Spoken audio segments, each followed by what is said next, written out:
Sorry. Oh my god!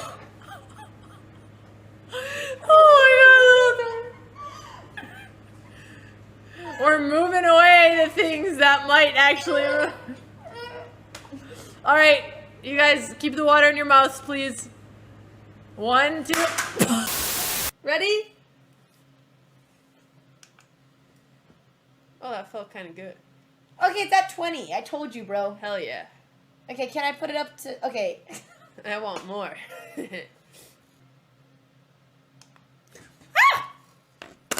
Oh, that's kind of nice. Oh, it woke me up. Take it off! Take it off! No! I'm turning this My off. collar! Alright, this is my collar! Pet dog!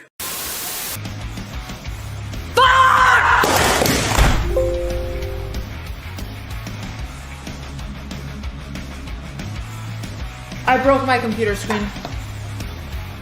I broke my computer. This is my computer now. Okay, we're gonna work on this. We're gonna work on this. I'm gonna work on this. I don't have anger issues. Distraction? There's no distractions going on here. I don't know what you're talking about.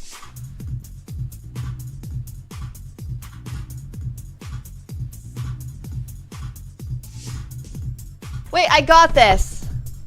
I got this.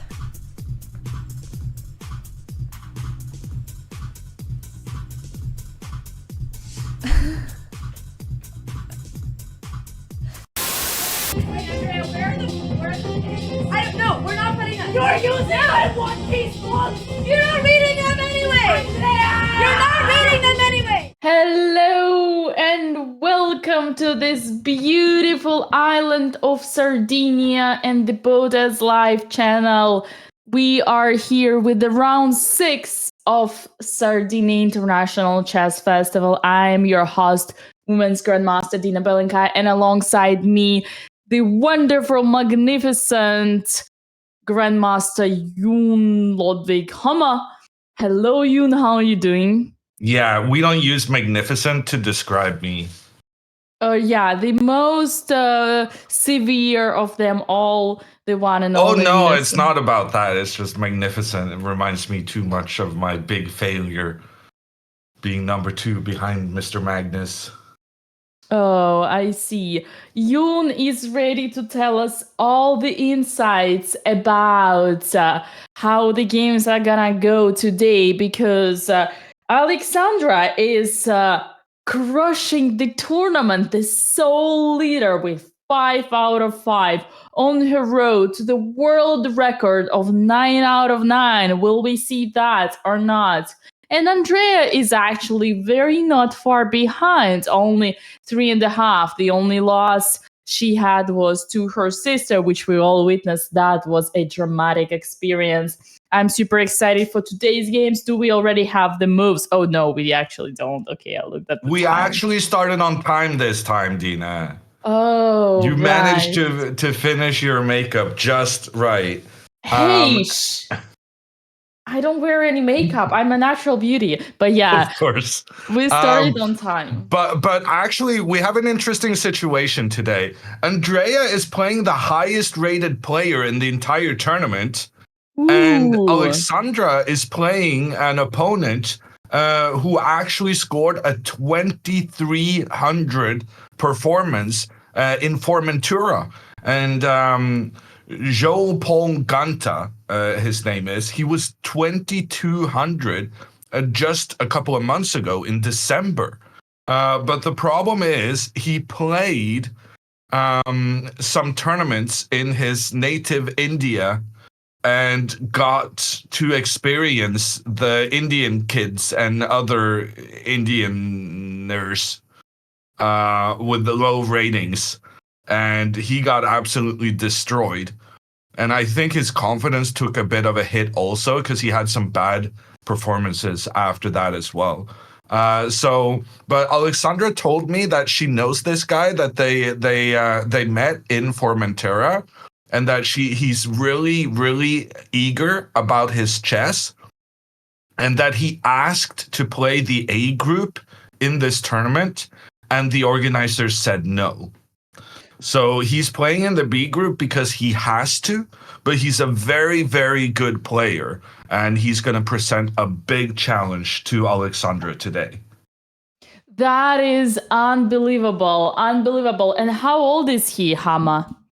I think he's like 22, 23. All right. I So think he's not born a like child himself. 2001. Yeah. I so mean, he's compared to us, he's a child. Oh, yeah. That's true. Wow. That's interesting. Well,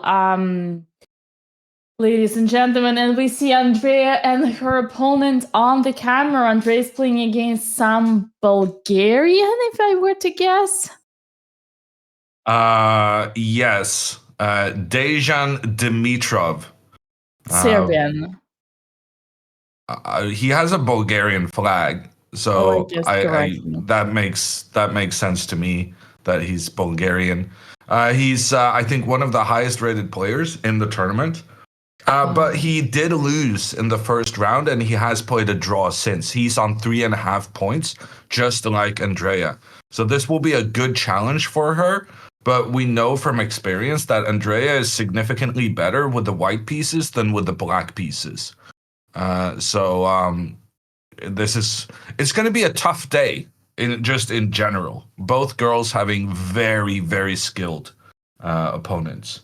I like how you say Andrea is significantly better with white pieces. That's an interesting thing that you observed out there. I never thought about it, but it's an interesting theory. I'm curious how much it is actually making sense. But It was very evident in Prague and Reykjavik, but to be fair, I did not pay that much attention to the results in Formentera. But big shout out also to Hannah Says coming in with the raid. Up, and we see the handshake. And the game is starting, and Andrea's opponent puts the pawn on the dark square. And so does Alexandra. Pawn to d4 in both games. Andrea goes knight to f6. She's going for her King's Indian. And King's Indian could be the opening in Alexandra's game as well. Alexandra's opponent plays like 5 different openings. So he's incredibly difficult to predict. But one of the openings he has tried in the past is the King's Indian. And here we do see both players in Andrea's game going for a fianchetto, getting their bishop out on the edge to point in towards the center of the board. White does it immediately, and Andrea follows up with that same plan. Ooh, great, I think, or not. I don't know if I told you already, Hammer, but I'm not a fan of King's Indian, but I mean, feel free to prove me wrong. I mean, I am personally not that big of a fan either. I think chess should be played with pawns in the center. But I have given up on trying to influence Alexandra too much in her black opening. I've suggested to her that she should maybe try out the Queen's Gambit Declined, which I think is a great black opening, but she hasn't really she hasn't really wanted to go for that so far. Yeah, that's interesting. That's what I have just started playing myself. And I always used to be a Queen's Gambit accepted player, but I got tired of this two-sided games. It's always either white wins or draw. And there we have Alexandra's opponent arriving to the board as well. And I'm really, really interested to see which opening line he goes for today, given that he is so flexible in his openings. Let's go. What are we gonna see now? Up. Alexandra played d4. Knight to f6 has been the reply. So far, not a lot of information on Alexandra's board. We need to know whether he goes for the Nimso or the King's Indian. And King's Indian it is. This is the opening Alexandra had against her in the previous game. She had the white pieces, and both players seemed to be quite well prepared. Alexandra said she didn't want to focus too much on the King's Indian because she already spent quite a bit of time against the kid for the morning round yesterday. That's correct. We remember that. Moves coming in very quickly on both boards, but especially now on Alexandra's. Bishop to e3 played, and wow, Ganta plays knight b to d7. I thought this is quite an uncommon move, but he actually plays it again. This is the same move that was played against Alexandra in the previous round of this tournament. And after queen to d2, now he does not go for c5, which was the choice in Alexandra's previous game. Instead, he goes a6. And Alexandra does not pause to think. And she immediately goes knight to e2. And then Ganta, he sacrifices a pawn. Dina, he sacrifices a pawn on the side of the board. And this is definitely not part of any preparation. And now Alexandra surely must be regretting that she put her knight in front of her bishop, because now her control of that b5 square is not as good as it maybe could have been. And damn, both boards now, the King's Indian, and I have no King's Indian knowledge. I gotta be upfront about that. I have no idea what's going on, and I am concerned with the space and with the confidence that Alexandra's opponent is playing these moves. Once again, to keep it clear, knight e2 was or was not the part of the preparation? I don't know. This is the Benzea files. I haven't done this. Oh, there he comes. The Benzea card, the famous card that Hammer is pulling whenever things go wrong. No, I'm joking. Yeah. Kind of true. You liked it? Okay. It shouldn't be that bad.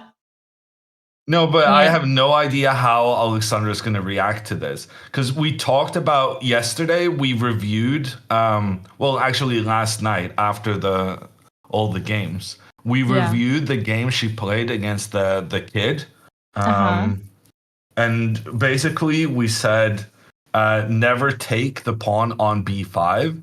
But we also said that in a situation where white had already castled. And now that she hasn't castled, she may want to take the pawn. Okay, she's taking the pawn. I think that's fine. I think when your opponent plays a gambit, the only way to kind of refute it is to accept it. The computer is giving an equal position despite white being up a pawn, which really surprises me. But to me, it doesn't feel like Alexandra is in that much trouble. He plays quickly pawn to c6, chasing the knight again. The knight will return to the c3 square. And then I guess he's going to go bishop a6 because he wants to prevent white from castling. Okay. No, he goes pawn to e5. I'm surprised by every move being made right now. And it looks like Alexandra right now is playing against a computer, so she should really slow down. Because if you make a rash decision here when your opponent is in their computer preparation, that can have very dire consequences. Right.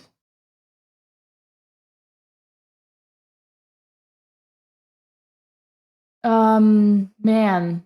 What did this guy lost? This guy lost some points, half a point, right? Yeah, he Lost made half a draw point. in the first round. Oh, in the first round only. Man. Yeah, this is a dangerous guy. Okay, we took a pawn. And now we need to yeah, what is annoying is that white doesn't have any advantage anymore, and from what we know, What do you like, mean don't have an advantage? I have an extra pawn. according to engine, I meant. According to engine, but like Sorry. Yes, I'll finish my thoughts. Usually, whenever you look at the engine, any position in King's Indian for white is like +1, and you know it's not +1. It's a normal position out of the opening. But when the engine gives you +1 in every King's Indian, then you get this King's Indian that it's all equal, even though you already have an extra pawn. There, you start asking yourself questions, but it's definitely all definitely is fine. But you see what I mean, right, Hammer? yeah, it's just I don't understand why the computer is this optimistic on black's behalf. Oh yeah. I think it's weird. Because frankly, I don't see what black has that would justify giving away a pawn. The only problem right now is that Alexandra has her king in the center of the board. And I've said this before, and I'm going to say it again. This is the reason I would prefer Alexandra switch up her repertoire against the King's Indian. I would like to see her develop more pieces and to a larger degree prioritize the development and getting her king to safety. But the openings she prefers to play when she's super aggressive with these pawns early on, it's a perfectly fine way to play. It's just a more difficult way to play because of the concerns that may arise, such as what we're seeing so far today. That being said, as long as she chills out right now and takes a deep breath and starts thinking about this, she's just going to try to prioritize getting her knight away so that she can get castled. Just get your king castled. And honestly, you don't even have to move the knight away. Even pawn to g3, pawn to and bishop to g2, and then castles. This should be fine. We can go knight to c1, and then bishop to e2, and then castle. That should be fine. And we can go knight to g3, and then bishop to e2, and castle. But you see there's a pattern here. Yes. Whatever we do, we need to get this bishop into the game pronto. Yes, definitely. There was this pattern. In the meantime, how is King's Indian of Andrea? We have 2 King's Indians today on our boards. Andrea's King's Indian honestly looks more like Sicilian at this point. Yeah, Sicilian. Yeah, no, Sicilian is one. I was gonna say it's like a perch, but yeah, Sicilian maybe makes more sense. Dragon, right? Yeah. Same kind of thing. That oh no, no, I was gonna say it's like a Philidor, but that's entirely wrong. Just summing up the moves here, and Andrea made a critical decision to take on d4. The reason for this, I say critical, is because it's a change of a pawn structure. Although, yeah, do we think Andrea is still in preparation? I think so. Andrea usually thinks for a very long time when she's not in prep. So when she's playing fairly quickly, which she did up until this point, I think it's a reasonable bet that she's still in her prep. Yeah, makes sense. Well, now she's actually starting to think. Yeah, it's a typical. I think I've been in the with the white side many times. It's a kind of that G3 Sicilian. I've played that before. Curious to see. Well, guys, typical plans of Sicilian. You either push b5 or d5. I think at this position, preparing b5 would be making sense. Although you need to first kind of do bishop d7, maybe rook c8, then a6, b5. And if they try to stop you with a4, you gotta come knight b4.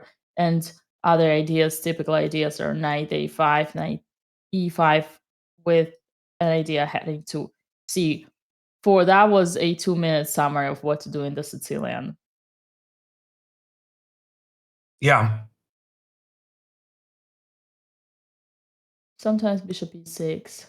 They will try to use the sort of outpost here on d5, but we all know it's not a real outpost because you can kick him. The other problem is that they want you to kick them because then you would make the d6 pawn weak, so it's double-edged. They might want to push f4, maybe somewhere e5, f5. Sometimes they go aggressive with g4 and g5 kind of attacking. Bright, like the best side about it is like objectively the position is equal, so Andrea did all what she needed from the opening. She equalized with black.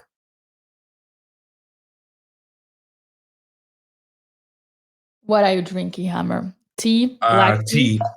Black Black tea. tea. Today, Lady Grey.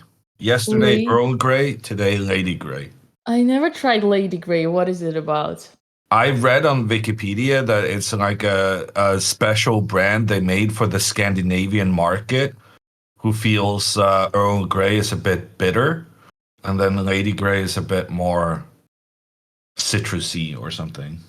All right, I thought you I don't were remember. going into other direction between differences. And but yeah, that's interesting. Never heard of it. I hope I'll try it once. Interesting. No, I'm on a regular coffee with lactose-free milk, but not that you actually are interested, but maybe chat.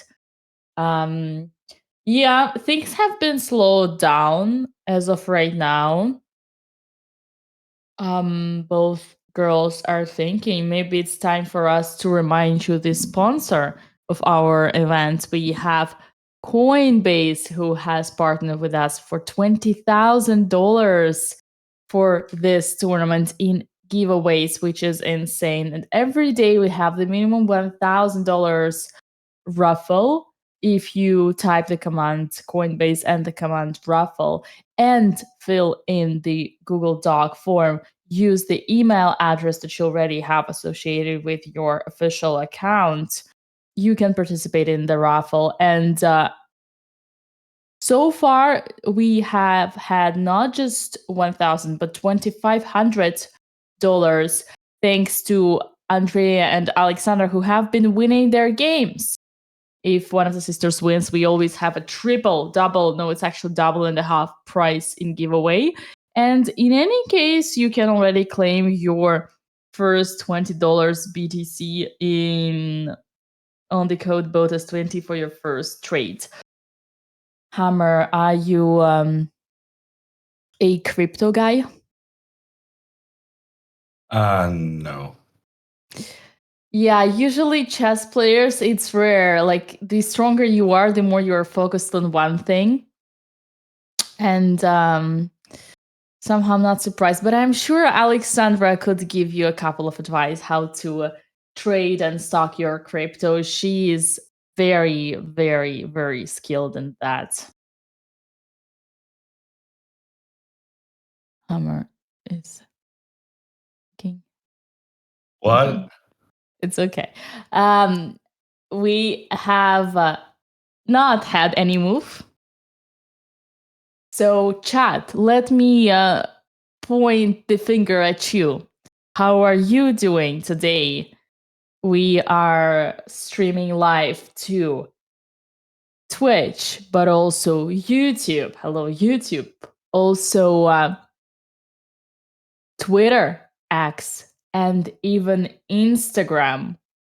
Guys, on Instagram, if you want to see the boards, the horizontal format, you should go to YouTube and Twitch. But hello to Instagram as well. I see you and I hear you.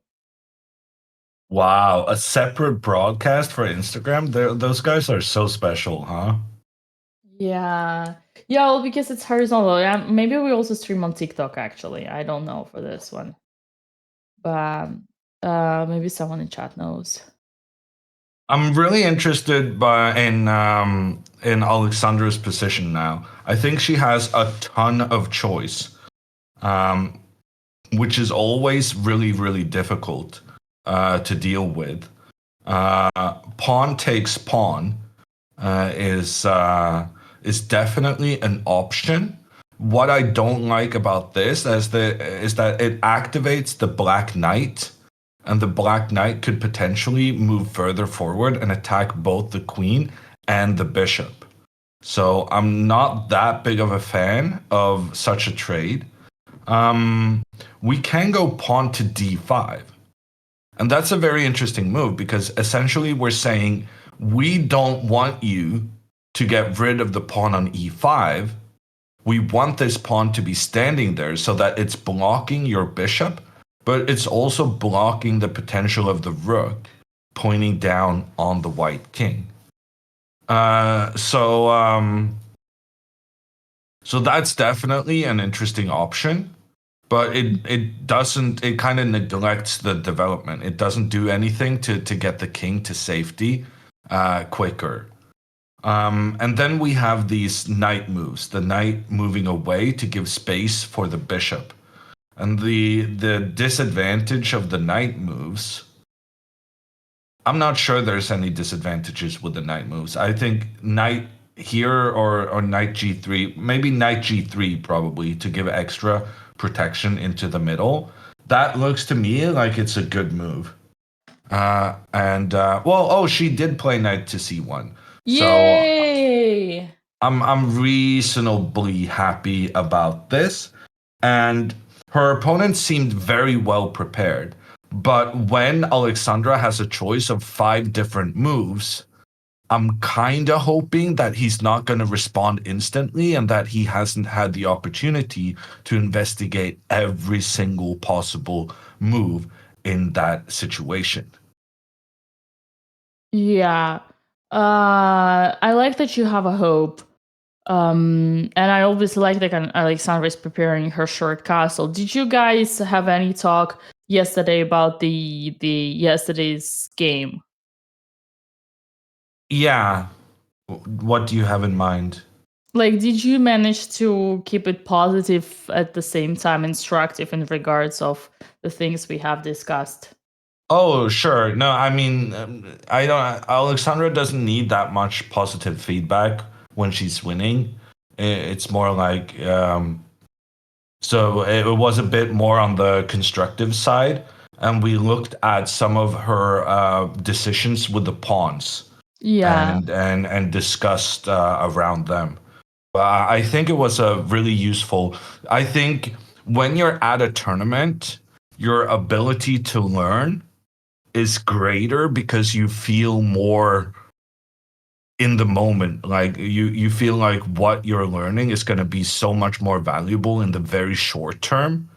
So I think it's very useful to do some of those middle game decisions in the during the tournament, because then she's more receptive and kind of more focused in wanting to commit things to memory and have it for the long term. So and it's easier to do constructive feedback when she's winning, because then you don't have to encourage as much because she's already very, very happy. Yeah, makes sense. What did you think? Did you discuss the rooks in front of the pawn stuff and the knight to e4 plan? Rook in front of the pawn? Like the rook lifts in front, rook f7, rook b7 in front of b6 and b3 pawns, and then rook Yeah, a7. no, not too much. I mostly talked about her pawn move decisions. So mostly we talked about this f6 move where she self-blocked her own bishop, and we talked about. Damn it, he's playing quickly again. Oh yeah, well, This let's guy focus on has that. prepared very well. Oh, d5. Has Massive just- tension now in the center of the board.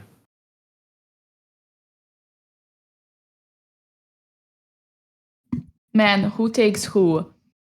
Is it d takes e5 or e takes d5? D takes e5? I Yeah. don't know. This is very difficult for Alexandra to deal with, especially when she's kind of clearly playing against a computer. One thing is playing such a position against an opponent who's, well prepared, but still very much still a 2100-ish player. But going up against this, feeling the pressure when you know he's definitely looked at this before the game with a computer, that's very, very scary. I wonder if she captures on d5. Dina, do you think he takes back with the knight or with the pawn? That's a good question. Both are valid. The idea of taking it with a knight is that you open the bishop and you have even more pressure to kind of open an exchange. So maybe that. Because Yeah, if you that would take be with my the, first instinct as well. yeah, because if you take with the pawn, then we can just develop somewhere and castle. Yeah. I mean, it's still Honestly, I debatable. don't see the problem here, Dina. Like, I feel like Alexandra is going to get her pieces into the game. Well, Can if we that find were the something case, that we're scared of? okay, let's take with a knight. Pawn takes, and now if we do the same thing, it doesn't work anymore because there is queen a5 in the end of the line. No, but why are we putting the bishop here? Okay, let's put it on e2. I agree. And then yeah, this is probably fine. Well, he will give us some headache, but I guess we can castle anyway. So I think worst come to worst, like if all pieces trade and Alexander finishes the development, then we are safe. Yeah, because right now going, yeah, I'm not super pessimistic about this. Even though he's playing super quickly, and even though Alexandra hasn't castled her king, I do think the fact that Alexandra has an extra pawn, it gives her some leeway in what she can allow herself to do. Leeway. Some margin. Nice. Hammer, did you study in USA by any chance? No, but I did have 1 year at elementary school in the US. Elementary school? Yeah, my family lived a year in the US when I was a kid. Wow. I thought you studied in like Stanford or Webster or one of those chess colleges. No. Wow. What's a CM? Asks Zorn, seeing that Ganta has one of these chess titles. A CM is a player who has reached 2,200 rating. So this Ganta player, he's very, very good. He was 2,200 just a couple of months ago.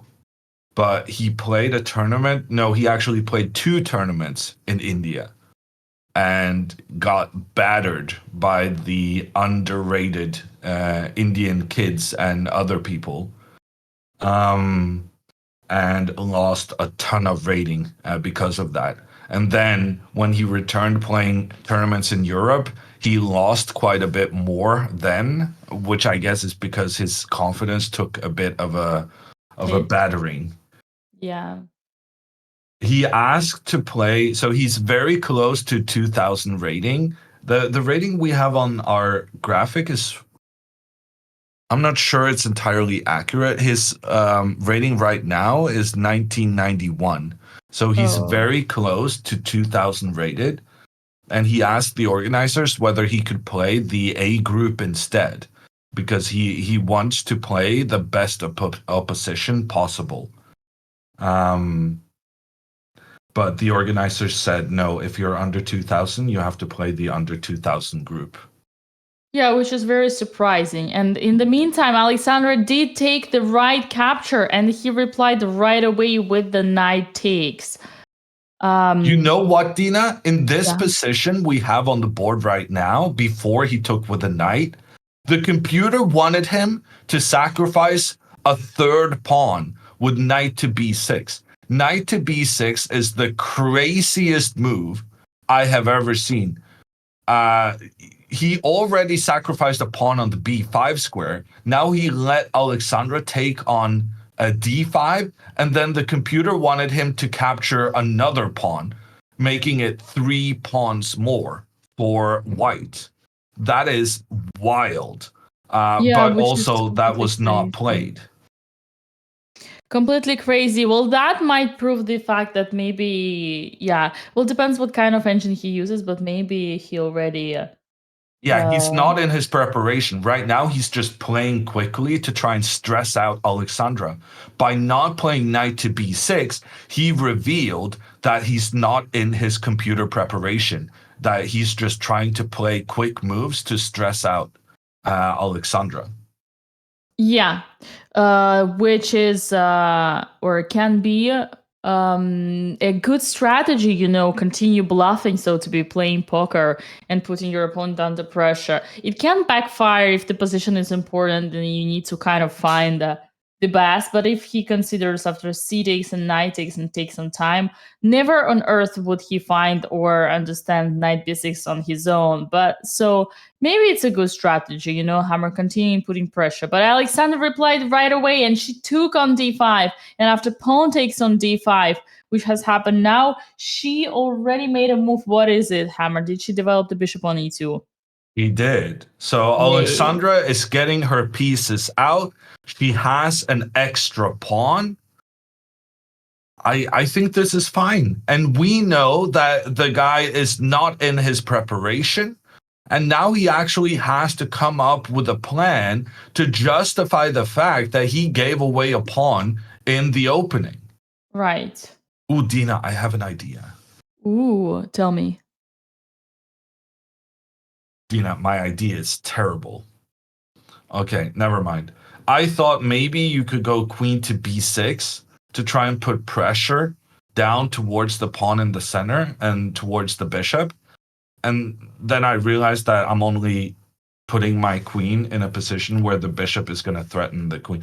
For some reason, I thought having this pressure was nice, but it turns out it was rather the other way around. The arrow was wrong direction. It was the white bishop pointing towards the black queen, not the other way around.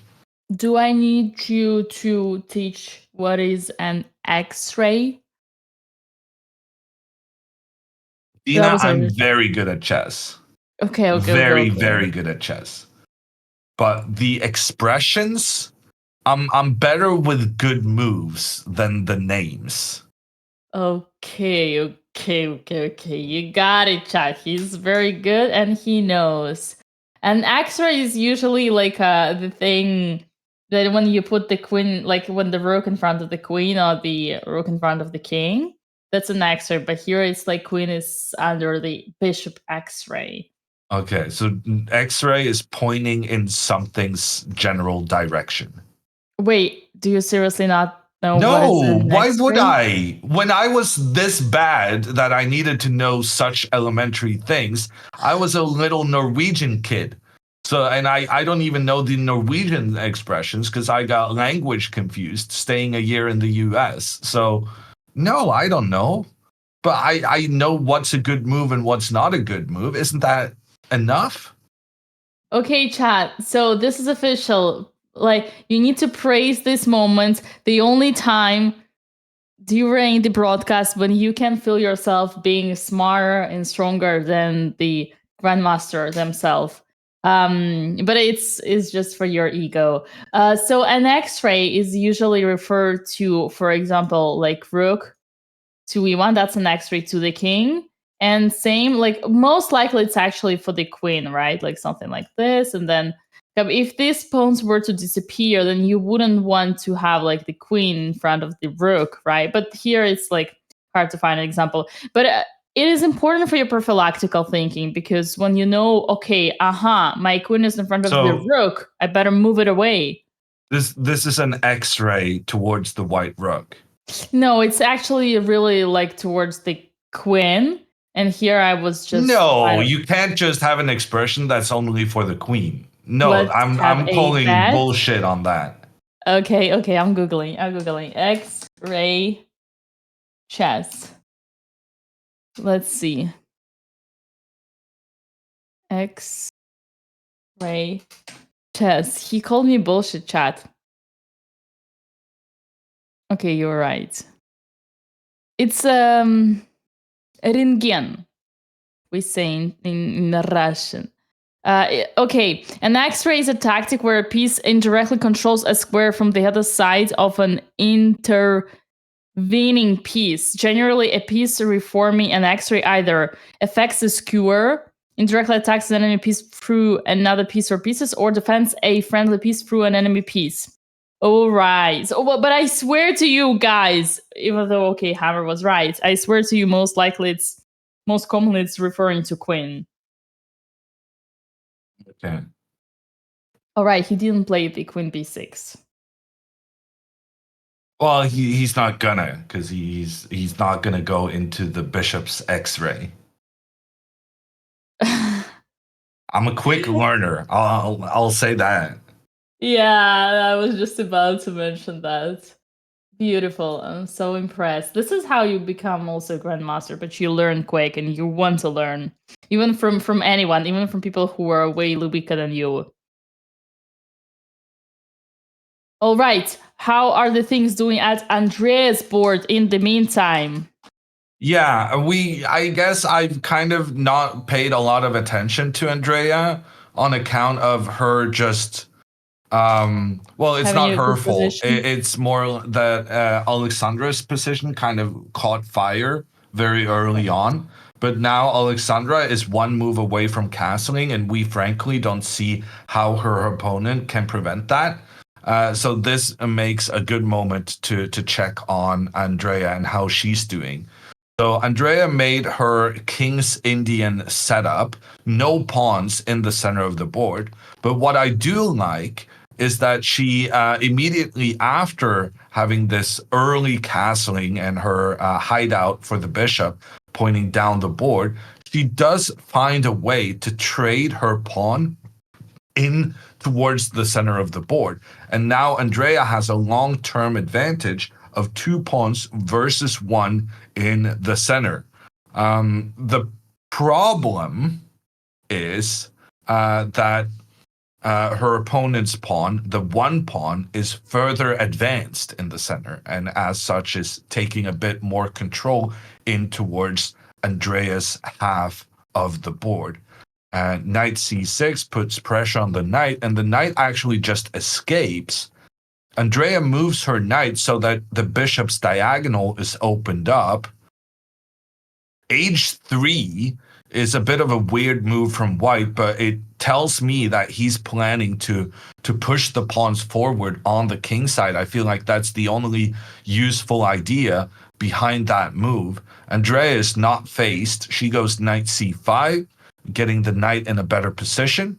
And here her opponent goes pawn to a4. Basically, he's concerned that Andrea will push her b-pawn up the board to try and chase the knight away. This knight is quite useful where it is because it's blocking the bishop's diagonal down the board. So he wants to keep the knight where it is.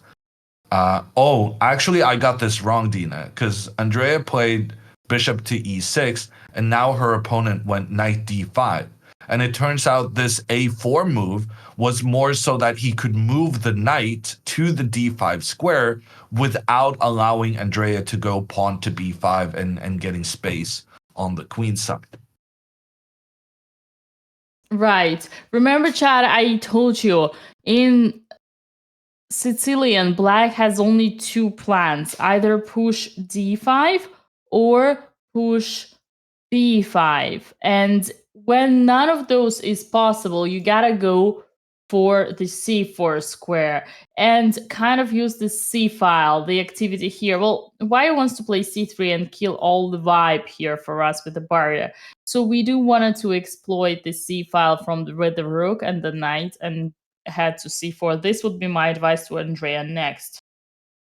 Knight on d5 is annoying, and I wouldn't be surprised if they went with the other knight, but at the same time, if they take, it's good for us because we would kick their knight and then open the rook. This is kind of one of those examples where you can really learn strategy in the Sicilian pawn structure, which is actually very useful for you. So stick for this one. Well. So, what are you expecting from Andrea here? Well, my recommendation would be like moves such as rook c8, maybe. Well, okay, you're right. You call me out because I need to be careful with b4. Now the rook is hanging. And with knight e5, I need to be careful with a5. I'd say rook c8 doesn't hurt, but they were gonna go c3, right? Yeah. And then after knight a5, they're gonna go b4. So let's just put the moves on the board. yeah. So maybe knight a5 first. Yeah, rook c8 is annoying because they have this barrier. Remember, there's basically one pawn stops 3 pieces bishop, knight, because knight can't enter, and the rook. So damn, I hate to see the rook c8 is not useful.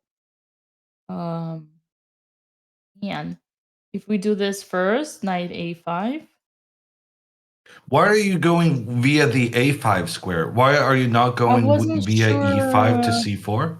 I wasn't sure. I mean, they can do it anyway, right? Yeah, probably this is the right thing. We're not afraid. Like, pawns look strong, but for now, thank God they cannot really advance without creating weaknesses. But when the knight gets to the c4 square, she would like to go a6 and b5 to reinforce the knight, right? Mm-hmm. I'm not too familiar with these kind of positions, Dina, but I feel like whenever the knight comes to d5, you're supposed to just capture it. Yeah, but what if... Oh... Well, that is a basic principle of outpost. You don't want a piece to stay there, right? So if you, if they take with a queen, you probably have some ideas. You just need to be careful that you have some dynamics, because if you don't, the long term 2 bishops advantage is going to be really annoying for you. Man, really. But at the same time, this pawn is blocking the bishop. So I feel like I'm not sure what the knight is doing on c5 is what I'm thinking right now.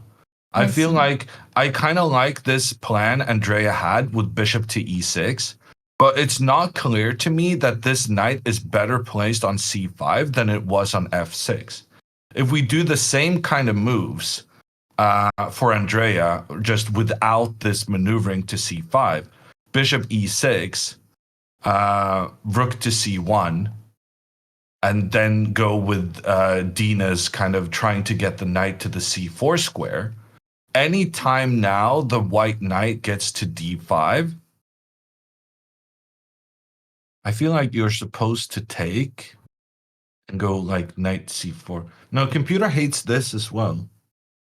Okay, it turns out I just don't understand these kind of positions. It's not like computer hates that. I think we could give him more chance. Yeah. I don't hate this knight maneuver, just at least because she opened her bishop.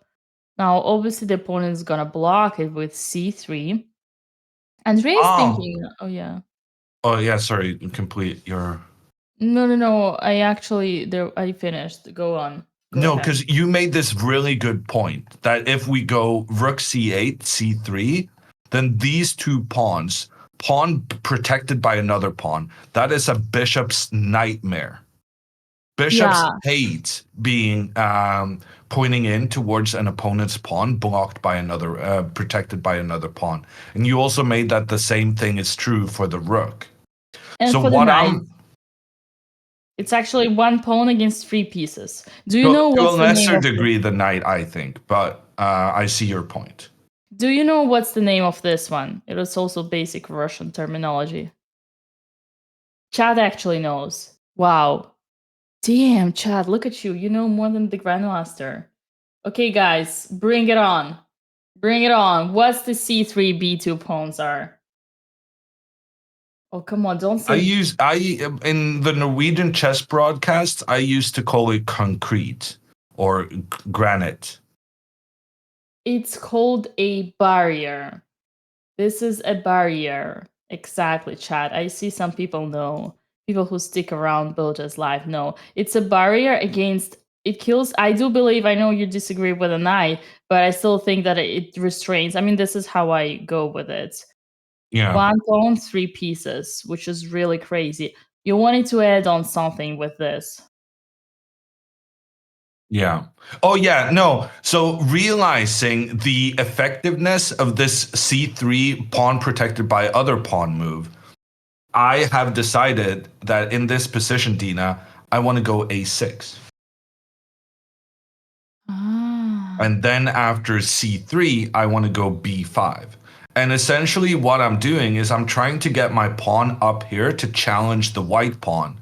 And if we do lots of trades and then white continues with their plan of just rushing the pawns up, then I'm going to go B4. And I'm going to challenge these two white pawns. Basically, I'm just going to try and trade so that instead of one pawn protected by another pawn, I'm gonna make it one pawn instead. Makes sense. And once again, I do want to highlight Hammer goes for the most basic plan in this Sealand. It's either remember D5 or B5. So getting back to the roots is important. Whenever you don't know, in despair, when you don't know what to do, you need to think what are the main plans. One thing that you need to consider is what happens after A5, because A5 is would be like the natural way to stop. Luckily here, Black has more attacks than white defenders, although we cannot rush right away. Oh my god! Hammer, have you seen this? Sacrificing the rook. You haven't. I had not seen that. No, you cannot do it right away because the girl is hanging there. So takes, and then boom and boom. And we get back the thing. But yeah, so that's I guess that's the only headache. But that's quite a big one. It gives away like B5 square, but we actually when the knight comes here, okay. Yeah, Dina, can I not just capture this knight and then take the pawn? This knight you can absolutely capture, and then okay, this is crazy. Like basically, computer says it doesn't matter. The position is still totally fine, but oh, I know why. Where is this guy going now? You don't have the C6. You have the C3. Okay, B3. Okay, this is crazy. God. Yeah, we shouldn't take into consideration. This is like some crazy compensation that only grandmasters would understand. Yeah. So yeah, I think we should just keep in mind that assume he will not play. He will never play. White will never play A5. But what it teaches us, Chad, is that for Black, you want to prepare B6, and for white you want to stop B6. We've seen this, I think, in Alexandra's game from maybe round 1 or round 2. Normally you would want to go first B6 and then A6 and then B5 to avoid the A5 to create your backward pawn. But here it might be just simply way too slow, and the bishop at this diagonal might be also some, you know what I mean. All right, yeah. I've finished my rant. Yeah, Andrea took on D5. Good. Which I thought was what you're supposed to do in these situations. But computer doesn't really like it. So I'm a bit confused by that. Her opponent took back with a pawn quite quickly, putting pressure on the knight, and now we're expecting knight to E5. Yeah, and here basically we have a downside and upside. Upside for white, it doesn't exist. Yeah, the bright thing for white is that they have 2 bishops. The downside for now, as Hammer pointed out, this bishop is blocked by the d5 square pawn. But nevertheless, the position is open. We have 2 open files, semi-open files in the center. So normally long-term bishops can be better. And I think that's why computer gives a slight advantage here for white. And yes, we are lacking Alex's cam, but don't worry, that will be fixed. Are you guaranteeing it's going to be fixed? Oh yeah, it's always gonna be fixed. They see it. It's always getting fixed. Okay. Don't you worry, dear. Well, we need to somehow get hold of the organizers, and then they have to relay a message, and it's usually a bit of complications getting it up and running again.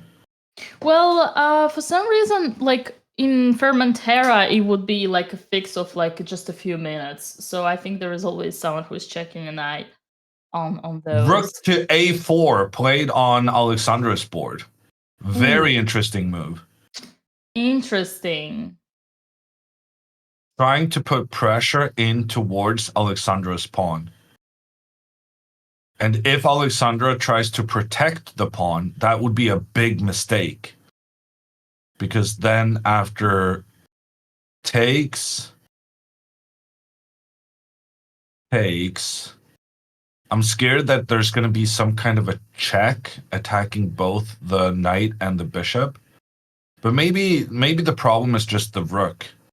The X-ray down towards the white king and on the bishops. And if we then try to castle, the rook will just capture the bishop because the bishop was then an integral piece to the puzzle in terms of protecting the knight. And here, black is just cruising with that whole situation. And we can see Alexandra in the background is trying to fix her camera. So she's prioritizing that over having to play her moves. And that is the problem with being a streamer. Cannot focus entirely on the game and instead now is focusing on the camera instead. This is a natural grandmaster instinct that is prevailing in Hammer right now. Trust me, chat, I know myself. I have been playing for a couple of years games and streaming.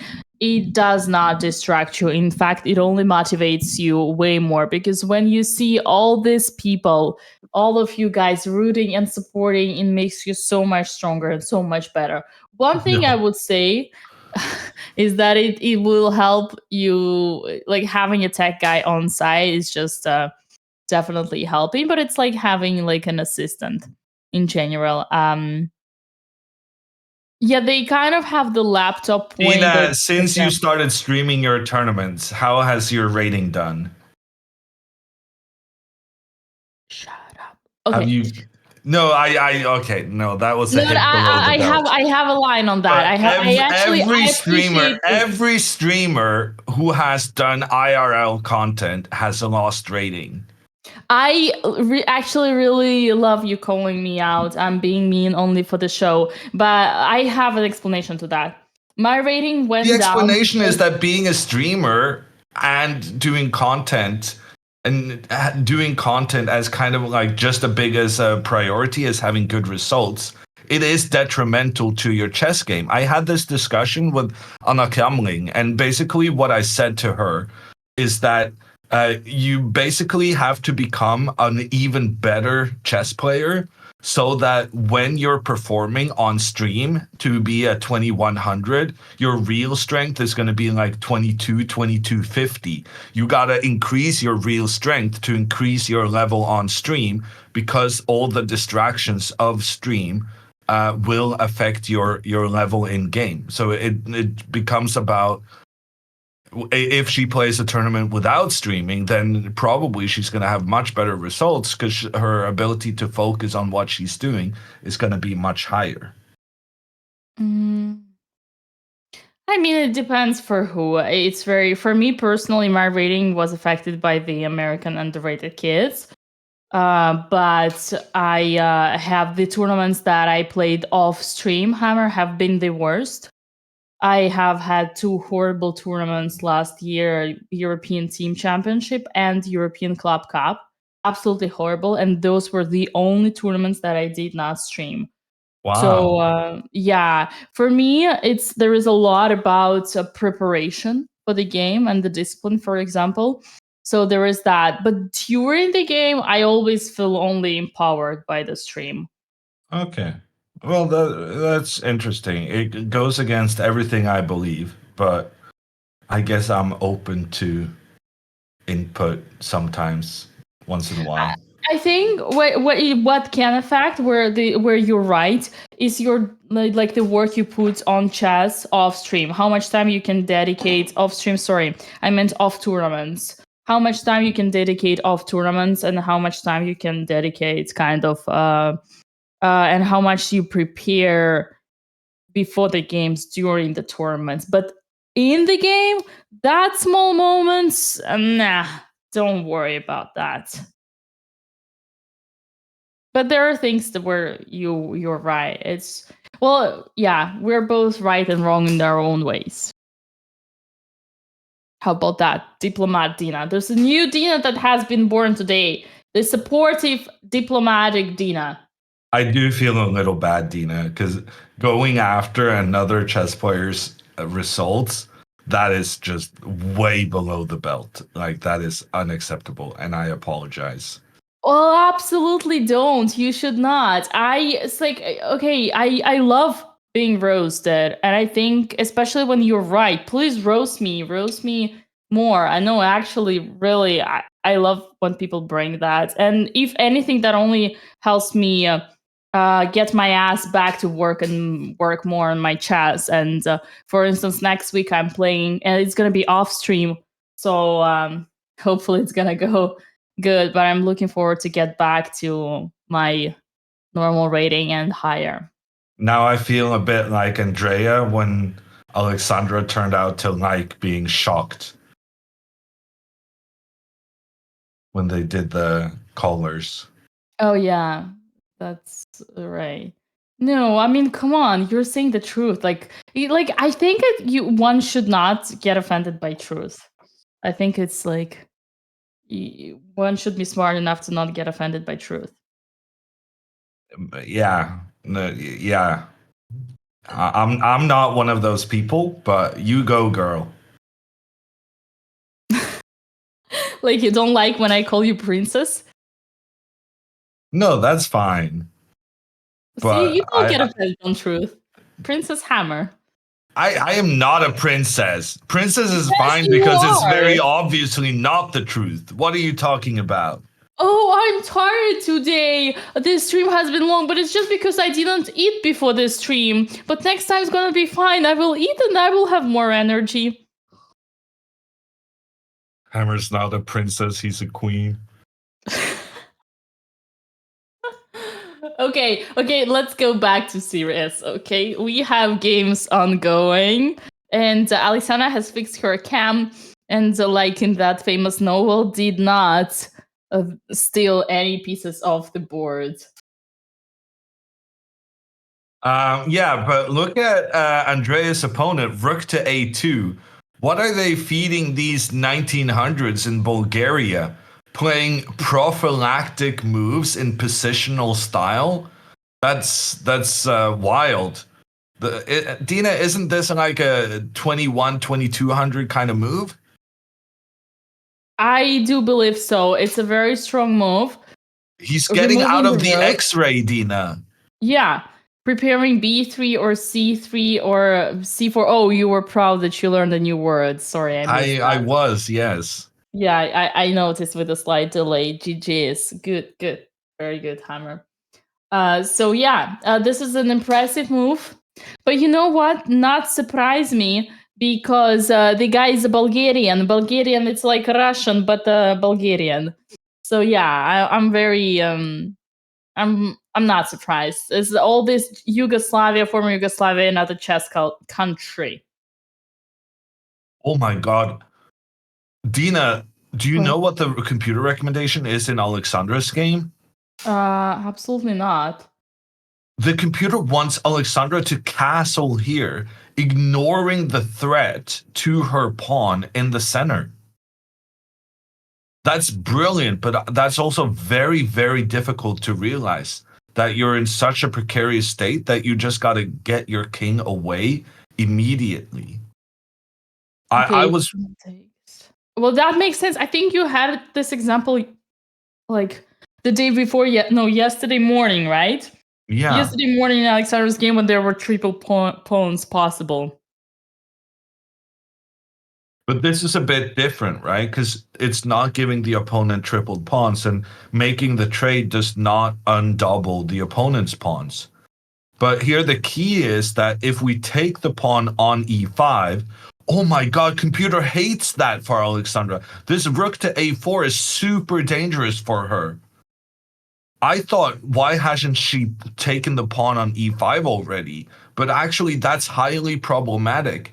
After knight takes back, the knight is headed into the danger zone.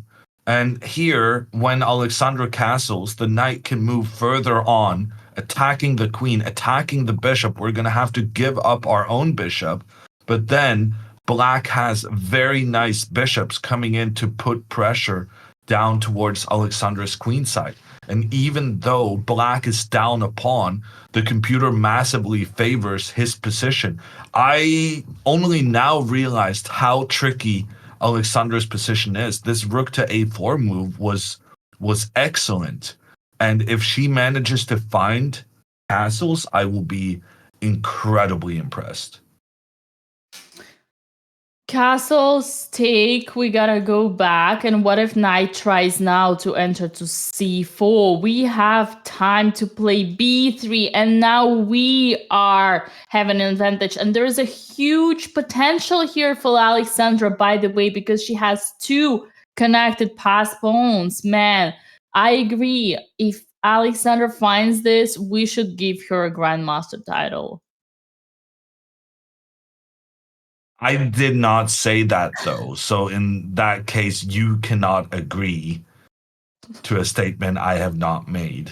Have you been doing this the whole week? How much else have you managed to make people believe that I had said?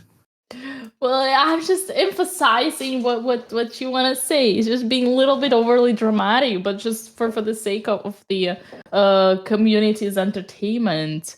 Hammer means Alexandra would be really smart, and what's a better way to describe that? Okay, Alexandra's smart, but not a grandmaster. That's okay. Yeah. So I think she's gonna find it, and she's thinking, there's no way. Oh, absolutely, she's gonna find it. Where is all your belief and support in your No, student? because I mean that wasn't even my second instinct to castle here, giving up the pawn in the center. There's bishop b5 she might consider, which also Bishop works. b5 is great. Let's You're do welcome. bishop b5. Let's do a draw. No, let's move the bishop back and let's make a draw. But where was the rook before? Oh, On a8, but yeah. And then here. Oh yeah. Draw would be a great result for Alexandra, especially given how much pressure she was put under here from the opening. I like bishop b5. Whatever we do, just don't take this pawn. Don't allow the knight to get into the center of the board. But what here, Dina, if he sacrifices? Maybe we have bishop g5.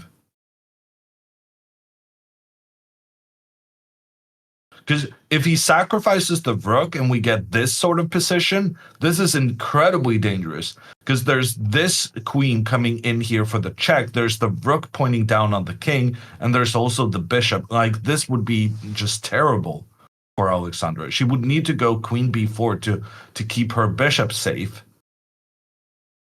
And we lost Andrea this time. Ooh. Listen. And she's back. If they go here and rook e8, here, this is bad because d3 takes and we get destroyed on this diagonal. I am worried. And the best would be king f1 or, oh my god, this The only move that keeps up with the equality is King D1. Good luck on finding that. Man, and now, okay, Hammer, this is getting unreal. This is getting What? surreal. This is Rook getting surreal. C4? Yeah. Yeah, no, Yeah. Alexandra's position is super scary. Why did we not go bishop g5? Was there something wrong with bishop g5? I mean, I was just trying to be more solid, but yeah, bishop g5 is fine. But here, actually, yeah, here white is better all of a sudden. Wow, crazy how things can change. No, because we need to put the pressure on the queen so that we can take the rook, right? Oh yeah, actually, we can get this. Whoa. Well, this would be fine, right? I mean, white. I would assume so. He would never go for this. Yeah, black has the compensation, but yeah, no. Okay. Long story short, this is We're a hoping for this complicated. move. Yes, this is a complicated position, but Alexandra does have bishop b5 and short castle to keep Oh my her. god, she castled! There we go! I'm telling you, she's playing incredibly well this tournament. But you said she would never do it, Hammer. Look I at was you. wrong. I mean, I don't know. You were wrong. You are ready to admit you were wrong. You're a student. What about the grandmaster title? No, Grandmaster. We don't. I worked my ass off, Dina, to get that Grandmaster title. I don't want to give it away just willy nilly. You don't have to give it away. You can just share it. You want me to share my title with Alexandra? I'll be she told- responsible for everything, and she'll be what? The castler? Do you see the irony of putting Alexandra in charge of castling? What move did she castle on now? Move 16. Honestly, by her standards, that's pretty good. It's pretty good. We're not spoiled with her castling before move 16. Oh man. Castle people as soon as you can if you want to get your chess to the next level.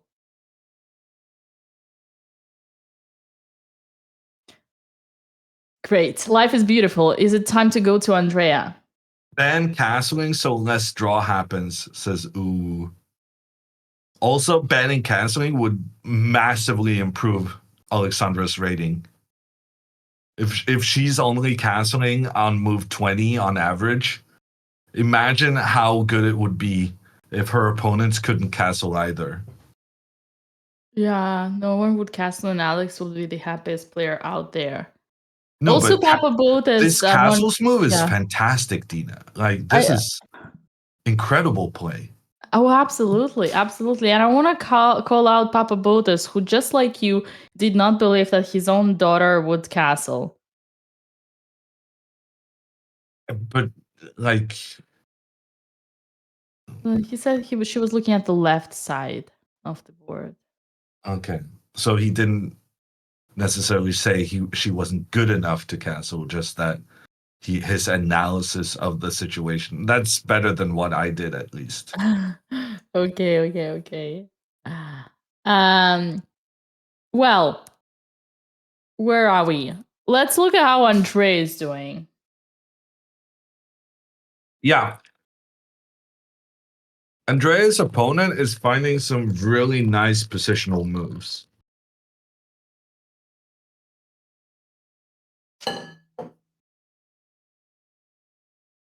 The Did more you I look also at it, refill your tea? I have for now. I have my tea and my coffee. For now, I'm good. Wait, you're mixing? Are you allowed to mix? No, I'm not mixing. I'm like, first I will finish my coffee and then I'll start my tea. Is that a thing? Well, I drink a lot of. I am obsessed with hot drinks. Okay. Well, the more I look at this Andreas bishop take d5, the less I like it, because it seems like now the game is going to be one-sided. And yeah, that's what I don't like. The game is going to be one-sided. Like, I don't see how Andrea is going to be able to create her play, plus your opponent's style might be actually fitting more to her opponent's style, who is like He's playing very well right now. solid, positional, building up. Yeah, and what worries me is that knowing Andrea, she sometimes, when she feels like, that rat that is pushed to the corner, she cracks. She explodes and sends the nuke.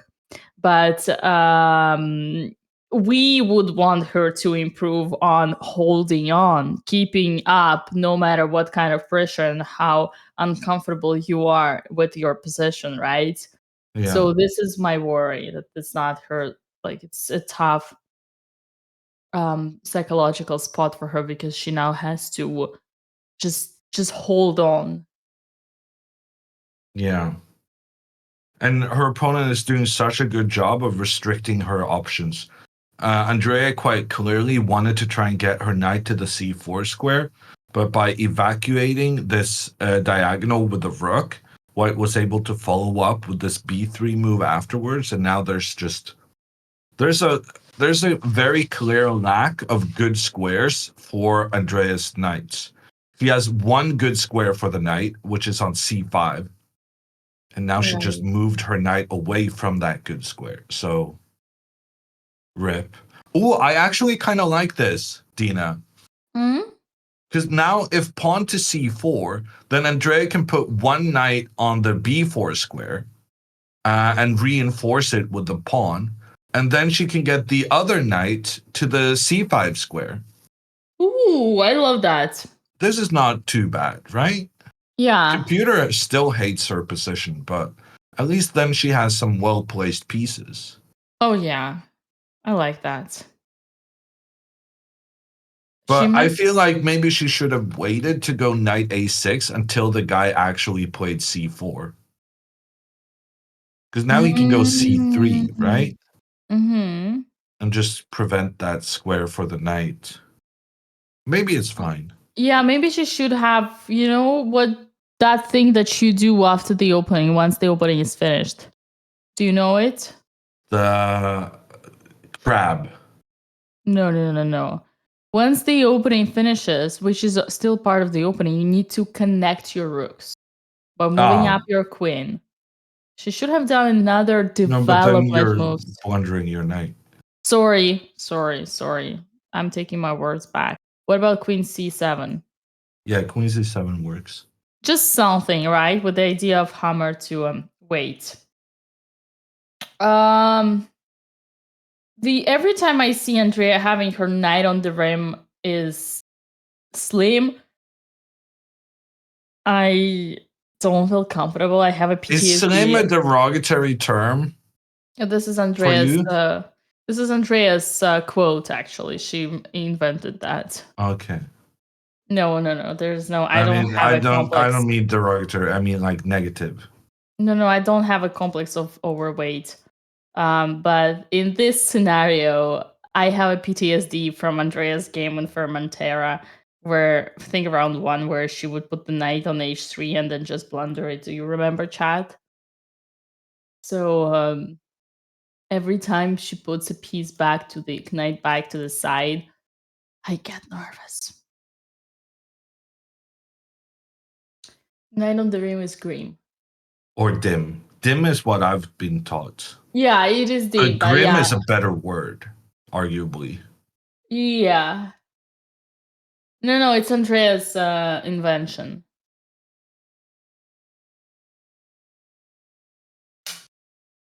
I want to talk a bit about Alexandra's position, because she just went bishop to g5 for absolutely no good reason.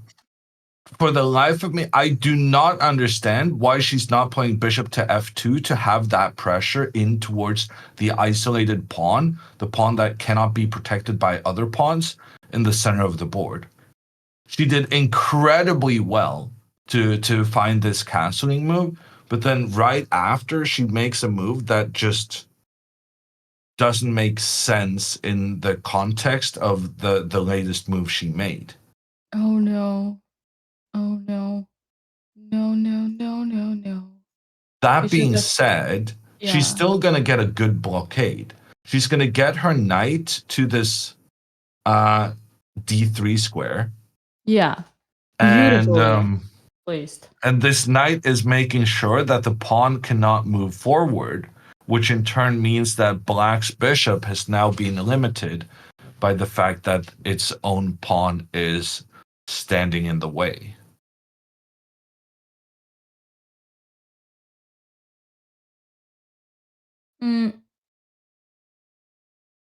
Yeah. You guys know Hammer told you knight is the best blockader, the best possible blockader. So in this sense, Alessandra's right. Why the heck would I put my bishop passively on f2 when I can put it more actively on g5? On g5, it's pointing into nothingness, whereas on f2, it's pointing in towards a target in black's position. Why do you think f2 is more passive when f2 is the only thing that's actually attacking something? Hammer, you read my mind. I was just gonna say, and then you called it out. Oh, you were starting. Oh, sorry. No, but that's perfect. That's what I call a synchronized. Synchronized, yeah. Yeah, no. Yeah. The grandmasters are unhappy. That's exactly the point. Yeah. And the worst thing is, like, imagine there is a situation like this. They play rook e8. We do something like rook e1. And then they can play h6. And sorry. Okay, this doesn't work. I was thinking about some case scenario like this. But probably, yeah, white has enough time to kick the rook out. Just somewhere along the lines, e3, once the bishop is kicked, could get more vulnerable. I just feel like there isn't enough air for this bishop here. I actually feel unsafe. But that being said, okay, it's probably not that significant right now, as long as she blocks the on d3 next. Well, my concern is that the black knight may try and go to the c4 square.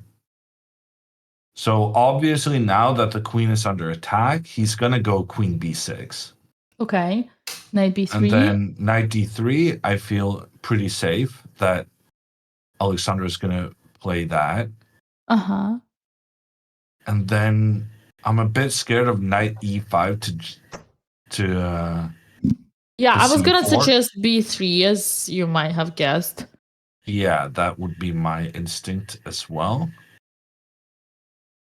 I guess this is fine because she's controlling this. Basically, Alexandra needs to keep her queen here, but any point at which this knight, the black knight, can try and kick the queen, we're actually controlling those kicking squares with our pawns.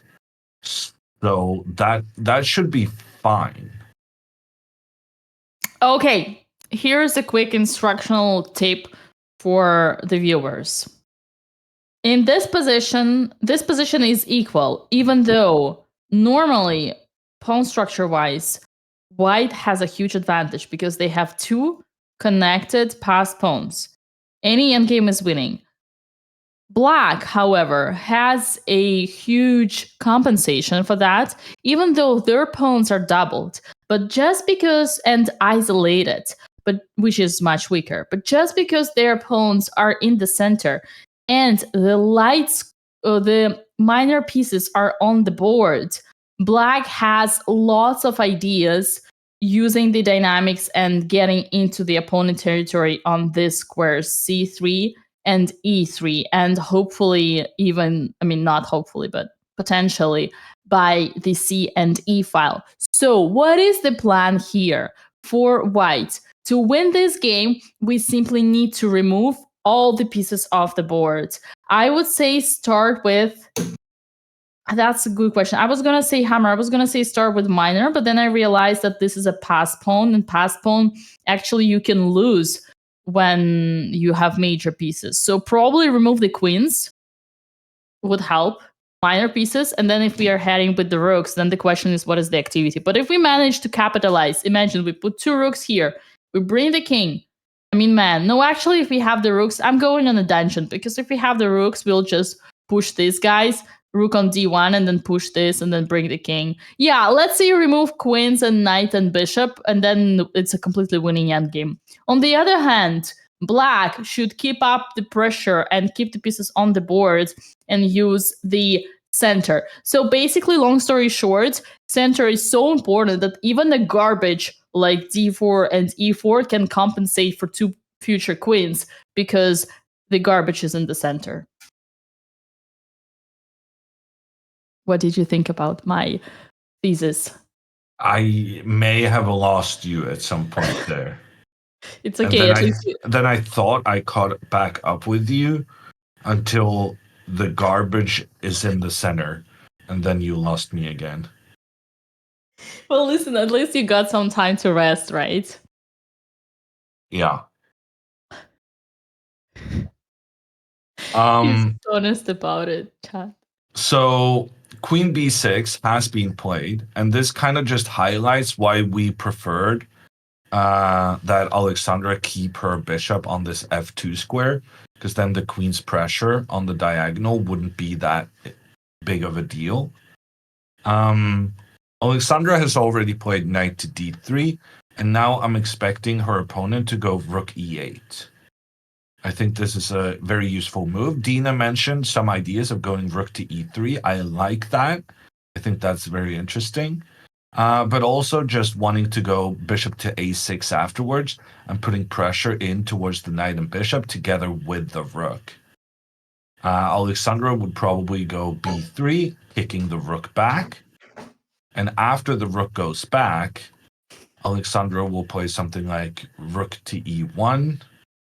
When the bishop points in with this pressure, we should probably get the bishop away and offer a trade of rooks on the e-file. This is good. Like, if Alexandra if her 3 next moves, pretty much no matter what, is b3, rook e1, and bishop f1, then I think she's kind of keeping everything defended in a good way and will have decent chances for a draw or even a win. Like, her position is not bad at this point, but I would be happy with a draw given the tournament situation. Ganta is one of 2 players who's half a point behind Alexandra. So if Alexandra makes a draw now, she will keep her lead going into the next round. Which would be great for us. Yeah, and then winning would be even better, but we're not greedy. Yeah. You know, Hammer, by the way, this is an interesting topic you bring, because whenever I am in the game, especially in my younger days, let's say pre-streaming, I was so highly ambitious that for me, any draw was a sign of weakness. Like, draws doesn't exist, don't offer draws. And I would always want to fight for win. Like, in a year where I did my 4th IM norm, which is like ironic because you only need 3, I had 3 consecutive games, like in a space of 3 or 4 months, where with white, my black would offer a draw and I would refuse, and this would be higher rated opponents like IMs, and I would refuse and then lose, because I always have this, or had this mindset, when you're playing with white, it's your responsibility to refuse the draw and fight for the win. And I'm curious, like, I mean, what you're saying to me, like, let's say if black right now offer the draw, should Alexandra accept or not? You would say, yes, of course she should accept, because she has been under pressure and she's leading and he's objectively a dangerous guy. And I agree with that. But in the moment when I'm a player, when I'm at the board, I kind of always have this over aggression. And I'm curious what you are like. Are you like kind of Anish Giri, who is ready to accept the draw and run around, like run away in the corner and hide, or like? I remember when I was like 2300, I would just make as many draws against grandmasters as I could, because I was like, oh, draw against a grandmaster is fantastic. And oh yeah, so you're also a low ambition guy. Yeah, and then at some point my rating got so high that I had to realize that, you know what? I'm almost a grandmaster myself. I might need to go for the win every once in a while. And then I Oh, started wow. winning. Nice. That's crazy. So you basically well, I wonder where it comes from. I thought because the reason I'm through Anish under the bus is that we talked about the chess is the presentation of your personality. So if you're like a solid, low risk, family oriented person, you don't look or need any like extra thing to get your dopamine and stuff like that. You are in peace with yourself. Like being more in peace with draws and accepting draws is kind of more logical style. But I'm surprised because I would think you Hammer must be like a like kind of like a fighter. But like maybe in your earlier days you were a more solid guy. You were kind of like, okay, let's like draw is always a positive result. This is what you would think. But I mean, obviously turning the table around and like getting back to Alexandra and Andrea. I don't know what's Alexandra like right now. You guys say she wants to prove me wrong and to go for 9 out of 9. Possible. I know as a fact for Andrea, this is like one of the reasons why for me it's always been so easy to read Andrea and connect with her. Is like we kind of sometimes are very similar. I know for Andrea, any draw equals loss. For her, there is only one result, which is a win. Yeah, that's strange to me. I cannot relate to that. So you're a solid guy. Yeah. You don't take risks. You kind of like I stabilize, I buy a hate house, I hate a car. losing more than I love winning, which I think is true for most chess players. But I take the consequence of it by making sure that I don't lose more than making sure that I win. Interesting. So you'd be great friends with Anish. Um, I don't know.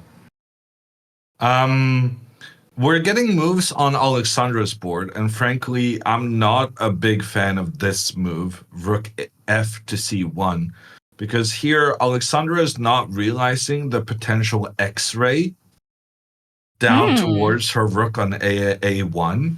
And I Now we're feel like talking. if she wanted to have a rook on the C file, she should have used the other rook. But what about the However, blunder? However, if she moves the other rook, then she's going to lose the pawn on the side of the board. So what she should have done is pawn to b3, attacking the rook, and when the rook moves, if she so chooses, she could have gone with the rook to c1 like she wanted to. Or Um, go for the win immediately and play bishop e7. But your point was let's put the rook on a5. Don't get distracted by sure, details. sure. But that's just another reason why she should have played this b3 move, right? That she had the opportunity to actually make a bit of a trap for where the rook was going to go. So now that you point out this bishop e7, I'm disliking rook f to c1 even more. Damn it. So she's kind of losing a bit control of the situation, I feel. Rook to a8 played by her opponent, and once again, very important that Alexandra soon realizes that she's got to put some pressure on this black rook. First of all, very proud of you mastering the concept of X-ray. Secondly, I'll be honest with you, as a parent who is rooting for their child more than anything, I cannot be unhappy when I see my daughter putting the rook on the open file, knowing that the history has proven herself that the usually Alexandra would only put rooks in front of not one but two pawns. So I see a lot of personal growth here. B3 is still possible. Rook A3, we still have bishop E7, and then rook a5, we can even transfer our bishop here, and then they would have to go rook b5. And here, honestly, things are starting to get awkward. And remember, chat, more minor pieces are swallowed from the board, better it is for white, because we're slowly starting to push our passers, and these are two potential queens. So I get your points, but I think objectively Tina, Alexander is doing fine. Yeah. I'm terrified she's going to play a3. Oh. Yeah, about that. So she could be thinking that she shouldn't move her b pawn, because then she has no way of protecting her pawn on a3. But like Dina's illustrating, allowing the knight to get to the c5 square and then jumping further towards this triple fork on the white pieces, that would be very, very, very bad. And the fact that she didn't go pawn to b3 on the previous move when it was very good makes me think that she's not going to do it now either when it's only good.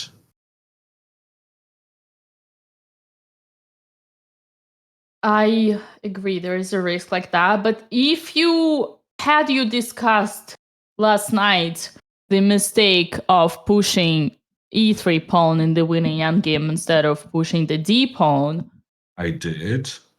so then the lesson must have been learned. How so? Well, because the blockade. Remember, chat, last night Alex had these two pawns. She had them here.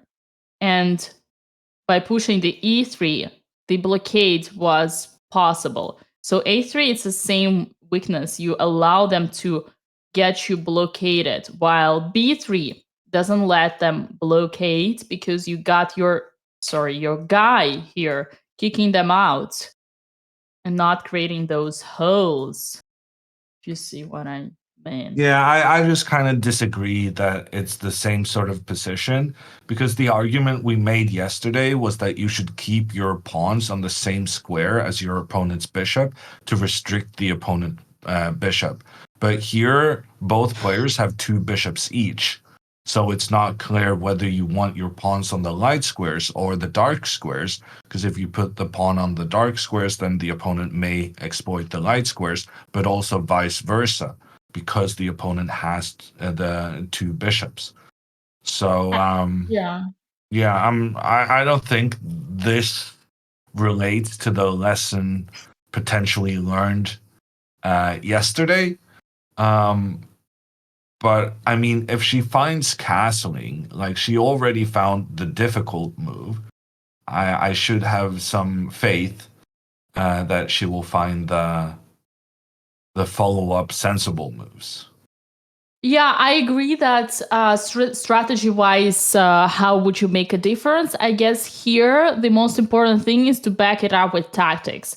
Once you see that you get the rook kicked out and then they do not have any tactical possibility to blockade, you understand that b3 is a blockade risk-free situation, whereas a3, clearly they have this idea now to come to, what if like even, okay, this doesn't work. Yeah, so it all comes down to tactics, Hammer, because here after bishop d3, we have to take with a bishop, and now directly knight comes, and then even if the bishop tries, oh my god. Yeah, so this, it turns out it's actually everything. It's this, but it's also this, right? Yeah. So this is why we wanted this bishop on f2, because it was number one to point towards this guy, but also to protect our king. Yeah, and also it would be like a prophylactical thinking, right? Like kind of an instinct. Man, well, you see these mistakes, so to be, these inaccuracies, for me, it's all strategy, Hammer. It's all strategy. Like, why natural point for you is to put the bishop back here? Just because you recognize patterns, it is like 1 second decision. This is why, once again, I highlight the importance of mastering chess strategy and not just takes, and I got all the pieces. But yeah, a lot of calculation at the upper levels is knowing what to look for. I suppose you're right about that. You use the strategy to understand what direction you're thinking of. Yeah. And after bishop a6, rook c1, this is what we have right now. Lysandra is thinking. So yeah, either way, once again, black here long term is doomed. They gotta do something fast, and they gotta like kind of use the dynamics, which is like a fast approach, to create weaknesses and blockade one of like these two passed pawns. All right. In the meantime, how is the other sibling doing? Oh, nothing changed. Well, the thing is, Andrea went knight to a6 to try and go knight to b4. Her opponent went with the bishop to prevent the knight from getting to b4. And then Andrea changed her mind, which is not a great sign, going back and forth with the same piece. Mm. The good news is that her opponent also decided to move the same piece yet again. So Andrea gets a new opportunity now, and maybe she's going to go pawn to a5 and then move her knight to the b4 square. Mm-hmm. That seems reasonable. Okay. Well, a5 does weaken the b5, but white for now cannot get a hold of it, although it might be a question of time. Yeah, no, it's not an optimal move, but the thing is that black's knights are really hurting for squares. So a5 enabling the knight to go to the b4 square might be worthwhile. Just to get it straight, once again. So Andrea, oh my god, I thought I was hallucinating. So knight a, oh god, okay. So knight f6, knight d7, knight c5.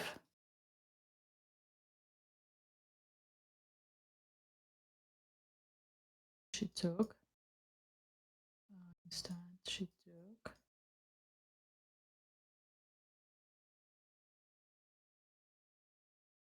Knight a6. We're keeping a track, right, chat? Knight a6. What is it? 1, 2, 3, 4. No, this didn't happen. Was bishop to d2. Knight c5, 5. Oh my god.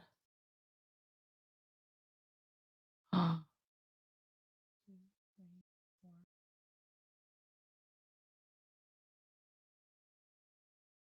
a6, 6.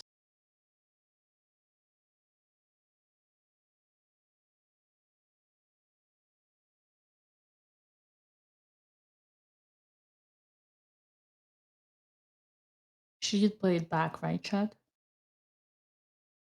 No, she didn't. What's the live board?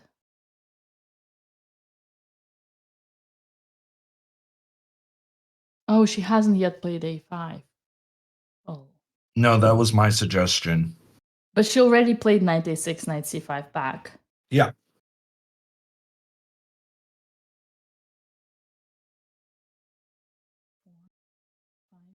Six, 7.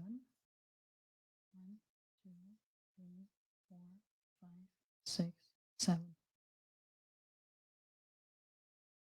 Is that right, chat? My math is not my strongest, but 7 5. times. 5. Oh, only 5. Only 5. Okay.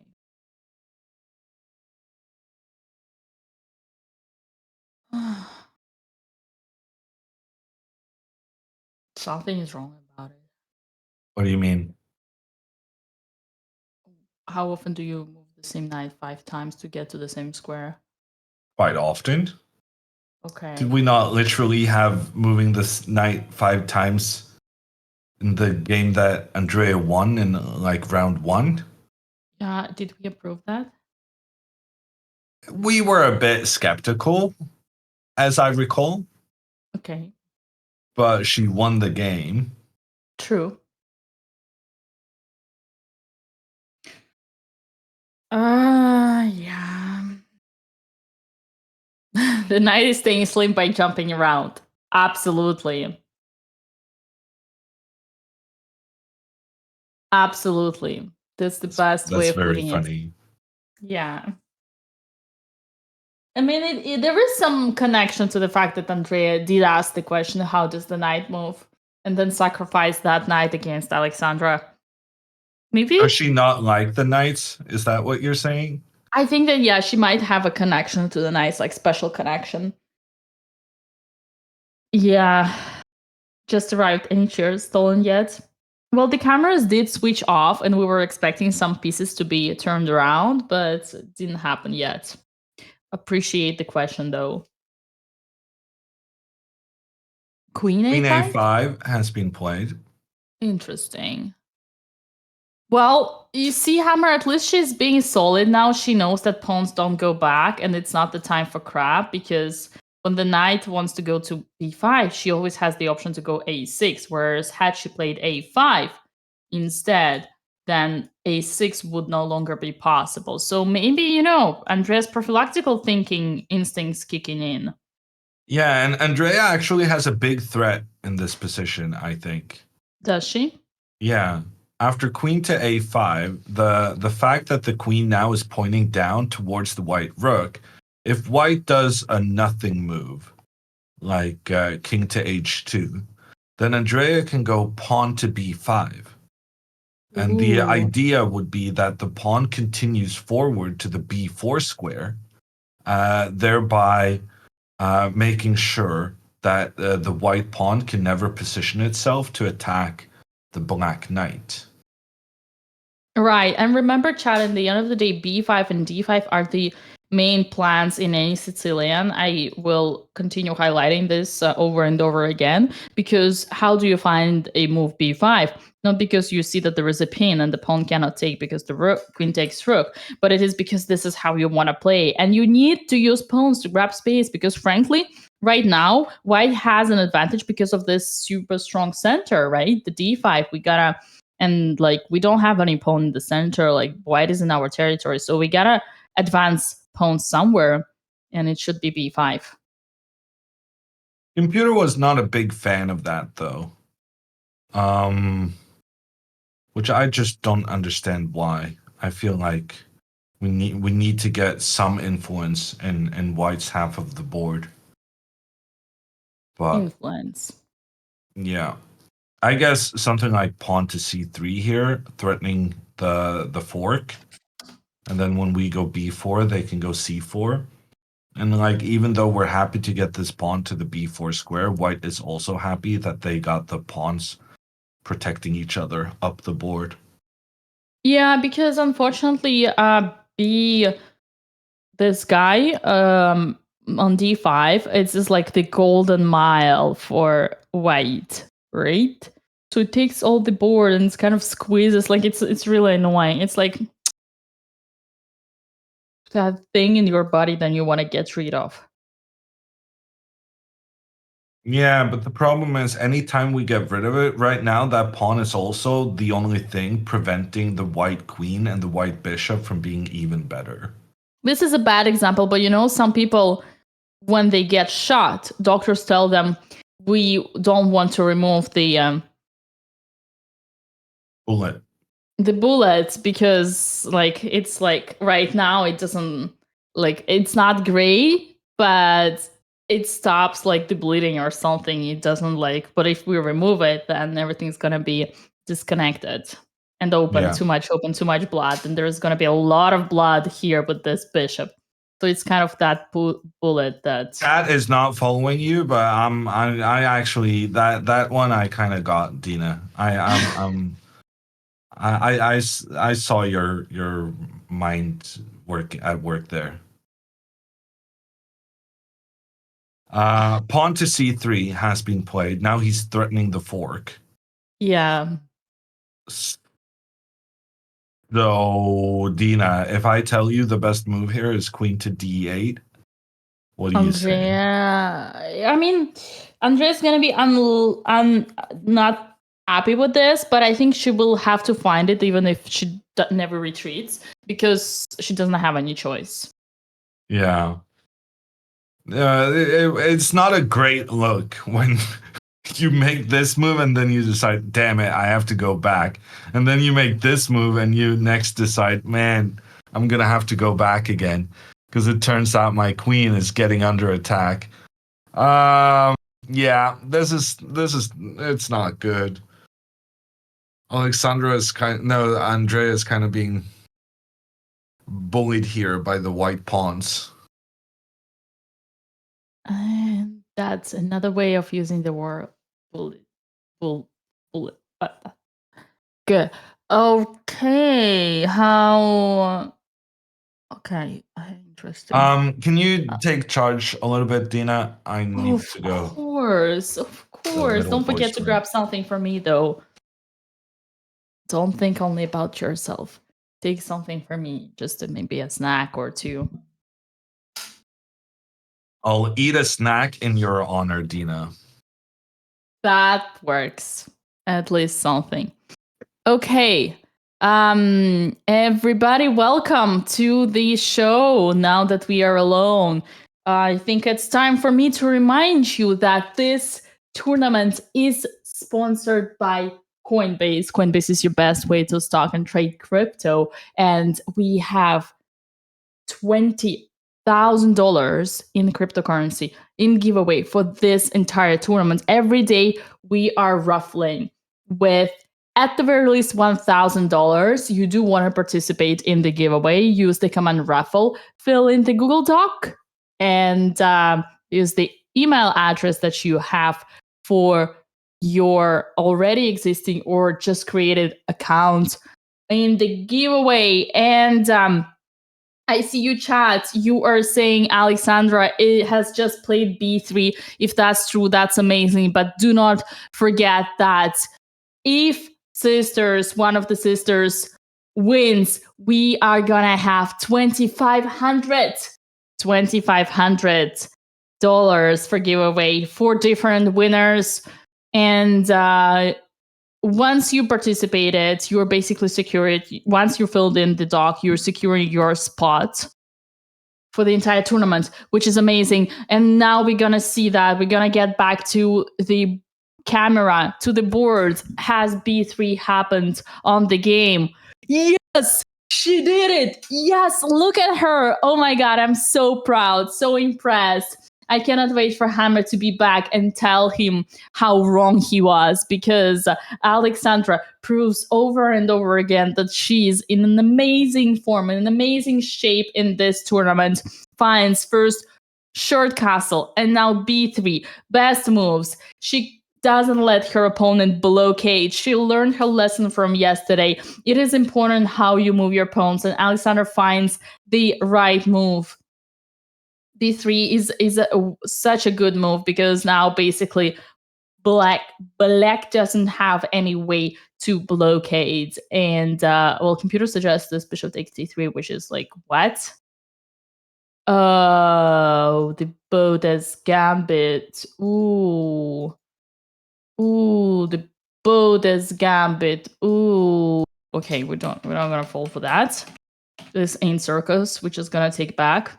But frankly, I think he's just gonna move the rook. Maybe rook to a5. Oh. Now, Alexandra can continue claiming who is the champion here and moving pieces up. And after bishop d3, you have bishop takes, and then if queen takes. Okay, this is not gonna happen. She's not gonna give away this pawn. Another option here would be just to double the rooks on the open file. I love this. I think at some point, black will have to bring the bishop kind of here. And then we go this. And then she tries to blockade, but this is fine. I mean, I love it. I love it. A white's position is super solid. D4 is another important bullet.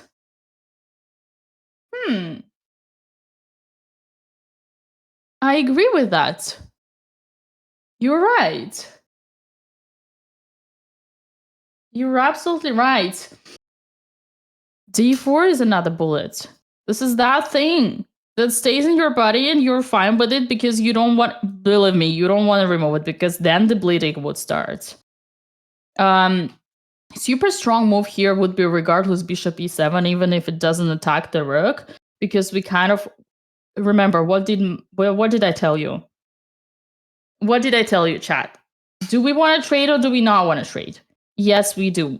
More trades, more air for white. And the beautiful part about it is that Alexandra doesn't have now to keep her rooks passive. She can just double them and put them on the open file. And chat, believe me, I cannot wait to change my Twitter profile, because if that's all what takes Alexandra to get 9 out of 9, be my effing guest. Okay? Whatever it takes.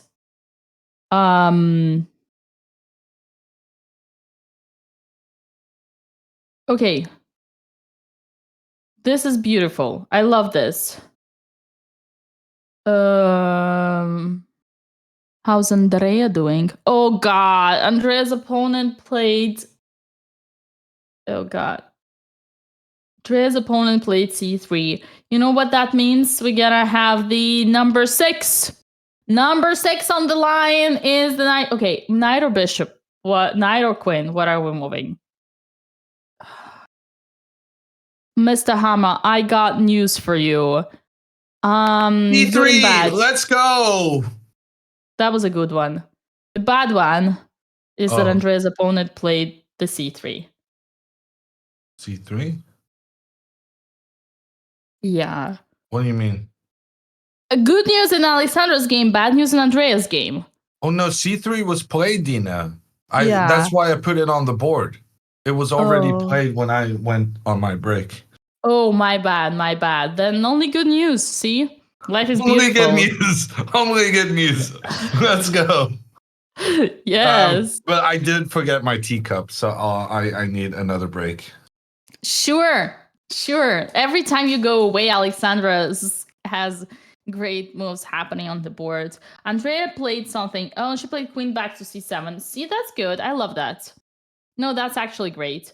It is annoying that he continues to push the pawns, and man,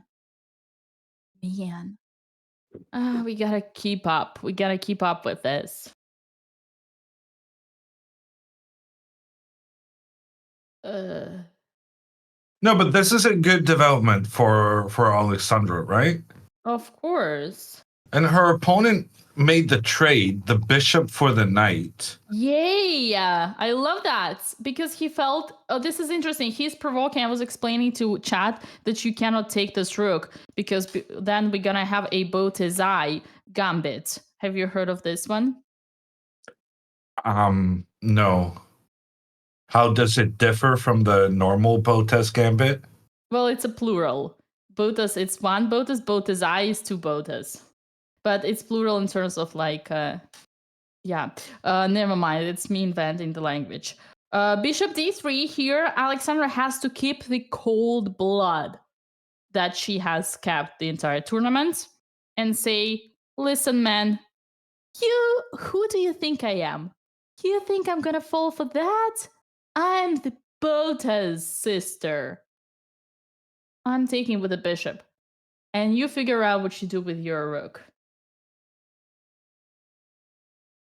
So the only real benefit of making the trade, like Black did, is that now he has access to the c5 square with his knight. But, as we discussed, thanks to this beautifully played b3, knight from c5 doesn't really have squares to go. I mean, I'm not gonna put it now, but because b3 is and f3 are controlling the most important squares. So is that, yeah. So he went rook a7, Dina. And I do think there's a very important but to what you're saying. Because if now Alexandra goes king to h1, The knight comes to c5, and you said there's nowhere to go, but there's actually quite an important square the knight can go to. The knight can play knight takes b3, attacking the queen, the rook, and the other rook at the same time, and the knight cannot be captured because of these two black rooks pointing down on white's solo rook. So I do think there's a very important moment, again, in Alexandra's game, where she needs to realize that this pawn, it's better to protect it not from behind, but from the side. And if she now finds rook to c2, with the idea of doubling her rooks down the c-file, I feel like there's potential here for her to potentially win this game. And now the other rook. Yeah, I was also praising that because for the first time in a history, we would see finally some respect to the rooks from Alexandra Botez, putting them where they belong, meaning open files and not in front of the pawns. That's why, Hammer, that's why I was so happy and proud from the initial rook f to c1, because for me that was a big indicator of a personal growth. Ooh, but Tina, the computer doesn't like this idea. Yeah, computer, because I'll explain you why. Because after bishop f8, computer says that knight c5 is sort of an outpost, and with one knight, we kind of blocked both rooks. But at the same time, it's not like black has a clear plan how to improve. It almost like we're reaching that situation where like black did the best, and now like it's time for white to figure it out. I disagree with that, Dina, because after bishop to f8, black has a very clear threat of taking the bishop, which then will lure the queen away from the protection of the a2 pawn. And by taking the bishop, following up with rook takes a2, black would win a very important pawn. And it's not so easy for me to avoid this. I would like to move my bishop away, but anytime I move the bishop away, black can go pawn to d3, opening up the pressure down towards the white king. And I'm really missing my bishop. I would have loved for my bishop to be standing on the f2 square, protecting my king. But because my bishop is not in a defensive positioning, that means the bishop has to stay here, which means there's actually no way for white to avoid. Oh, I'm so sorry. There's no way for white to avoid losing the pawn here, because we cannot move the bishop, and if we cannot move the bishop will be captured on the next one. You are very welcome, and I actually agree with that. I was wrong. So let me try to find something better here. Knight c5 is a threat indeed. But you know, interestingly enough, when you were pointing on king h1, knight c5, and then do something, I don't know what you did, king g1, the knight b3 was a fake threat because we would have this beautiful queen to b2, pinning the knights and forcing the real BotezLive gambit after queen b6 and knight d3. But okay, that's actually impossible to spot. So here, the question in front of Alexandra is like, what's the opponent threat? And she did play rook c2. I can see she did play rook c2, and the guy is thinking about knight. I mean, the black is thinking. So knight c5 on the board will happen or not. Then, in case it will, white needs to do something. I don't know, man. I don't know. Yeah, she's losing a pawn now. You think It so? felt like she had everything under control, but now she's losing a pawn. But it's because of this brilliant bishop to f8 move. Because if the knight just captures immediately, then we can go rook check. Put the pressure in towards the opponent's king. Yeah, they can still block, but now after queen takes d3, black doesn't really have time to start capturing pawns, because then we're gonna increase the pressure in towards the black bishop and the black king. Yeah, that's interesting. So it How kind did you of find that? relies on this bishop to f8 move, which is it is protecting the knight, but it's actually a preventive move to prevent the white rook from getting in with a check on the king. Okay, then the question is, do you want to do this? Because then I pin, and then you take mine, I take yours. And A4 then- is a ridiculous move, Dina. Well, listen, man, it might force the draw. Yeah, but it's like there's 0% chance Alexandra finds that. True. Wow. I mean, it is improbable because contrary to you, Dina, I know the difference between impossible and improbable. Oh man, look at this. Can you find the move here? Not looking at the engine, winning move here. Oh my god, you spoiled it. What do you mean I found it? Okay. When you ask me for a winning move, I'm gonna find it. That's a beautiful one. We are sacrificing the rook.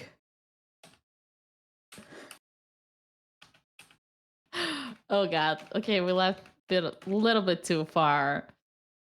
A little bit too far. And okay, for now we're safe because black hasn't yet even played knight c5. And once they play knight c5, we're gonna have to figure it out. But let's just enjoy the moment. There is a chance he goes knight e5 instead. Yeah, let's just enjoy But this I'm not moment for sure now. that changes anything.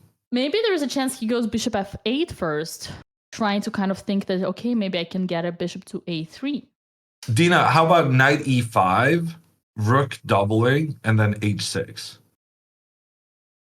Ooh. So he's trying to create space for his king, and you cannot capture. Oh, you can capture. Damn it. Give me your grandmaster title, please. I think. Okay, no. Okay, yeah, no, okay. So that was an interesting idea, but it No, didn't actually, really work. yeah, it just. I mean, it's tough. I don't say it's easy. Yeah, it's a good idea. Well, what here if takes? You know, sorry, Wait, Hammer. what? You know that it's the first line. Dina. Yeah. What if H- h6 takes? I take this bishop first, Correct. and then I'm That's the right threatening your way. rook. Yeah, that's the right way. And then takes, I take. You go here, but then I give check. And then I go f6, opening up the rook along the 7th. Man, that's why he's so strong. He just found all the best moves, all by himself. Yeah, correct. So this is a good idea. Yeah, you just need. Actually h6 is a main line. Oh You no, just but need- you go check and then you take because now you're threatening checkmate. And king So c7. yeah, and but then you have time to take the knight. And this is equal.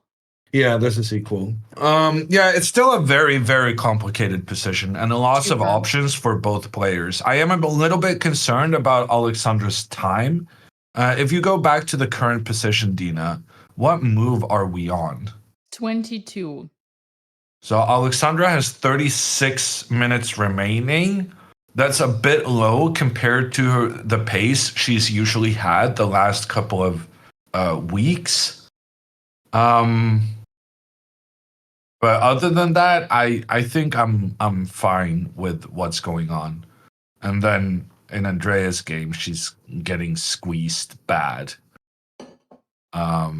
So Yeah, let's take a look at Andrea's position. She did play queen to c8.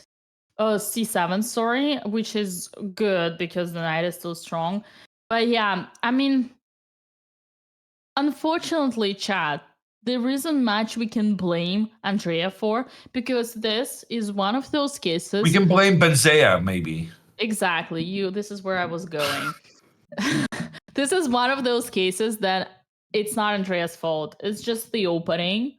Like, Andrea did everything logical. But this is one of those openings where not only you need to know first 10 moves by heart, but you also need to understand what are you gonna play, what are the main plans. And oftentimes, like all these computer nerds nowadays, younger generations, they're super good at opening because they learn by heart 10, 15 moves, but then they don't know typical plans. They don't know what to do. And once they're out of the book, they start playing complete nonsense. Not trying to downgrade Andrea here, but pointing out that sometimes it's hugely important not just to know the first 10 moves, but also what are the plans. If you end up in the position that you have no feeling of and the opponent has an easy play, you're just gonna get that exact thing that Andrea has got herself into. And once again, it's not her fault in a sense that chess sometimes is complicated and you need to do a harder work and a deeper investigation. And also you can see, last thing I'm gonna say here, you can see the importance of a practical way when you get a position. For white, clearly the plan is so much easier than for black. I don't think that's entirely clear, though, Dina. One thing I do want to add to this is that Andrea's opponent has played a ridiculously good game. Oh yeah, true. Well, but that was my point in terms of a style. Like maybe it's just his style, you know? It's like I also love these positions for white, for instance, when you can build up and I kind of know what to do. And if black doesn't come up with some concrete idea fast in the opening, they're just gonna get squeezed. So, and like again, I'm just making an assumption that the guy from the, Eastern European chess school kind of has the better understanding and an easy play here. I do think it's very difficult managing to get your opponent into something that fits your style so well as what Andrea's opponent has managed here. That in itself is a skill, and it's not usually a skill 1900 players have. Mm-hmm. But what if he's some kind of a rusted national master? Yeah, maybe. But then why is he on 3.5 points? Well, because he must have lost to his sister and then had a winning rook endgame and just slipped half a point by blundering the perpetual. That sounds like a different player in this tournament. Well, all I'm saying is that sometimes you can be stronger than your points. Just in circumstances happen. So yeah. So to get back into the current position here, Andrea's opponent has played knight to b5 now, and Andrea might actually just lose her pawn on the edge of the board. The knight is attacking both the queen and the pawn, and if the queen retreats to protect the pawn, which Andrea now did, then pawn to b4 attacks the knight has to move somewhere, and then you just lose your pawn on the edge of the board. yeah. Man.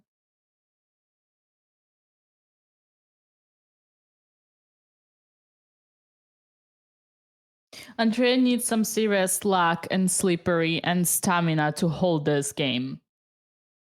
But we have seen her holding already before. Remember, even in Reykjavik, she literally saved the last round, completely lost, has been suffering all game. So what is important right now for Andrea, even though her position is bad, is to keep herself strong and composed and fight and hold on and hope for the best. And the best can easily happen. Thoughts? Well, yeah, no, it's easier to fight back when you're not super low on time. So I also hope that her opponent spends quite a bit of time in this next phase. Also, I did get a comment from chat. What about pawn to a6?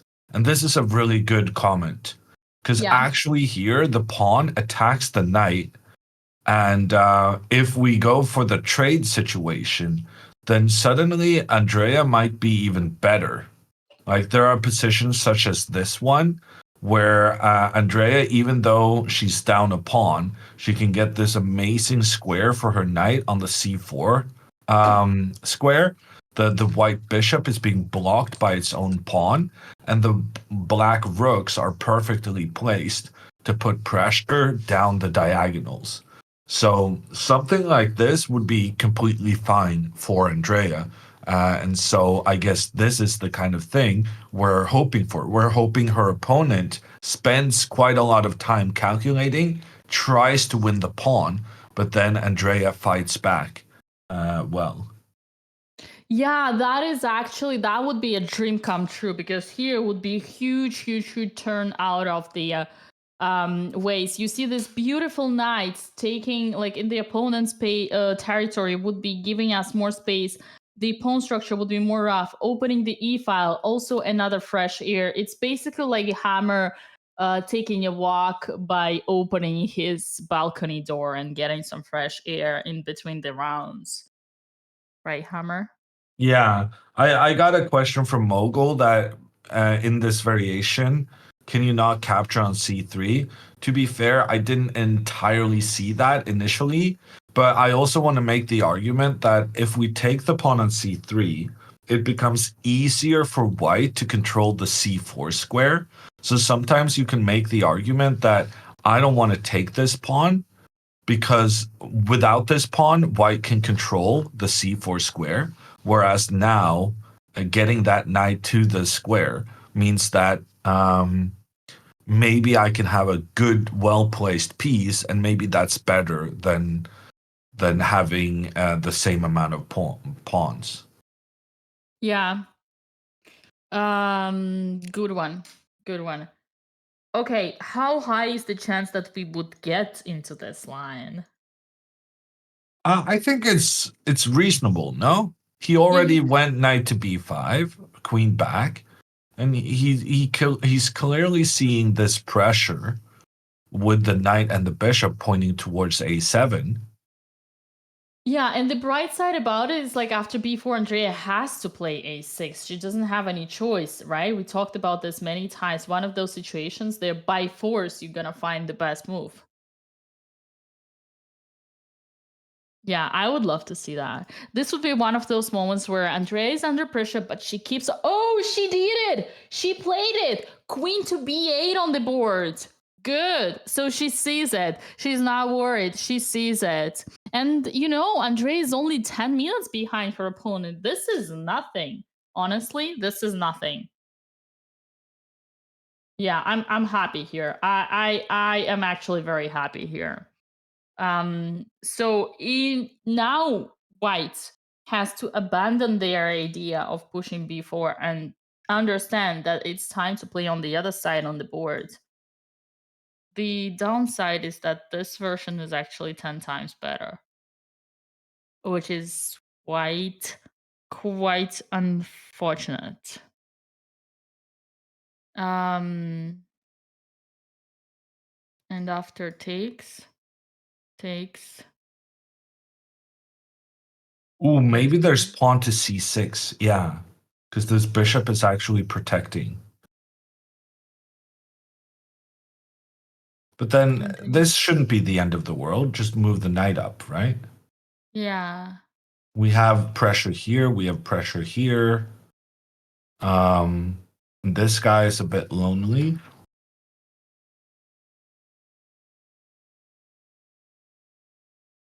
Please. Wait, where did my advantage go away? Oh. Oh, the right thing is to go away. Hammer, here we lose a piece. That's Damn it. Yeah. Oh gosh. I didn't even think about that. The knight just moves back, and because Andrea played the move a6, the knight can no longer go to the a6 square. Mm-hmm. Oh, so this game is just over if he plays b4 followed by the knight retreat. I wouldn't go that far because Andrea loves sacrificing, and it is for 2 pawns, but yeah. There is compensation, but the problem is Andrea will not know that. She will think in her mind that the game is over and only help throwing. That's the problem, the danger. Because the evil bar, honestly, Hammer didn't change that much from kind of like, okay, it's +1 and something, right? Yeah. It's still like not a big deal, but objectively, because we count and we see that we are less, it would be important for Andrea to like to continue be positive and keep believing. She still got the file. For instance, here knight on a3 is still bad on the edge, but yes. Long story short, this is a critical moment for white. And he doesn't go b4, he goes c4, Dina. Okay. C4. Now This is maybe we can great. jump in here. Maybe we can try and Yes. go towards the b4 square. Yes. Oh, and even a6 kicking out this guy. And oh my god, we have plenty of options. We have a5. We even have f5 and e6 and knight d3. Basically, many moves here now for Andrea are so much better. And he played it quite fast. Okay, this is a really good stuff for us. This is a positive outcome for sure. In the meantime, Alexandra has played king to h1. And I'm very curious how she's gonna deal with knight to c5 now. Knight to c5 puts pressure on the bishop, puts pressure on the pawn, and there's already the pressure from the rooks on the a file.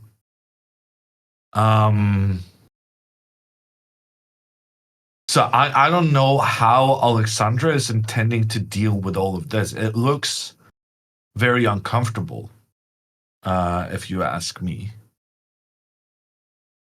So he started with bishop f8. He hasn't yet played knight c5. Do we have like a slight chance of making it right?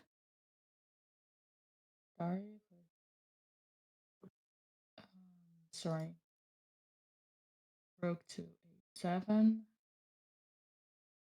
Oh, you have it here.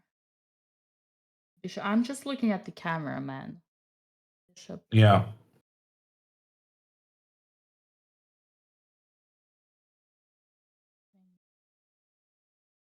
What about a4? We analyzed that. You weren't a fan. Because that What do you would, mean? yeah. No, she would never play a4. When? Like now. I know it sounds crazy. But you don't have the right position, Dina. So she played rook to c2, and then after bishop f8, she's played king to h1. Oh, my bad. Okay, so now he's thinking about knight c5 and he's gonna play knight c5. Yeah. I would be surprised if he did anything else. Yeah, no, you're right. You're right. I got confused for a second. Queen to d1, rook b2, rook b1. What about this? Ugly as hell. But Yeah, maybe. I don't know. Suddenly I'm scared about the knight just dropping back, attacking the bishop, and then this kind of thing looks nasty, no? Oh, actually, no, this is just winning. I'm getting your rooks, Dina. wait, rushed. Knight to e6. Okay, so I cannot move this guy. But if you don't move that guy, isn't that a bit of a disaster? Yeah, the only Well, move maybe here you can go b4. Yeah, that's the only move I was gonna suggest. Because then you actually do have some dark square control. And And you're both preventing the bishop and you're preventing the knight. because of this. Yeah, b4 would be the key. Okay, the problem is I she kind would of have to like find rook it b2. here. Yeah. She might play rook b2 because it's the only move, right? And then when she's getting challenged by knight Is it the a6, only move? I feel like there's so many options. let's say if you want to keep hold to these pawns, right? Yeah. Like we discussed, the idea is for black to get back the piece. Well, right now the idea is knight takes Pawn. b3, but the idea kind of changes based on what white does.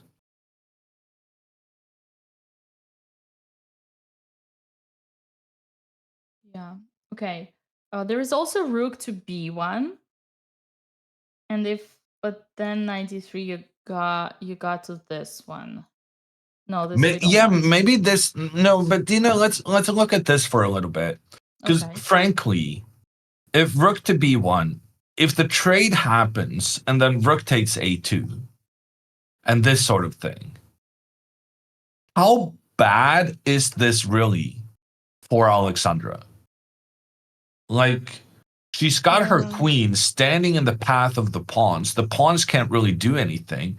If we could move pawns backwards, then this would be perfectly fine for Alexandra, I think. If we could have the pawn on f2 and then the pawn on g3 and the king up here, but like imagine a pawn on f2 just blocking this rook along the second rank, then we would be completely fine. I think the main problem here is the positioning of the white king, not the fact that we're down a pawn. Yeah, plus our pawn for now can move. And after b4, if bishop takes b4, then we can just pin. And this should be fine. They would have to go rook a4, but this is nasty. They cannot really unpin. This is an x-ray that we learned today. But all this is kind of high-level stuff. And practically, I don't think Alexandra would ever find this sequence, not in this particular position, but understand that this is holdable. So I would more likely see her play something like rook b2 here. I like the fact that it's her opponent's turn, because given the variations we're analyzing, I feel like white is under quite a bit of pressure here. And when you're under pressure, you tend to spend a lot of time.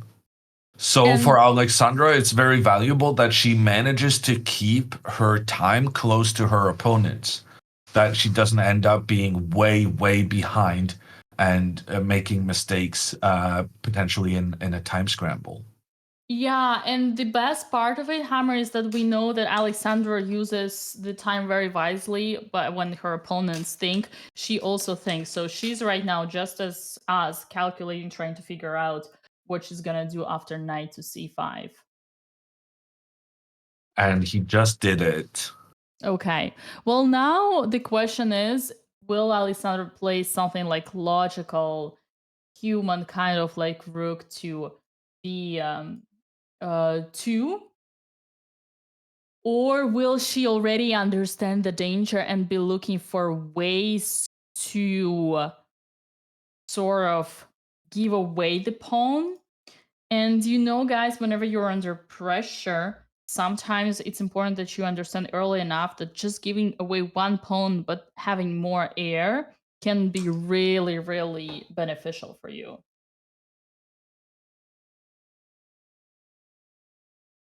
So what are you saying, Dina? Are is it more air? Are you saying h4 here?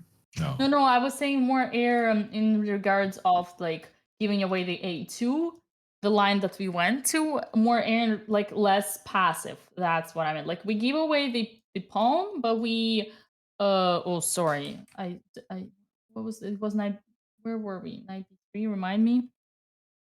Was getting Well, a queen d1 seems to kind of stop the immediate captures.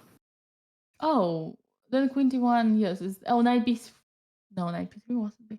Oh yeah. Well, then she might play also queen d1.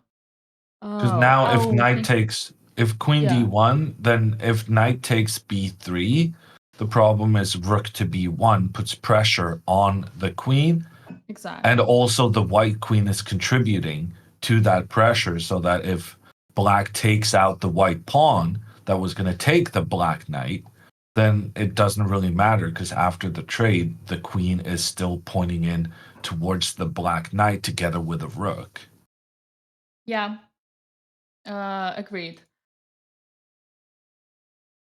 I think it was rook b1. That's the line that we went to, and then that was the thing that I was referring to. So, but here, like the heir thing would be with b4, which is a second pawn sacrifice. Man, no, this isn't. This is not. Yeah, this is never happening. Yeah, it seems unlikely that she'll give up one of these pawns if she still has the choice to avoid it. I really like this rook b2 move, Dina. And queen d1 is also good, right? I kind of prefer queen d1 because I don't want to put my rook in front of my pawn. Yeah, that's fair. Because the rook is already on the open file. Okay, so let's do queen d1. Yeah, and we worked so But- hard to put it there. But if queen d1, I'm a bit nervous about having this queen move away from the protection of the a2 pawn. Yeah. And now Yeah, it if I depends. just go like queen to d6, am I not threatening this anyway? I guess here I can go b4. Oh no, because then I lose the pawn. No, actually you are. But now maybe now Maybe it's a rook little- e2. I would suggest now you're rook b2, but it's tough. And I don't need to put my rook behind my own pawn, Dina. I can go rook to e2 also. You want to put it on the open file? Well, I've been inspired by your desire to hammer in the basics. Ooh. And Well, listen, I feel flattered and I agree with you. Let's do this. This is so much better. Yeah. Well, but someone in chat was mentioning rook a3, which is a good point. yeah. Because with rook a3, the rook is taking control here, which means now they're threatening knight takes b3 again, with the queen no longer able to make the recapture, and the pawn cannot make the recapture because of the pin towards the corner. Must have been the chatter and the username Stockfish because it's the first line of the Stockfish. But Seems maybe like, maybe we can kick the rook out. Seems like Hammer, it's only a matter of time. It's okay, don't worry about it. Yeah. I got you. I'm here with you. Me and chat will never. Yeah, no, wander. Alexandra's position is super uncomfortable. There's so many threats she has to deal with.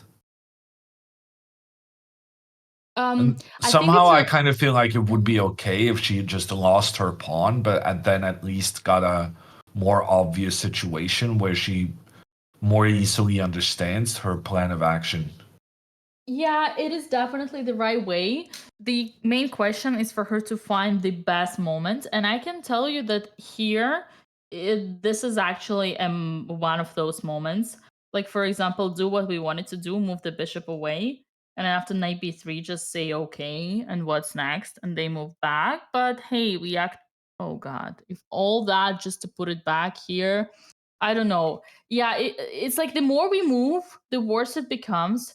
So, I mean, black queen just does e2. their. Okay. Where? E2?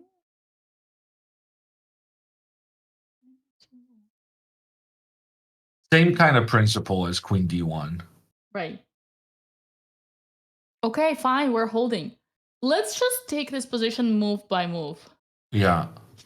And what about queen e6? Appreciate the fact that we're still in the game.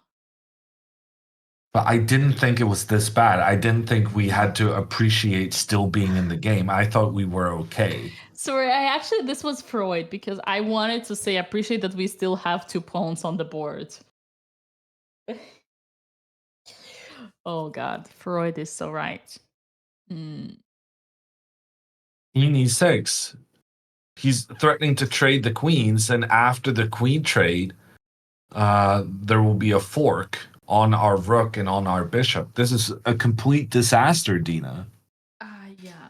So we cannot take, because then the weakest part of black's position, sorry, that was doubled pawns would become not so doubled. I mean doubled, but strong doubled. So we don't want to have this pawn supporting the center. So we kind of have to do something like rook d1, which is extremely hard to spot because right away, and we take with the rook. No, and then Dina. the take- you like Okay. that?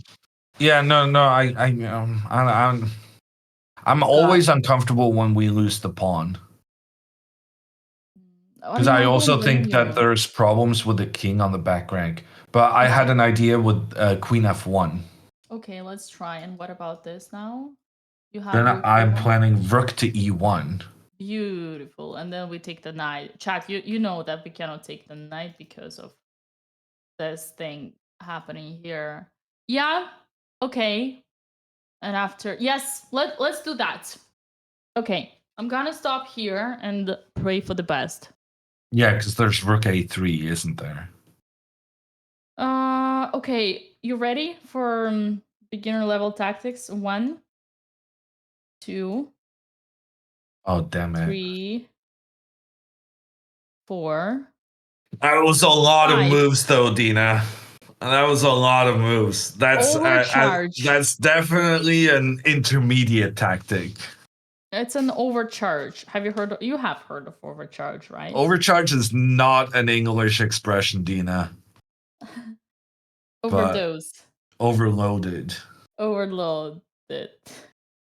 I like how Hammer is teaching me English. Well, in all fairness, Hammer's English is one of the best among us Europeans. Overloaded. Overcooked. Oh man, she might blunder it. Okay, I should say that with a smile. It was that smile when everything is like kind of, when things go bad, you gotta learn how to live with that. Okay. Tough situation for Alex here. Overloading chess. What is this, Hammer? I'm just linking to the chess.com chess phrase dictionary. Overloading. Okay, can you also link for Hammer the X-ray? I mean, he learned it. I don't have to roast on it, but I have to fight back.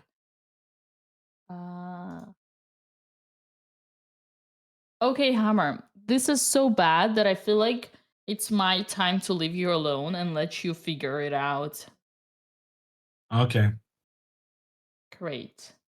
Try to find something by the time I'm back.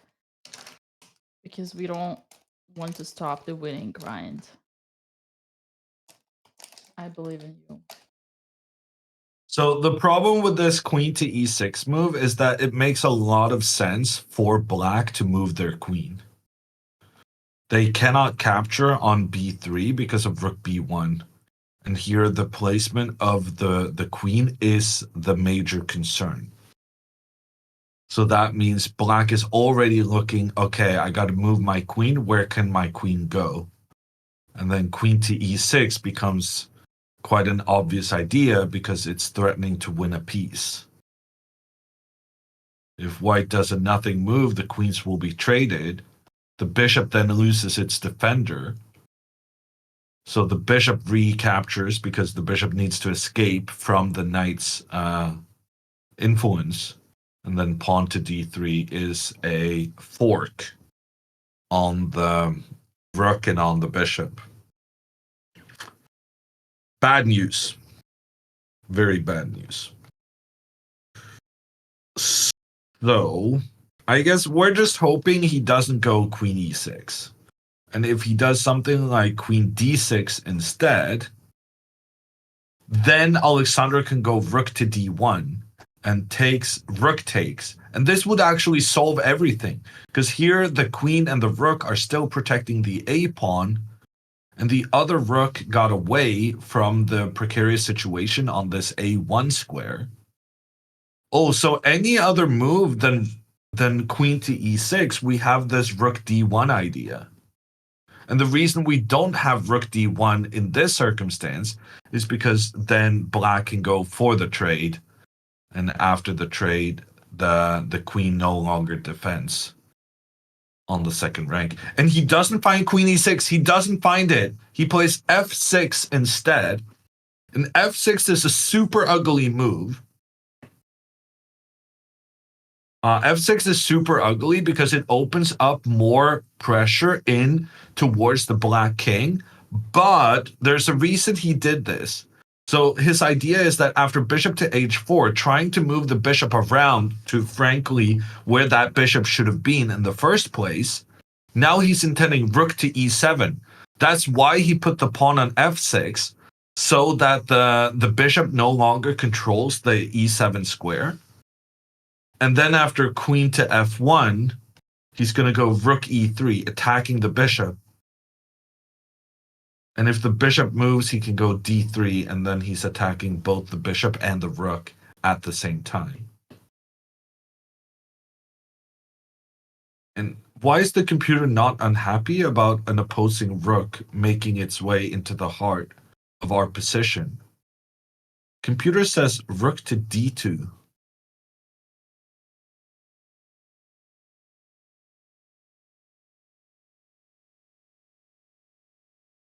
And the reason we have to go rook d2 is because if rook to d1, then takes, queen b5. There's a pressure from the on the rook, and if the rook moves, the queen is under attack. That's why we have to use our good rook to protect, because then after takes, no more queen putting this pressure, because that queen is already protected, and we can just start capturing pawns. Okay, still very difficult defensive moves to find, but f6 I do think was a step in the wrong direction because it allows Alexandra to have some counterattacking ideas towards the black king in the long run.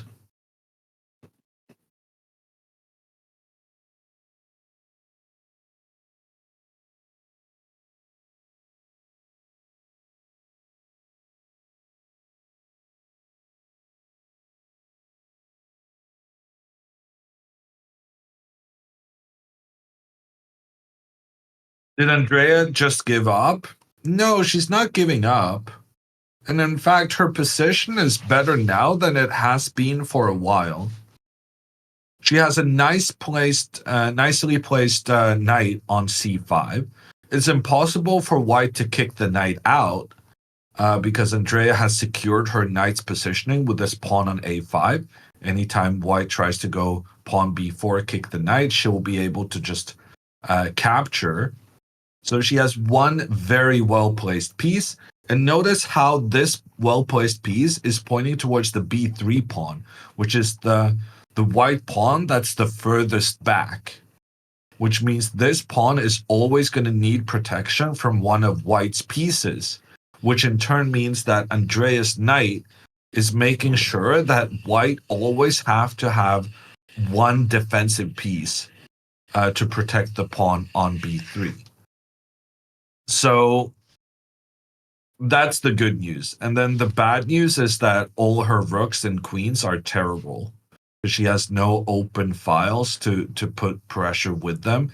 The only opening for the rook she has is the c file, but she can't really have any pressure there because her knight, the only well-placed piece, is standing in the path of the rook. So Andrea's mission moving forward is to try and open up more space for her rooks. Alexandra goes bishop f4, and this is fine. So I wanted bishop h4 because I wanted to put pressure on the d4 pawn, but the benefit of going bishop f4 instead is that now the bishop is still protecting the e3 square. So no more rook coming in to that square as easily as he did in the previous one. The rook comes in, threatens the queen, and now Alexandra will just move her queen back. And then her opponent will double the rooks on this newly opened file. And if Alexandra at some point could find the time to give her king some space, that could be good. Okay, computer doesn't like that. What about bishop to b5? And we're actually, yes, bishop b5 is great because we're making sure that the two black rooks cannot work together on the open file. And because the bishop's protected, we're just kicking the rook away immediately. All of this is good. This is good. And Alexandra's playing quite quickly. She still has 20 minutes left, and she's gonna need that time for the time scramble.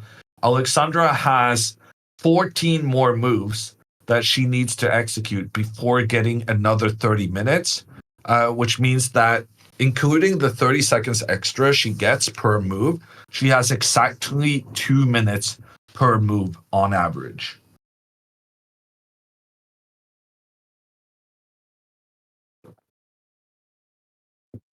What move is Andrea on? Do they get extra time soon? No. So Andrea is doing Andrea things, which also includes getting into horrendous time pressure. She's on move 23, meaning that she has to make an additional 18 moves. Ooh, knight a6. I kind of like this. So she's putting one knight on b4, and then she's maneuvering the other knight to c5. But it also means that her knights are far away from her king, so maybe her opponent can start an attack against the white king. Knight moved for the 6th time. I'm glad you're keeping track, Sinstar. Is Andrea's time management you're doing, Coach Hammer? No, I am not responsible for that. But sometimes your opponent gets really stressed out when you're in time pressure. So it can be,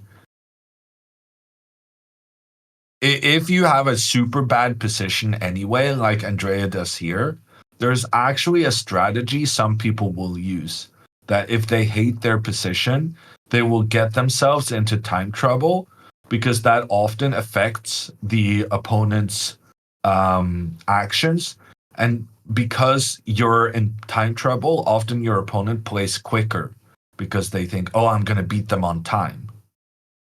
So if you're doing poorly on the board anyway, voluntarily, purposefully giving yourself time trouble is a strategy to try and make the opponent lose their focus and start thinking that, oh, I'm not going to go try and find the best moves. I'm just going to play something quick to try and win on time.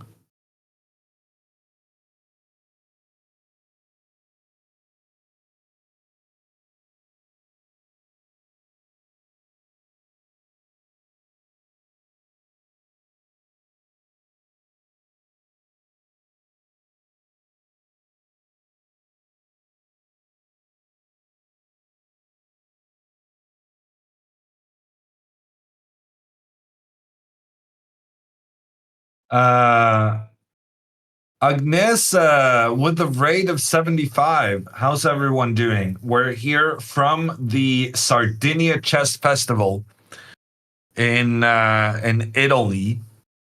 We have Alexandra Botez leading the B group, the group for players rated below 2,000. Alexandra has 5 points out of 5. And there's 2 players chasing her with 4.5 points. One of them is her opponent in this round, Joe Paul Ganta. Andrea has only lost 1 game, and that was against Alexandra in the sister matchup. She's on 3.5 points out of 5, and Andrea is actually playing the highest rated player in this entire tournament.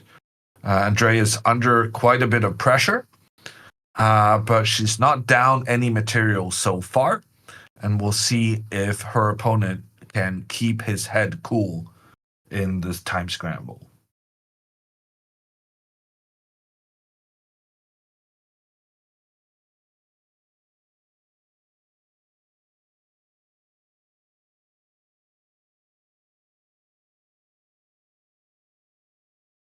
Highest rated in Group B. Wow. Look at this admission. He goes back with the rook to the A file to put pressure down here again. Wow. Ganta regrets his decision to go with the rooks on the E file, moving his rook back. Now Alexandra can go queen to E2, implicitly offering a draw. But frankly, there's no need for her to do that. There is no big threat on the white position just now, or maybe knight takes is a threat. I would like to see Alexandra play h4 here. I want to see her try to exploit the problem of this h6 move, f6. Sorry. Now that f6 has been played, black has less control over the light squares, and we conveniently have a bishop pointing in this direction. So with this h4 move, I want to go h5 next and try and open up for this bishop to attack towards the black king. Also, there are very many variations where I'm scared that my king is going to be back rank checkmated.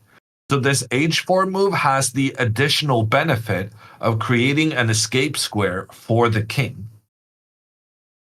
And if knight takes b3, we go rook b1, pressure on the knight, pressure on the queen. Black can capture another pawn, but then after takes, we can go queen to d1. And this knight is not getting away. The knight cannot move without the queen being lost behind. So that means in the current situation, black doesn't actually have a single threat, which gives us time to do whatever we want. And in this case, what I want to do is try and remind the black king that it could get into trouble as well. And Dina, what do you think? This well, first of all, let me update you on what happened. Ganta played rook e7 and then changed his mind and went back to a7. I feel like whenever you or me take a break, it has a positive outcome.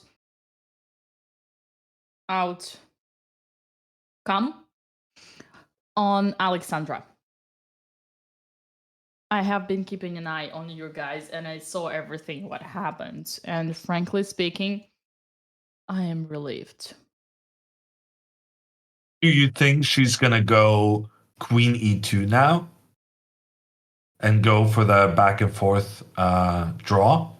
That's a very good question. And frankly, I have no clue. I would be kind of happy with both because for the first time ever we saw clear mistakes from Alex's opponent, which is indicator that he's uncomfortable and he's like kind of like stopped playing like a machine. So it's a positive direction, right? So I think Alexandra should decide depending on how she feels, how confident she is with the position and time and her general energy right now. Well, the thing about queen to e2 is kind of a useless move, right? Because right now we kind of decided black doesn't have a single threat. So queen to e2 would basically only be to tell her opponent, I would very much like a draw. And not actually do anything constructive for Alexandra's position. That's why I suggested the move h4, Dina. Because I saw this weakening of the g6 square now that the black pawn is no longer protecting there. And I want to push my pawn up and try and attack. Oh, Alexandra has played h4. Oh my God, that's a grandmaster move. I swear to God, that is high level stuff. That is, wow. I mean, I was proud of suggesting that move myself. Like, I was legitimately happy with myself that I had found such an interesting idea. And then Alexandra goes ahead and plays it herself. And her opponent goes knight e6 immediately, and that cannot be a good move. Because now there's no more pressure in towards the white bishop.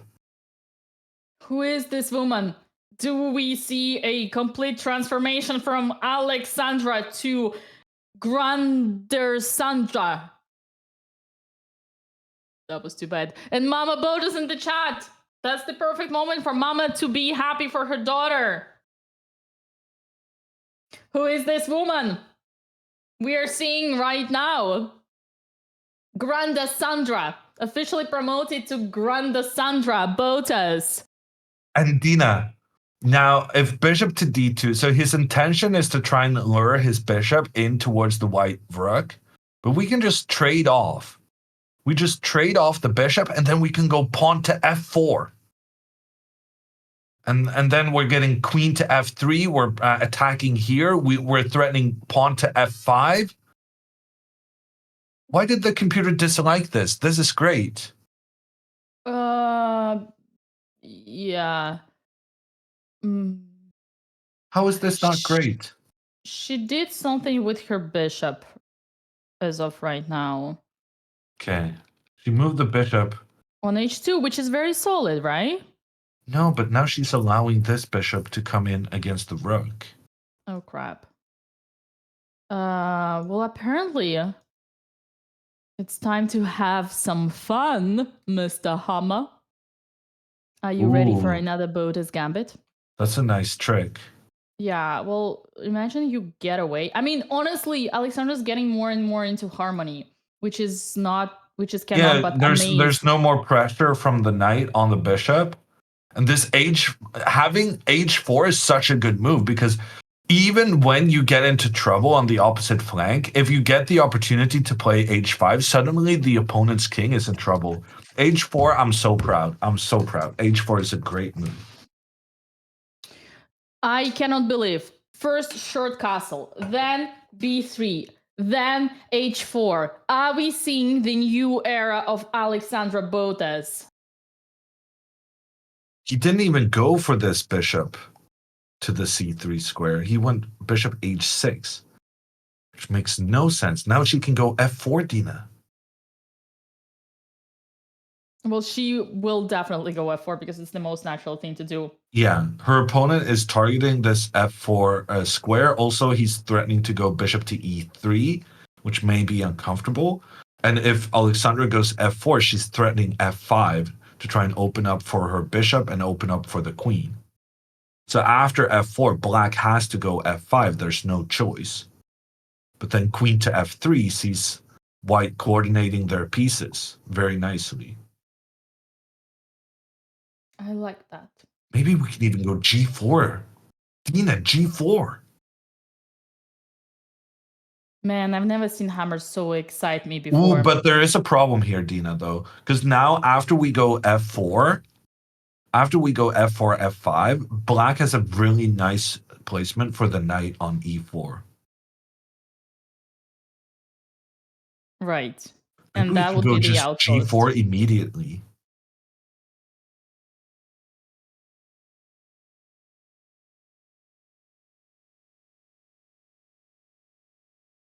Really? Knight c5? You're not going to go rook f7? Okay. For your personal satisfaction. Look at this. Boom. Oh. Where is your grandmaster title, by the Damn way? it. It's okay, don't worry. She didn't go f4. I'm very surprised by that. I love when Hammer blunders and I have Stockfish in front of my eyes and pretend that I'm Mr. Wonderful and know everything. But it's cool. It's really cool to call Hammer out on his blunders. And for the record, chat, it's not that I find them. I'm just looking at the lines. h5 is very interesting, though. But now I'm kind of scared. If he goes bishop e3, now there are some variations where black just sacrifices this pawn because he's happy to get a situation where he can get both his rook pointing down towards the white king. Something like this would be very dangerous for Alexandra. Oh, yeah. Although maybe here she can go f4 and just try and get some space for her queen to do a counterattack on the opposing king. Because she does have this rook offering protection along the second rank. This position is getting super spicy. Both players are pretty low on time, but Alexandra is the lowest on time. In the meantime, Hammer, I have a very sad news. Chad is calling us out on Andrea's board, and in fact, things have happened on Andrea's board, and she kind of little bit correct, if I can say so. Her position was complicated, tough actually. We don't blame her, but after a certain sequence of moves, bishop h3 here was a critical moment where Andrea threw the pawn to f5. And after f5, There's going to be a sacrifice. But Andrea had a terrible position anyway. I feel like sometimes it can be good to provoke your opponent into sacrificing, because at least then they're risking something. oh, interesting. Maybe not here though. It would help if we had more defensive pieces. Here, just for the record, the best solution would have been to give away the exchange, which is a very deep thing for this bishop, because the position is still actually a little bit blocked. And for now, rooks, like, white has an extra like exchange up, rook against knight, but the rooks don't have open files. So for now, black is doing okay. Plus this white square is slightly weakening. This would be the best situation, but it's tough. It's very tough. It's like you need to be Petrosian or Petrosian's granddaughter to understand that. And instead, Andrea played f5. And now, yes, Hammer is saying that there is this sack, but I don't think he will sack. You don't think so? No, I think I think he's going to take with the bishop, not the knight, though. There is a 4 and knight d7. Oh god, he's everything. No, I don't think he's gonna sacrifice. But we feel free to break down the sacrifice for us. Break down? I mean, it's more like pieces towards the opponent's king. I don't want to take with the bishop, Dina. Oh, no, sorry, I don't want to take with the knight. Want to take with a... And then queen takes h5. I don't want to take on f5 either, Dina. Oh god, sorry. Queen takes h5 here. Because I want to prevent knight g4. That's smart. And then she can sack the rook back. Like, this is not too bad. Yeah. Okay, she can even try to hold on to her rook. Like, well, this doesn't seem disastrous compared to the other position she had, Dina. Like, her position was already terrible, and now it's just terrible, but with an extra knight, so that if she survives... Alexandra's opponent made a move that makes Alexandra's percentage go way up. Ooh, and after king to g7, Alexandra pretty much instantly played f4. And that's the first line of the engine. We see the Grand Sandra Ostock Sandra Botez today on the board. But now after f5, is she going g4, Dina? Yes. G4 takes f5, and now you have bishop to e5 check, so it's even better than it was earlier. Oh my god. And you have the rook that can work along the second rank. So if there's something like rook to f7, check, king moves back, take, we can move the rook over. Oh my gosh. You can move the rook over and you have this incredible attack with your two bishops pointing in towards the black king. Man, this is so amaze me and so excite me that I'm out of words. Yeah. In the meantime, just a quick note for Andrea's game. To summarize what Hammer was saying, the fact that Andrea's evaluation bar went so high or down, depending how you look at it, is actually great for us because Andrea was already in a desperate situation, and actually there was no wall situation here. She didn't rush anything.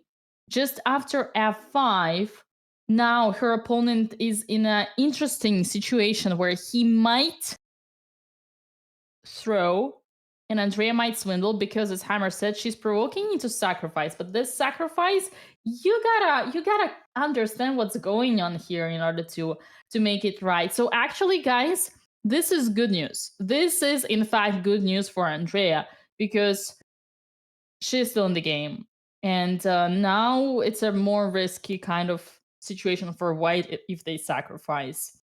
That's how I would summarize it, Hammer. Yeah, I'm with you on that. Although now that you say it, this knight takes, and then having the bishop pointing towards the black king looks actually kind of terrifying. Yeah, that's kind of the first line. That's why I kept actually pulling this one in all this time. But just the fact that he doesn't know, like Dejan doesn't know. Do I sack the knight? Do I sack the bishop? I don't know. Wow, her opponent didn't go. Alexandra's opponent didn't go f5, Dina. He's captured on h5, and that's another mistake because now he has no control of the light squares. Alexandra's bishop pointing in towards the black king is just a big problem for black in the long run. I guess he's going to have to prioritize going after Alexandra's bishop with his knight. So the obvious move here is queen to f3, going after the pawn on h5, going after the pawn on d5, but then knight to c5, tries to take out the bishop. The bishop is so valuable, we're going to want to keep that bishop on the board. Then black has the opportunity to capture the... No. Then black has the opportunity to push the pawn forward in the center. We're not going to get distracted by that. We're just going to move our rook away. And then they cannot capture the pawn on b3 because of okay, I don't know what's going on, Dino. Yeah, no, you're right. Interesting thing. First of all, Alexandra did play queen f3, but actually, surprisingly, and her opponent did play knight c5, but surprisingly, queen f3 was not the best. She had even better options, but regardless, we need to point out the better option would, in fact, by the way, be to actually prevent knight c5. Oh, that would have been so good. That would have been game over, Dina. Yeah. Oh no, rook c1 is actually not that difficult to find. Because it prevents black's main plan of trying to take out your bishop while at the same time making a threat of your rook going against the queen and the knight. That would have been a winning move. Yeah, well, on the bright side, queen f3 is only like kind of throwing half a point difference because here white is still better. And I think the most important here I wanted to point out is that g takes h5, chat, is the horrible move, horrible mistake. I would just come there and take my book and slap Alexandra's opponent with my book on pawn structures, because show me the candidate master that does not understand that breaking their own pawn structure, creating freaking 5 isolated pawns, 3 pawn islands, 2 double pawns. What kind of candidate master is this? Excuse me, but I cannot hold my emotions here. This is a complete disrespect of all strategy. This is a complete nonsense, and I'm very... She found bishop f5. Great. But I agree with everything you said. It's just that they're both playing so quickly right now because they both want to have a lot of time if there's a decisive moment coming. Yeah, guys, I do want to make sure that you understand, just like Alexander and Hammer understood, this is unacceptable. The power, like, literally, you know what happens when, like, for example, Hammer pushes the pawn on h5? He doesn't even understand that g takes h5 is a move. He doesn't even calculate this as a possibility. Like, it is not even his candidate moves, because such moves, they should not exist. And when they do, he gets surprised and looks at his opponent and thinks, what kind of are you? Okay. This is what we have right now. And life has never been so good for Alexandra before. It's a good thing to balance between Andrea, whose opponent is still thinking. So, we're still there. We are still there. So tell me again, Dina. Uh-huh. In Russia, when you say impossible, Uh-huh. did you mean improbable?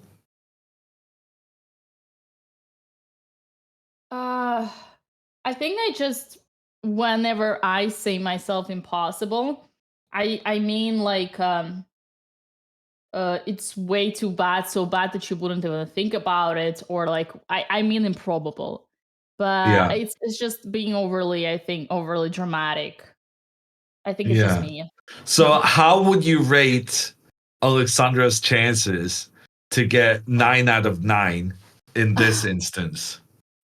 I mean, okay. The reason why I say it's impossible, it's like Mission Impossible, right? Exactly, Chad. Thanks, by the way, for backing me up. It's like he still does it. Tom Cruise accomplishes all the missions that are impossible, and that's what I think for Alexandra is 9 out of 9 is her impossible mission. But I'd love to see her do that. The point is, like, no one, like, you never see this in real life. You never see, unless it's some kind of genius 12-year-old hammer who is winning boys under 13 championship and cooks in his own kitchen, all the other guys who just learned the moves. I just, like, it doesn't happen usually, simply because at some point you're so much leading that you're satisfied with the draw, and you do two couple of draws, you win tournament with 1 or 2 points to spare. What's the big deal? You got 8, not 9. I mean, why do you have to be a perfectionist? Oh God, he took. Oh Yeah. God. Andrea's opponent took the pawn. He's made the sacrifice, and it's very problematic.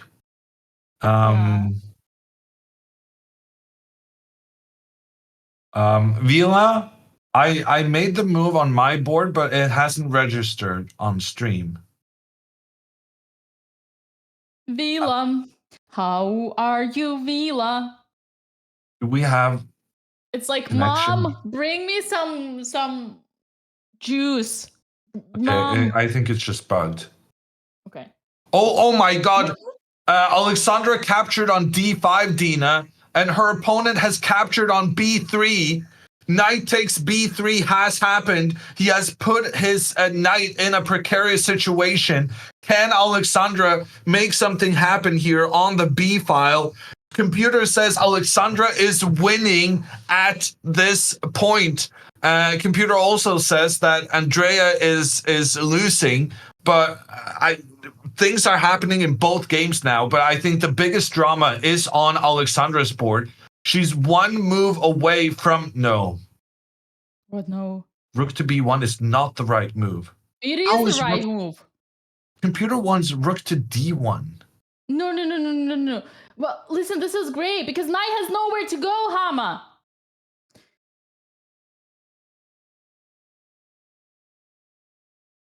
I'm so confused. Are we going for checkmate? We are. It's a checkmate in 13 moves, but she wouldn't find it, would she? But then why are we not putting the rook on this E1 square to begin with, if we afterwards have to go for this checkmate? Okay. Queen to A5. Oh my God, she didn't move her rook! What? Her rook was under attack and she didn't move it. She played rook B2. And now he has the queen A5. She blundered that the bishop is there. She blundered the bishop.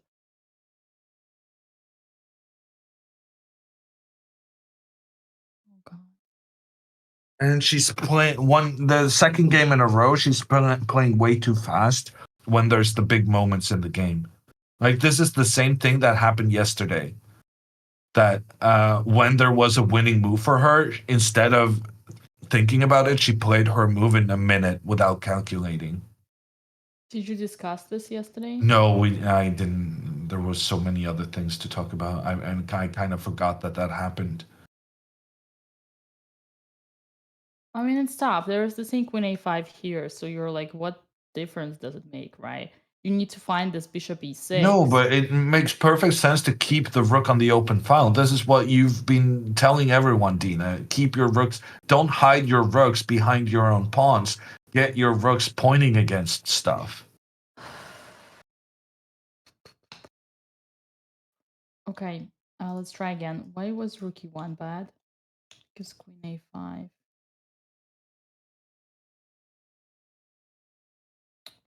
Yeah, I mean, I think it's easy for us with ancient. I actually don't think it's so easy here. No, but I'm not criticizing the move. This is the same thing I said yesterday, Dina. I'm not criticizing the move, but I'm massively criticizing the time management. Okay, Why I are you playing understand. so quickly in an important moment in the game? And also, it's just like the general principle: the rook is attacking the other rook. Why are we not moving the piece that's under attack? And also, Hammer, this is important. Chat, this rook is in front of the pawn, so we kind of want to improve our worst piece, right? And put the rook on the open file. Because she doesn't know it's an important moment? Of course she does. You're crazy if you think she doesn't realize this is an important moment. Everything is under attack. She definitely understood it was a key moment. There's no doubt about that.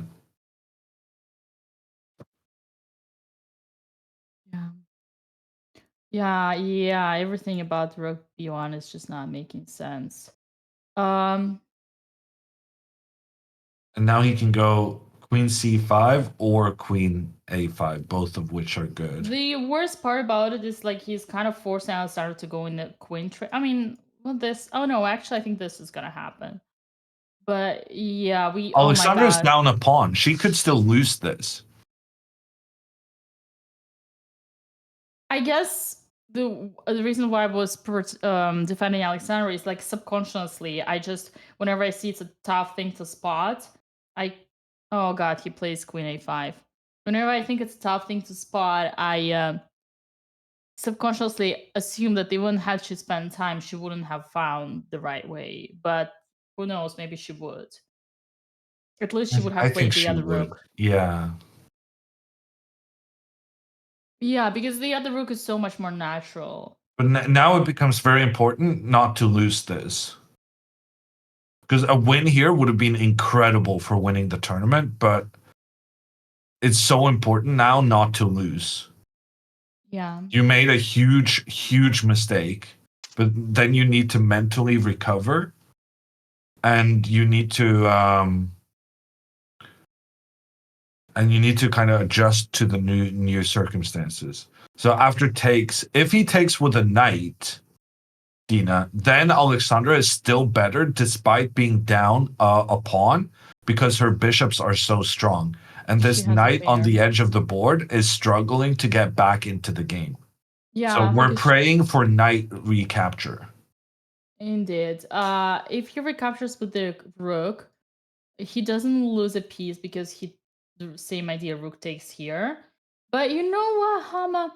I think long term white is fine because white has a passed pawn. I'm not even sure we need the long term. After rook to d3, are we not just winning this pawn? Yeah, rook a4. Another rook? Honestly, with this structure, like just because Alexandra made this brilliant h4, h5, I don't think she's risking anything in the endgame. Obviously, as long as she doesn't blunder all her pawns. But actually, I think we're saved here. Alexandra just needs to understand that, okay, it's enough to play games. Enough to play games! But like, surely she cannot avoid making the queen trade, right? Because she can if she takes with Oh yeah. She can if she takes with a queen or to b3. That's what I'm worried about, Hammer. If she gets but she wouldn't do that. You right? think so? Surely she understands that then her pieces are passive compared to her opponents. Because this would give us the opportunity Like to Black push. has more pawns in front, close to his king than Alexandra has close to her king. True. So just from a king protection kind of thing. Yeah. Keeping Sometimes the it's queens on the board is usually you just look at whose king is worse, and then yeah. Hmm. Yeah, and in the meantime, Andrea's going really down. Yeah, Andrea went knight to c5. I don't know why she didn't go knight to c7 to try and take the bishop. But the problem with knight to c5 is that now her opponent can just take out the knight, making sure that the bishop remains here, and then this pressure and this pressure and this pressure becomes too much to deal with. Yeah, guys, let's not blame Andrea. She didn't do anything wrong here. I mean, it's just that it was unlucky that the opening, it didn't matter how prepared she was in this opening, it wasn't her style, and in the contrary, it turned out to be exactly the style of her opponent. So it's just one of those moments she couldn't do much. She didn't do anything wrong, honestly. Well, I think also her opponent played close to a perfect game. Yeah. Which you kind of don't expect from a 1900 rated player. So it was a bit unfortunate.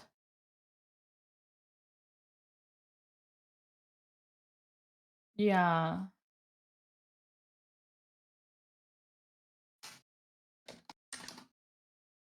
Bit unfortunate. But here's my thing about Alexandra's blunders when she has a winning position. Both times, both today and yesterday, she made her blunder in like less than a minute. And then after her opponent replies, she spends 6 minutes realizing that, oh, I messed up. Which is why it's better to spend those 6 minutes trying to find the winning move while the critical situation is still on the board. Agreed. Yeah, she could have she must have, like, even though she didn't see anything concrete, but she must have thought that, like, she could feel that she was actually having something. But my guess is that she might have just blundered that there is this skewer, right? I think this is called the skewer. Also an X-ray, actually. Man, I think we're cursed, Hammer. It's the day of the X-rays. I think she might, simply might have blundered. She thought she was winning here. You know why? I think she was breathing real hard when she played Rook B2. So she might have been like, oh my god, I'm winning. But no.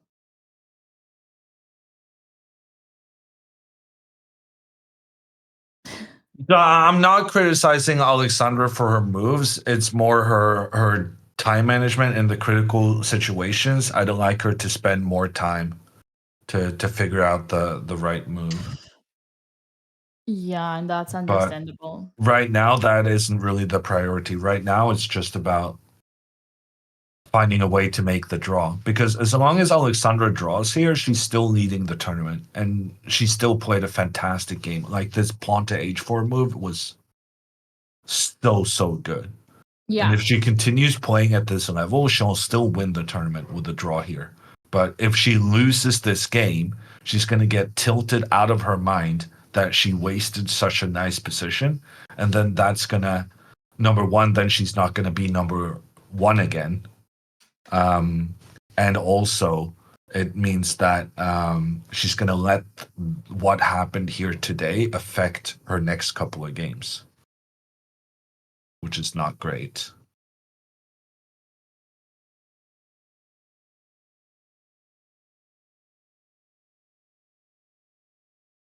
Okay, she took an a5. Good move. Good move, Alexandra. Please take back with the knight.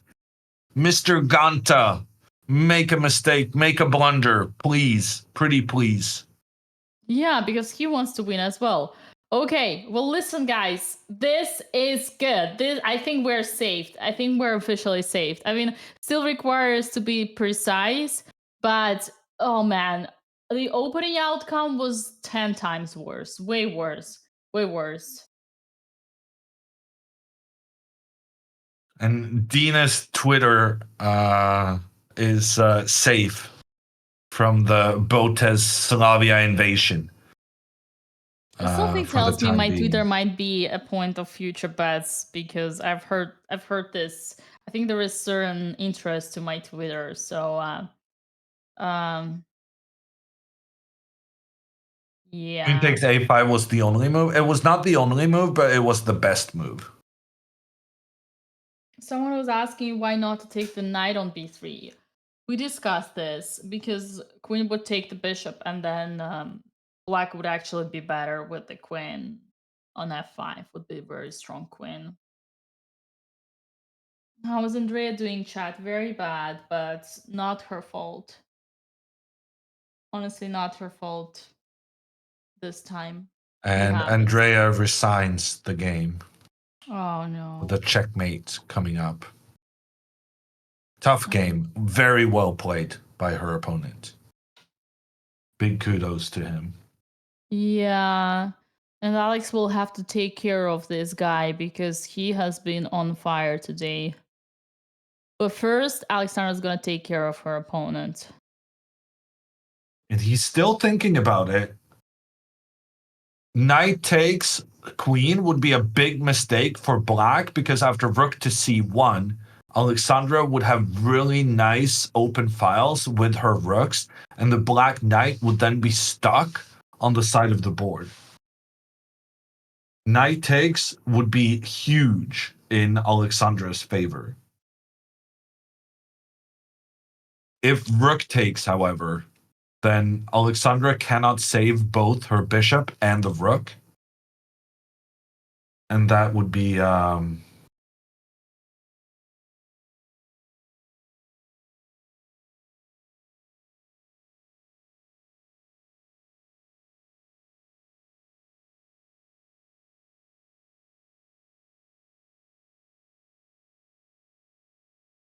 Rose gonna cook. we're muted. But Dina, we're muted. well, it's okay. Oh, we're back. Never mind.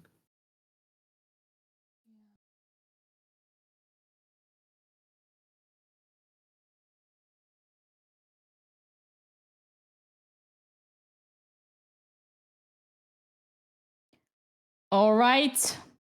I can feel that the stars are shining for us. I can see them in the sky. They're pointing Alexandra the right direction that she's gonna find herself.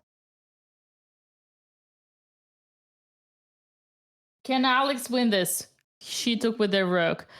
Unlikely, but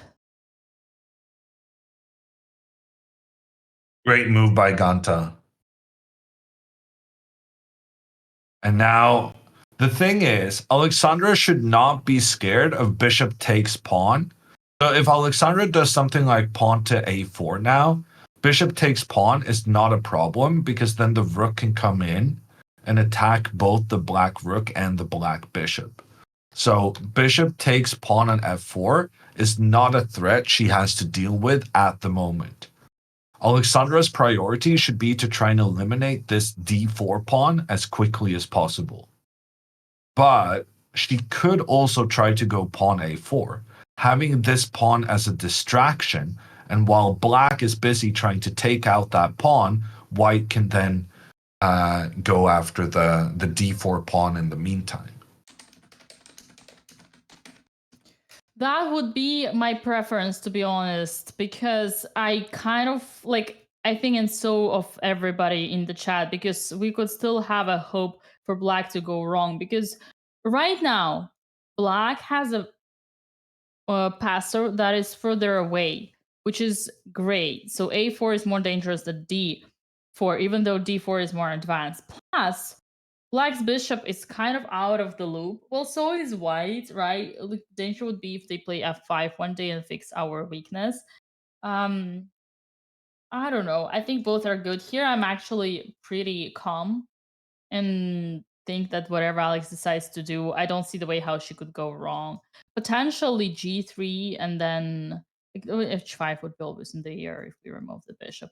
I think the margin here is very big for Alexander to not have any problem, and we'll take the draw. We'll gladly take the draw. I really don't like this g3 move, but something like rook d3 followed by rook d1. This I think is pretty straightforward.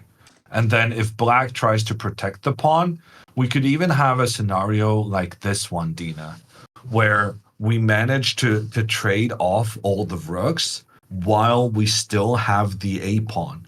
And here, even though white is down a pawn, because white has this pawn on the far side trying to make its way over to the other side, here white actually has some big chances to win the game.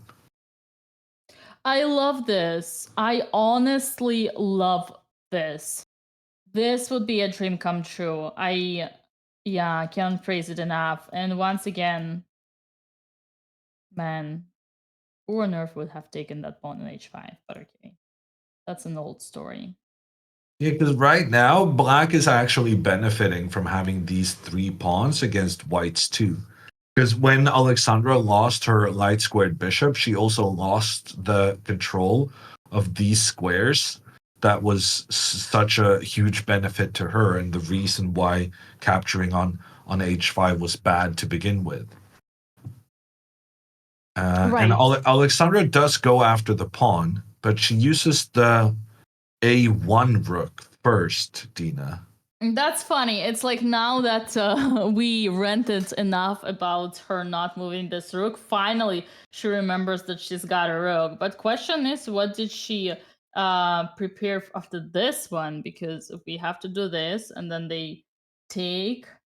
Oh, we have this. But if they take with the rook... And then we just gave away the pawn, right? Hammer. Yeah, no, this is not good. This is not okay. It's still probably a draw, but tough to defend. Wait, what So does I she think have? her intention might be to give checks. No, because then you're just chasing. One of my concerns here is that this black king could become really good as it makes its way up the light squares on the king side. The black king has a perfect path to get into the game. I feel it was completely unnecessary by Alexandra to allow her pawn to be captured immediately. She has one last idea here, Hammer. The only move she can do, I mean, kind of only move she should do, only idea is to go after this pawn with another rook now. Admit the blunder, the mistake, and go with this rook, because in a moment, there is no check.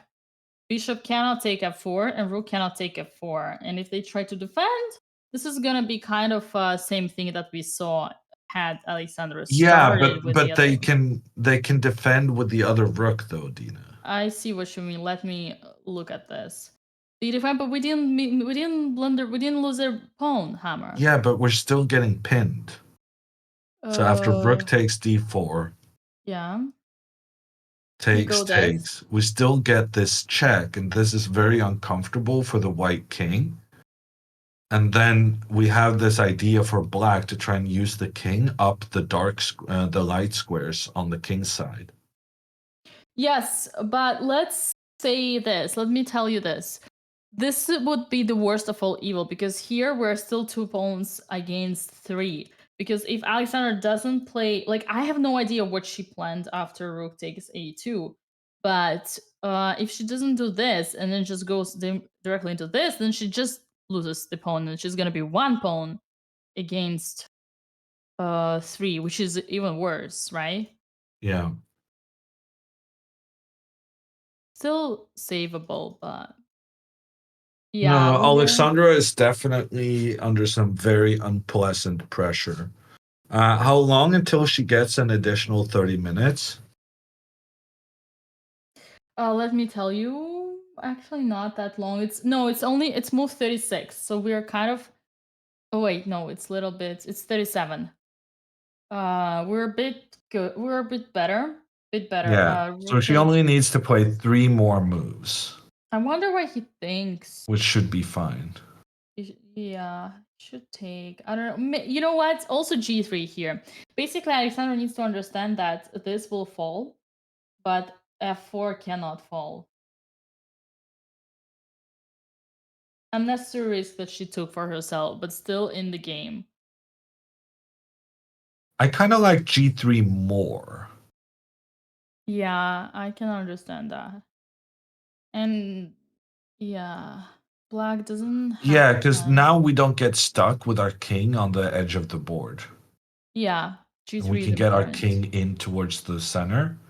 And even though the black king comes up here, we have everything under control with the rook trades. And then even though the king comes up, we're just in time to make sure that the king cannot get further. Definitely not optimal, but it's savable. Although here, Dina, Hmm. there's the move h4. Ah, actually, Dina, look. Ah, yeah, that's funny. This is very important, actually. Yeah, So yeah. anytime I the forgot king about is making its way up the board, we can probably just sack. Oh man, that's why she did it. There is absolutely no way for black to win this. We can just give bishop away. Yeah, Bishop but you still against. have to be a little bit careful.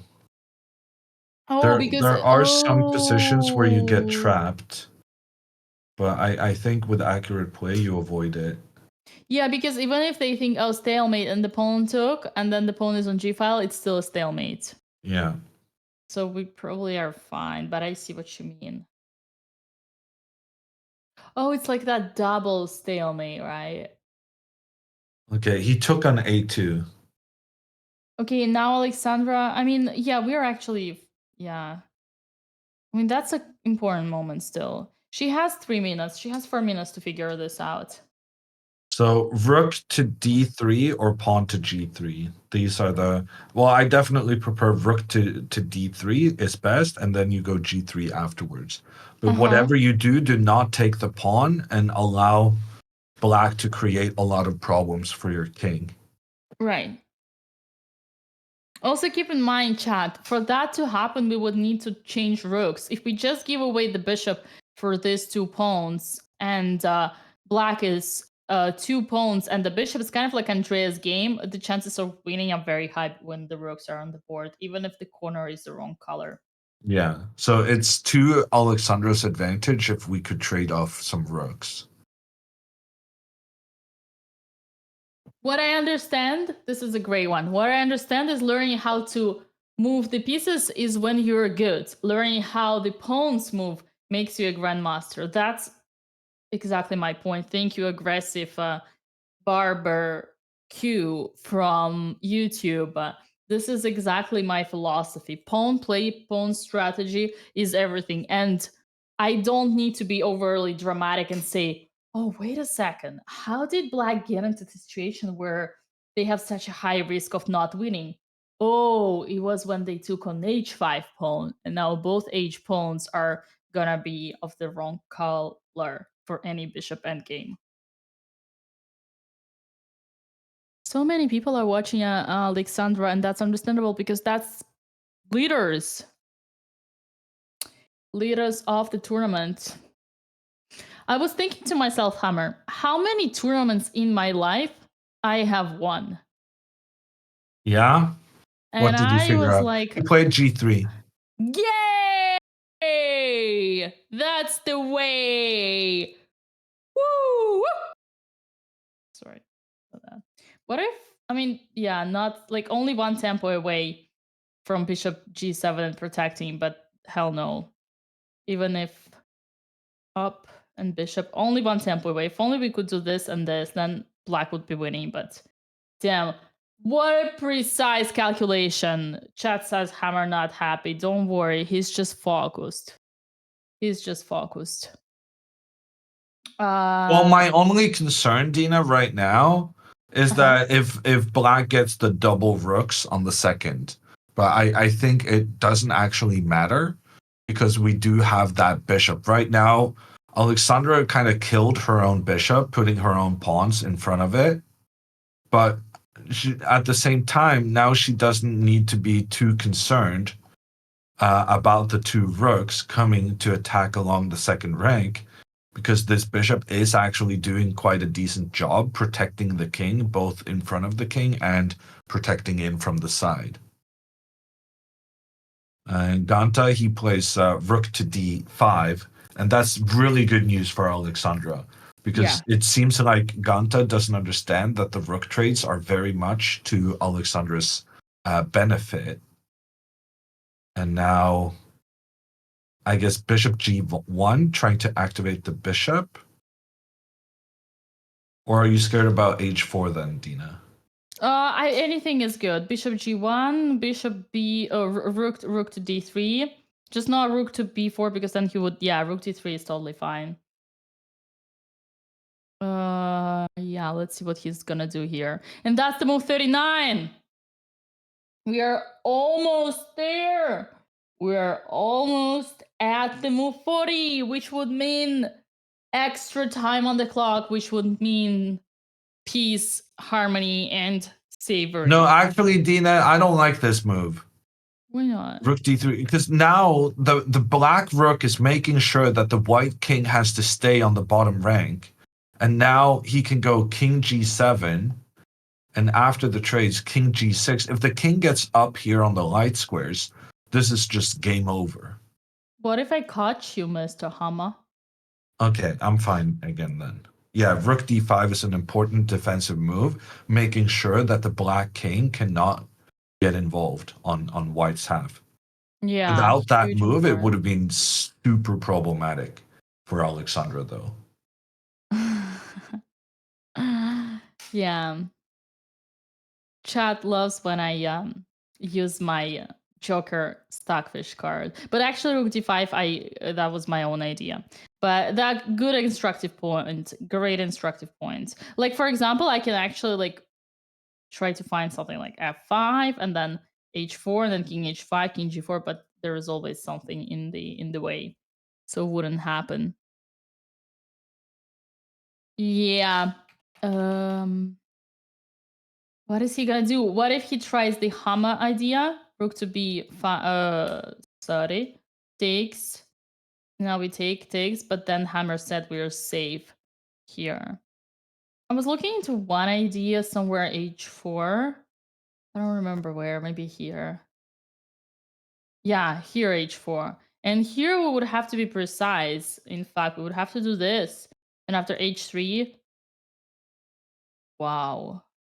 Okay, this is making me nervous. Why do we have to... Oh.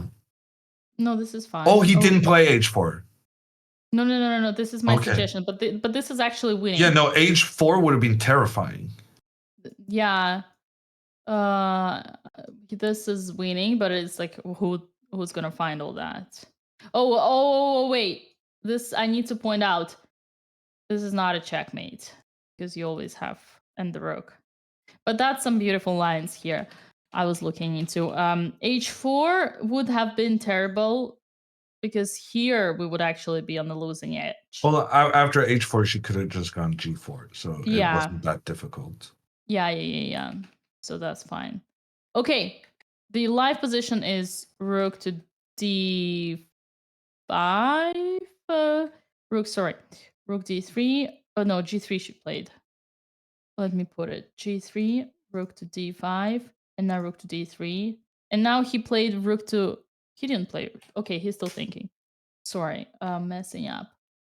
He played rook to d5, and Alexander played rook to d3. That's the current position on the board.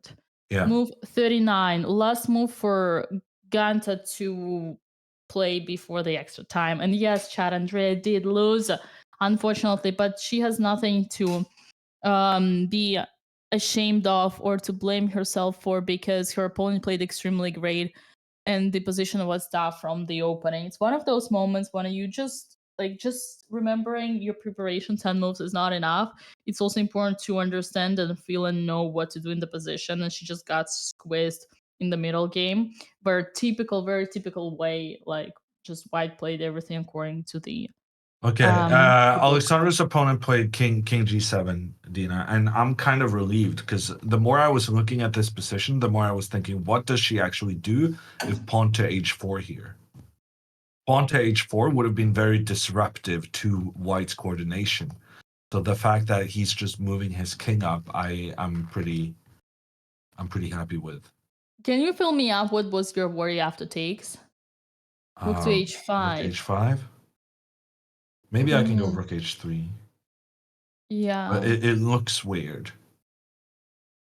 I don't like having my pawns isolated.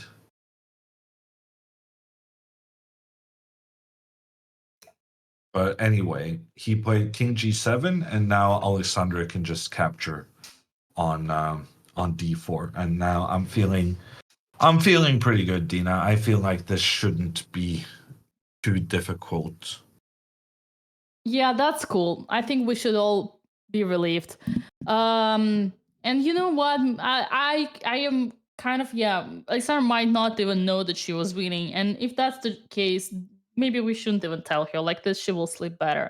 I mean, obviously she'll find it out because this chat is a bunch of spoilers. And she can also go and find her game on chess.com. But No, but yeah. I think she realizes she was winning. But I think as long as she makes a draw, she's going to be reasonably happy just to still have the lead in the tournament. Yeah, it's a missed opportunity, but she played a good game. She played a couple of fantastic moves, and then we just try and make a correction on the tendency she has shown now 2 games in a row where she's rushing the critical situations. Exactly. But actually, yeah, Dina, I still don't feel entirely comfortable because I've realized that takes, king up, rook to h5. We're preventing the king from getting in, but Okay. pawn to h4 and such things are still kind of scary. So But here, why for did instance, rook uh-huh. to a4 first, and then pawn to h4 next. And then this is unpleasant.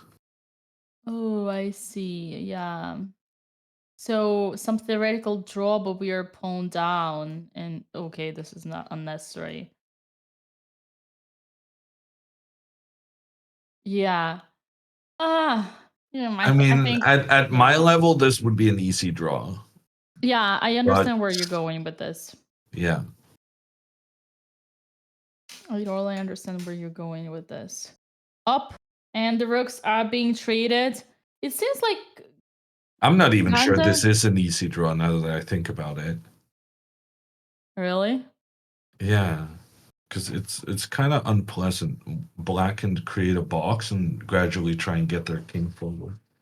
I guess you can go king rook d4, and then you always have this check if the king tries to get forward. Let's see what happens. I'm a bit nervous. So king to g6 was just played, and now Okay. very very important to go rook d5. You have to prevent the king from getting in.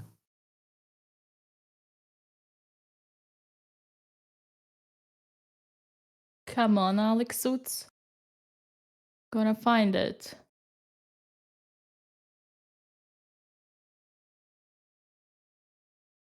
The coordination of her pieces here is terrible. If Alexandra had her king on the h3 square, this would be super easy. The game would already be over. But because she has her pieces stuck in the corner, this is a real problem, even though all the pawns are on the same side. Also, had Alexandra's pawn been on f3, this also would have been completely fine. But the fact that her pawns are stuck on the same color specter as the her own bishop is adding to her concerns.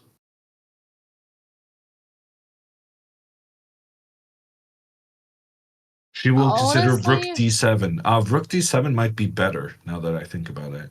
what? Really? Rook d7? Well, the king cannot move forward, right? Uh, I feel like you're okay, but this would be possible anyway. And now you have to get back to. Why do I need to go back? Oh yeah, because now you at some point they're just going to sacrifice this pawn, and it's going to be very scary with the bishop getting in, the rook coming in. Yeah, no, I'm not 100% on this yet. I Okay, okay, think okay. Alexandra's position is quite unpleasant. Yeah, we need some accuracy, so to be right here, in order to make this right.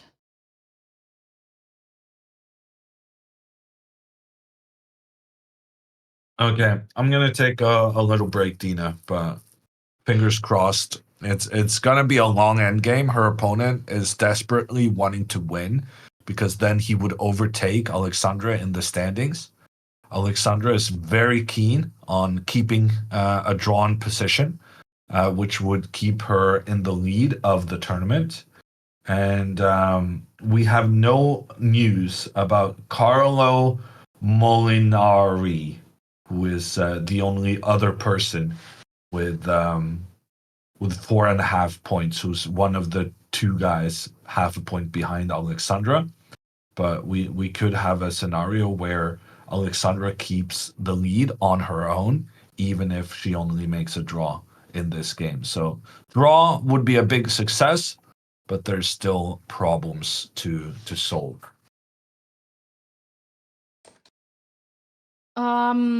All right. So while Hammer is taking a quick break, it's just me and you, chat, and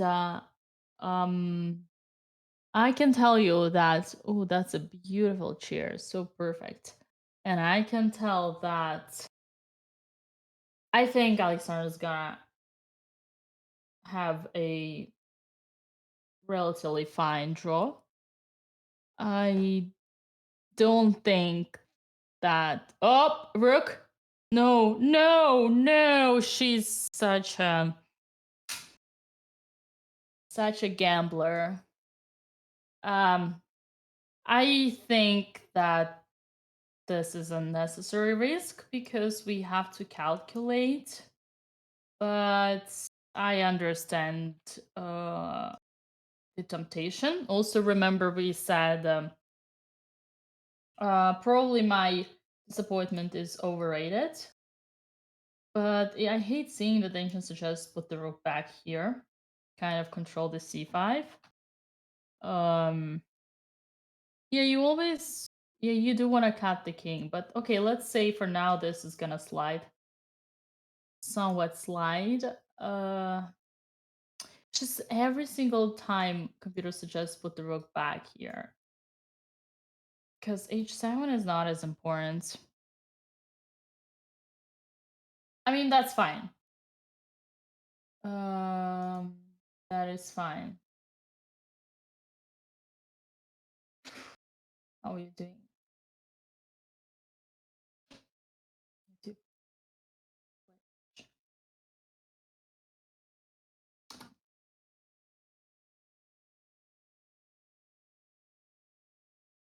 That awkward feelings to have people come over and analyze you.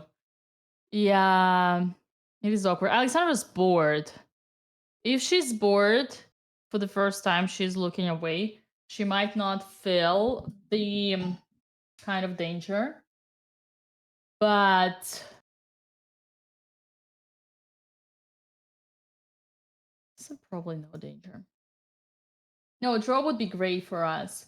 Draw would be a great result because then Alexandra would continue taking the lead. And just for the record, now that there's just you and me and no one is listening, I would be glad to make a bet even for 8.5 out of 9 for the exact same reason that it just doesn't happen. Neither 9 out of 9, neither 8.5 out of 9 do not happen. Usually what we see first place, maximum 8, usually like 7.5. So listen, chat. This is my way of staying positive. I'm happy to take a bet even for 8.5. Highlighting that a draw here is a great result. The typical score to win a tournament is like something like 7.5. 8 means like you already destroyed the tournament. But nothing happens below that. Like my biggest win ever was 8 out of 9. Yeah, so that's how I encourage Alexandra. The draw is great here. Yeah, Alexandra is bored. She thinks that it's a draw. She saved it. You can see that for the first time, she's not focused about the game. Her mind is away. But Hammer is very skeptical here. He says after activating the bishop, yeah, we might have to work a little bit harder here. And he does it, of course. That's why I didn't like rook to d7. If we were to compare like rook d5, it would give us a tempo to do bishop g1, then bishop b. And now we activate our bishop. If we do the same. Hello. Hey. Well, I actually, rook d7 happened on the board, and I came to the conclusion that I clearly prefer much more rook d5 because I think it's kind of way more solid ground move, cutting the king. Because every single time I try analyzing, like at the end of the day, Engine wants the rook to come back to d5. Yeah. Like even here, if we go bishop e3 now, it's like. Yeah, Alexander actually, I don't think Alexander feels the exact pressure that you feel here for this endgame. I think she's kind of, by her body language, I would say that she's kind of more relaxed. But in the meantime, her coach thinks it's too early to get relaxed. Yeah, no, yeah, it could be a bad sign being relaxed if you don't understand how bad you're. But she went rook d5 now. Okay, she realized her own mistake. Yay! Perfect. Now we're talking. See, that's my girl. She heard me. Yeah, but that's very, very important. She realized her own mistake, and the rook came back, and things are okay. And now we can kind of just annoy the bishop, I guess. I don't know. He played rook to c2. Oh, that's great because he wants to play bishop c5, but we're just gonna do the natural bishop to g1. Yeah. Oh, that's great. That's a huge tempo for us. I don't know how it saves us, but for some reason, like I cannot figure this out. Hammer computer says that this position, if it's white to move, then it's completely draw. But if it's black to move, then black has sort of slight advantage. Oh, and she did it. She did it. She played bishop to g1 immediately. Yeah. No, this is looking good. She's getting the bishop to e3 in time, and then there's no concern about the bishop coming to e1 to attack the g3 pawn, because then Alexandra can regain control of the light squares. Give a check at a moment when the bishop is making sure that the black king cannot move forward, which means the king will have to go backwards, and then we have just a lot of checks in towards this king for a draw. Yeah, that makes perfect sense. Oh boy. And he played bishop b4, so now we want to see bishop e3. We want to see bishop e3. Not that it's an only move. That's funny. Second line is bishop a7. Bishop a7 is like laughing in the face of Hammer and saying, boy, you are overreacting here. You are being a drama queen.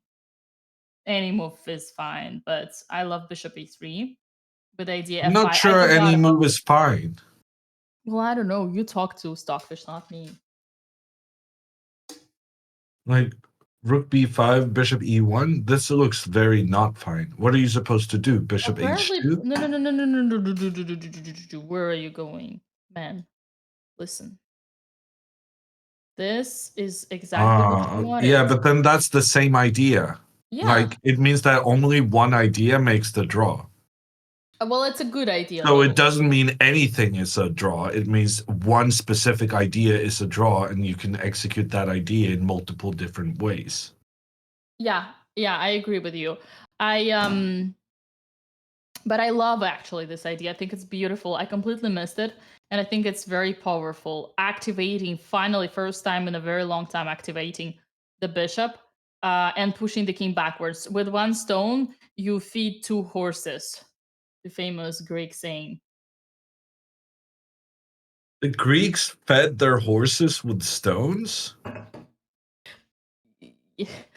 No comment. I'm amazed they got all the way to Persia. Hammer knows history, doesn't he? You cannot treat him like that. Trojan horse, yeah. That's a good one. Right.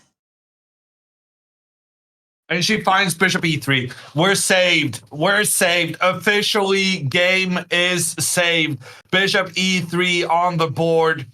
And Alexandra has everything under control. Well done. Well done. Congratulations to Alexandra. What an amazing endgame technique. The execution. She's promoted back to Grand Alessandra. Okay, the only thing she needs to watch out for is that after h4, maybe she goes g4. Or maybe not. And h3, you got rook h5, right? I was gonna, yeah, rook h5. Yeah, that's fine. I was also gonna do the checks, but this is better. Right. Nice. I like it. So I think we're saved. We're saved. We're good. It's a bit unpleasant being down a pawn, having the opponent's rook make sure that our king can never get into the game. But now we're gonna kick the black king back. We're gonna regain control of the light squares. And then we're gonna be fine. Yes, and we're gonna continue the lead. And you know what that means?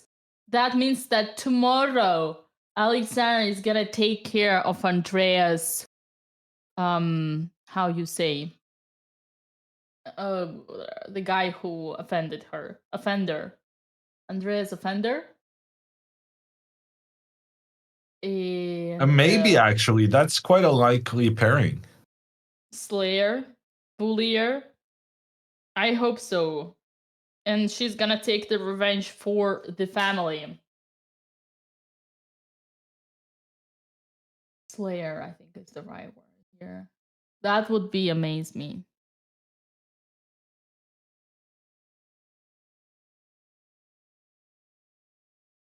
Hammer is satisfied with their student. Yeah, no, she played a great game, and this was a really difficult opponent, and she came very close to beating him, which was a great achievement.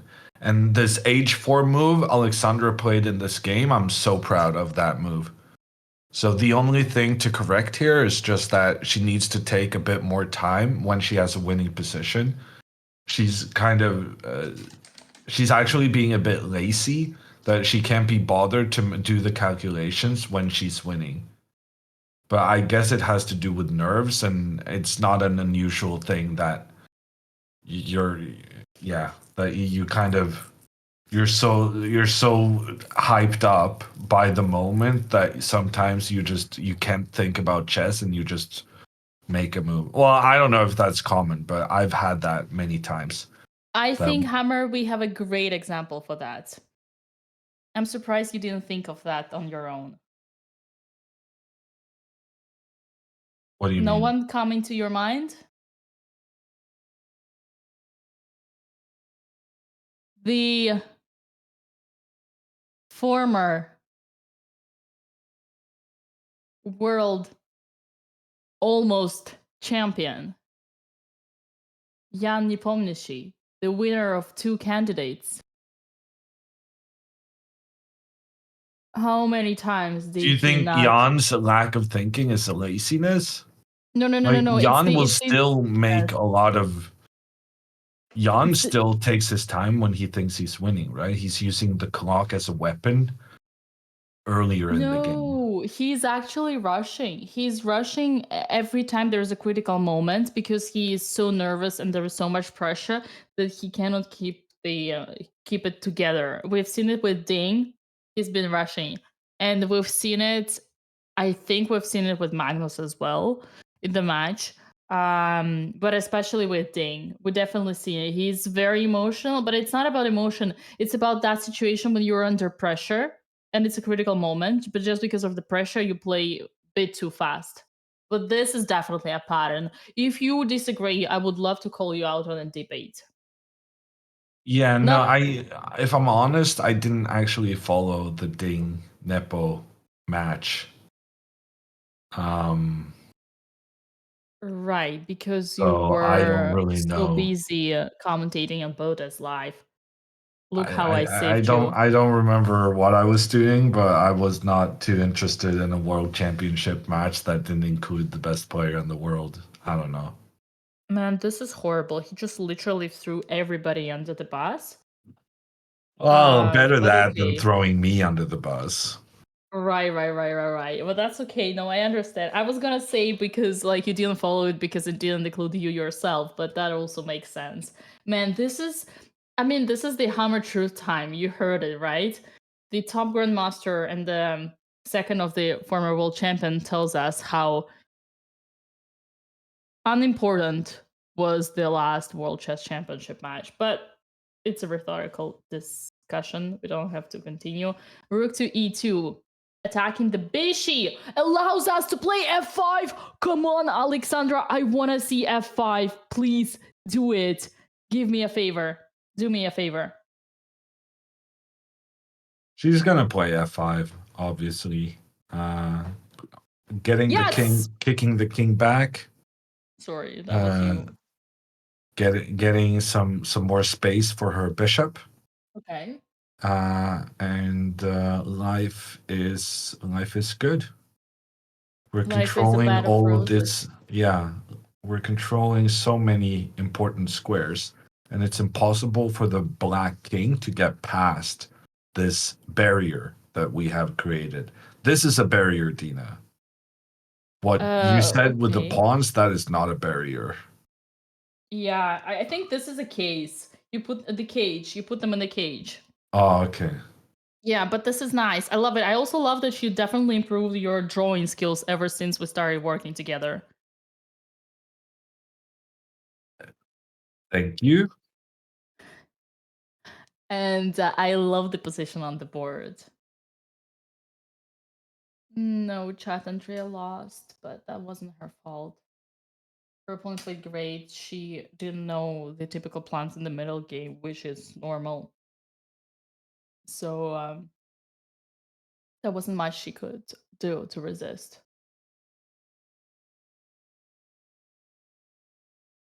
Alex Suits is thinking, I hope she considers f5. For me, she thinking is an indicator that she doesn't see it, which would only be due to a brain fog because it's like a check. You remember whenever you look at the board, you don't like how to even think of moves. You gotta consider first checks, captures, and threats. What does that mean? Checks. What does that mean? Checks. That means what? Checks. And only then captures, and only then threats, and only then retreating.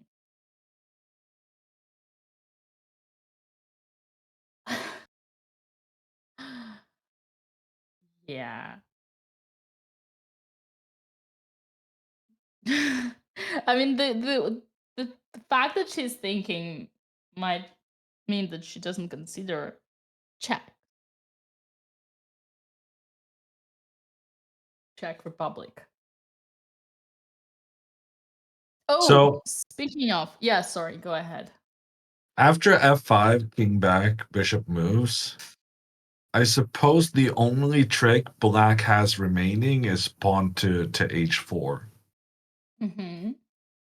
Trying to give away this pawn, but then having the rook attack towards the bishop and the pawn afterwards. But the bishop can just retreat. The pawn is still protected, and now that the rook has moved, there's space for the king to get involved as well. So, okay, f5 played on the board. The king retreats, and now just bishop f4. Mazel tov. I'm so happy. This should be a Congratulations. draw without too much drama. I mean, man, she could even play for a win here. No, she cannot. Okay, if he is too ambitious, but yeah. Like, imagine all the people. Okay, Dina, rook d7, king e8. You're creating kind of drama. Okay. I Because know. I if was king just e8 here, there would be a threat against both the rook and the bishop. So we're going to avoid that with Alexandra's move, bishop to f4. And Alexandra cannot get her king into the game. But now, since we made the cage for the black king, neither king can get involved. And a draw is the very, very likely result. If black tries to somehow make pawn to h4 happen on the side of the board, then we can just give a check. If the king moves, then, well, the king has to move in a way that protects the pawn, but then we give another check. And then black realizes, okay, I cannot go back and forth here. I'm going to have to go for the trade. But then the trade is perfectly fine for Alexandra, and then she will get her king into the center of the board. Although I am now realizing, Dina, that here her opponent gets a passed pawn on which the is h file. fine, because remember, our plan is to always sacrifice and always Yeah, retreat. We forgot about that. That's I, fine. I It's forgot. okay. Yeah, It's okay. It's okay. I will help gladly share with you my W in front of my title. that's convenient. Yeah. So we also always have this defensive idea. So, and because of this, anytime we trade rooks, it's an easy draw. Hmm. I always appreciate how Hammer never gets offended by my old joke about the title, and how I can continue teasing him up and he doesn't seem to get bored and doesn't even notice those things, because I know chat loves them. I know this. I think it's more annoying for you that I don't address it than actually getting.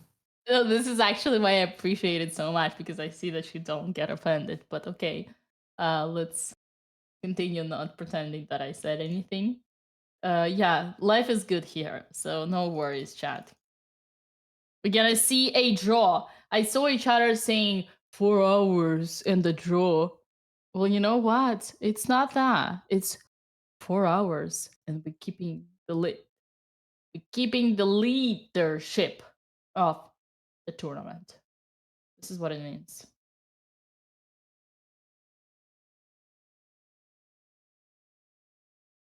Am I right or am I right?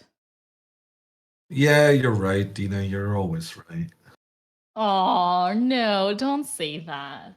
Don't say that. That's so wrong.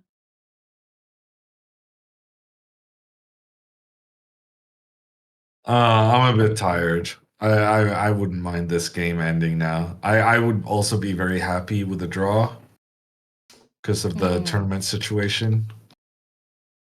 You want a So, massage, coffee, tea, little bit of chicken? What can we do for our Princess Hammer? well, all of that except the coffee sounded really nice. Oh right, sorry, I forgot your. Yeah. Was that tea sleepy time tea? No, it's just apparently my tolerance is has become a bit high. And the tea doesn't have the same effect. Also, it's been a stressful couple of days. We had the Yeah. double round yesterday, and commentators gotta. We have a tough job too. Playing chess is not the only tricky thing. No, I don't actually mean that. Being a commentator is so much more relaxing than playing chess yourself. It's the difference in stress levels is just crazy. Yeah, I kind of agree. For me, the weird thing is, like, every time I commentate here, I get inspired, because like I sit there for 5 hours straight looking at the engine, and I think that I figure it all out. So I kind of start thinking the chess is easy and I'm gonna just win all my games. So for me, it's actually every time I commentate, it inspires me to play. Bishop to e7 on the board. And now rook d2 would Nice. be a really good move. To get the I actually, yeah, to trade and bring the king up. Interesting thing is that I have had myself many times when I would forget about this simple idea of you can sacrifice the bishop when even 2 pawns are nothing because of the king. In fact, I think once I could draw against Gereshkina like this, and I forgot in some calculation that the endgame would occur, would not be winning, because I forgot that I would have this plan. So I can see these ideas get blundered, but Alexandra seemed comfortable and not nervous, so she most likely sees that. So And rook e2, we're trying to trade off the rook because we Yeah. know without the rooks, this is an easy draw as the king comes up the board. And then if the opponent has to move the rook, that will allow our king to centralize, which the only problem in Alexandra's position right now is her king. And then you can deduct that rook d2 is the right answer to try and get. Oh, and she plays it. Wow, she's playing so well right now, Dina. nice. Legitimately, like I've never seen her play this well before. The number of times she's played the move I wanted her to play is excellent. That was a compliment, right? That Yes. wasn't a roast. No. Yeah, I'm just checking out with chat.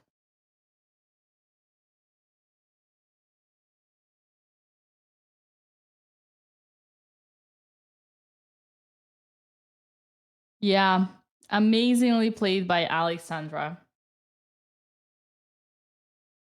I'm afraid to jinx Amazingly. it. You can't jinx it now, Mama Botez. I'm telling you, it is in the bag. She's activating her king. All her troubles are a thing of the past.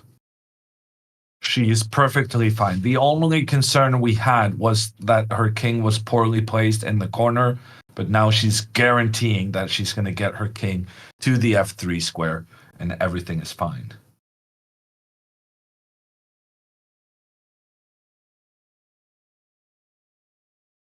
Man, that's amazing. That's wonderful.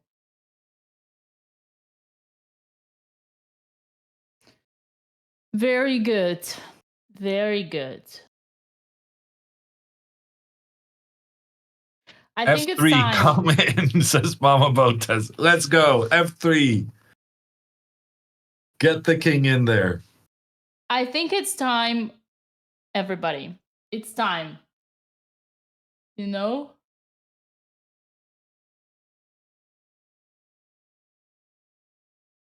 It's time for the ruffle. It's time to remind you that we have partnered with Coinbase for this event, and we have $20,000 in crypto for this event. It's gonna be distributed every day. Ooh, although today we might only get $1,000 because I don't see any win here for the Botez family today, do I? Regardless, $1,000 is huge. So not only chat, not only you type in the command ruffle, but also you do need to fill in the Google Doc form and use the email address that you have already used or are about to use in your official account on Coinbase. That will guarantee you in the raffle. And once you entered, you are safe for the entire event. Every day we have giveaways. So at the very least, even if you do not get the winning prize, you can already claim your $20 off in BTC using the code BOTUS20 when you sign up and do your first trade. So, what are you waiting for? Once this game is over, we're gonna have a 5-minute countdown and know the winners. And this game might finish soon, so hurry up, chat, before it's too late. I think this game is pretty much already finished.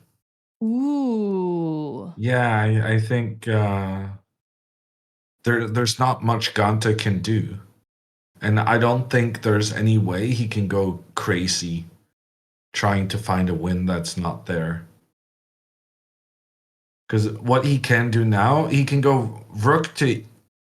Well, he can give the check. No, he can go rook to e4, trying to threaten h4 because he has the pressure in against the bishop. But then after king g2, if you now go h4, then the king comes up, attacks the rook, and protects the bishop, which means when the rook moves away, we can just capture the pawn on h4, not worrying about our bishop's safety because that one is protected. So then in order to make this tricky, black has to go rook a4. The idea is to go rook a5 and rook takes pawn. Alexandra can prevent this with rook to d5, but then h4 allows the trade of the pawns on the side of the board, giving black some chances to go for the win. But instead, Alexandra can just still go this king f3, giving her bishop protection, and if the rook tries to step back and attack the pawn, the king just comes in to defend there as well. And everything is defended as the king goes from being on its worst square in the corner of the board to getting to its best square in the center in only 3 moves.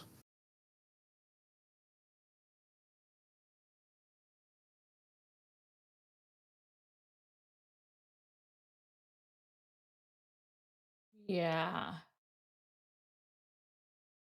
Man, seeing the king in the center of the board would be a dream come true.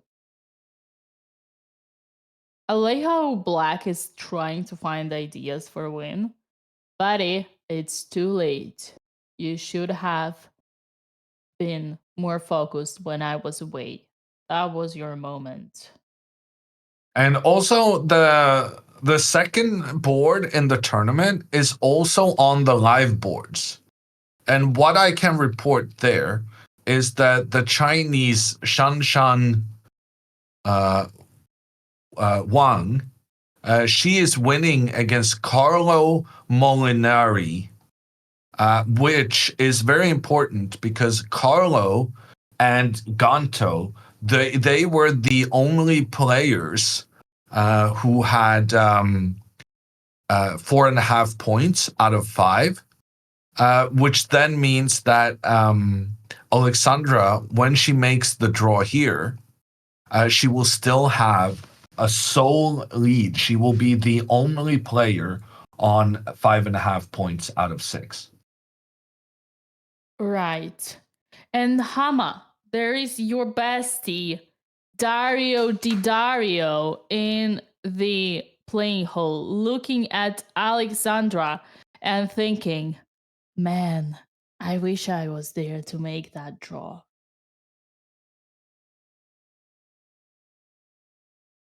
Okay. Wait, why no comment? I like how you. I wish I was there to make that draw. What do you expect me to say? Like, whenever Because you you complain lost. that I just give you silence, like, in reality, what are you really expecting of me? Just pronounce that Dario Di Dario. No, I do like his name. I do like his name. That's fine. But then you follow up with, oh, he wishes he was there to make the draw, which is completely nonsensical. He got smashed by the Botas. That's why, he looks there and he's like, I cannot comment on that. okay. There's a lot of people wanting to be, no. Shut up. It's okay. I need to fuel up the juice now that we're in kind of, in this stage where we already know what's going on. Need to keep up with all these people looking for some action, right, people?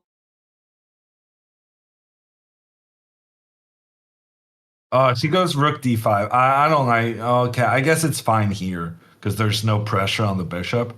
But I would have preferred to see the king getting up. Ooh, Okay. actually, Yeah. I realized now she's going for this pawn maybe instead. Yeah, and gets So if checkmated in rook one. rook to b3, trying to prevent the king from moving up, then Alexandra can potentially go after the pawn on h5. Let's And go. then- I cannot wait. Well, you avoid this, right? But the thing is that when he goes rook b1 again to try and go for the checkmate, then you can go back and go after this again. Although I guess he Okay. can go rook b2, and then he's yeah.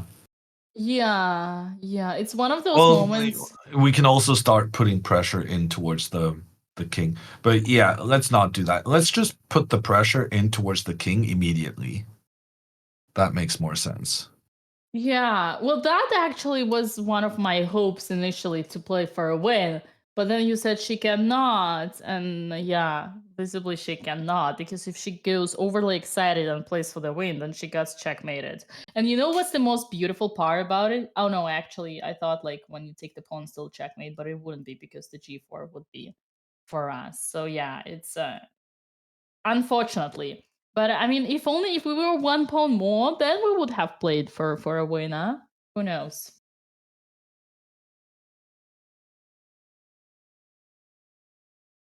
Cornell asks, if it's a draw, do both players get the rating? No.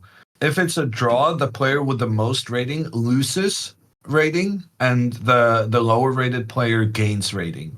But in this circumstance, the two players are rated pretty much exactly the same, which means that there will be no rating change from an expected result between these two, which is the draw. Yeah, and like even if we recall Hammer saying that the official rating of Ganta is not the one you see on the screen, 1969, but somewhat 1991. Even these 20 rating points are not significant to have any change in the ELO after the result of a draw. So what is important here is for Alexandra to continue the lead and continue remain undefeated, because in the end of the day, this is what we put in the title of the YouTube video, right? Yeah. Rook b3 has been played, so this is why I would have preferred Alexandra move her rook up earlier. No, her king up earlier, because now she is being prevented from getting the king forward. She can try and go up to the side, but then there is a problem then of her king not getting back into the game afterwards. So the best thing to do here is just rook to a5. And then you're preparing to attack this black king from afar. Okay, she plays king h3. Not the end of the world, but okay. And then rook b1. He doesn't go rook b2. He should have gone rook b2. But now she can just go back with the king and then go towards the center. If rook b2, then rook d2. No, so if rook b2, we can no longer do this trick, because then the rook can attack the pawn. So our rook now needs to either stay defending the pawn or making threats towards the opponent's king. We can no longer move the rook back to allow our king back into the game. So king h3, I think, is inaccurate. But after rook b1, I think Alexandra's just going to go with the king back, and it's going to be a likely draw. Now she plays rook a5. Okay, well, this is good, because she realizes this idea that she wants to have a lot of space away from the king so that she can give lots of pressure in towards the black king. And also, she doesn't fall for the trap of a mating one.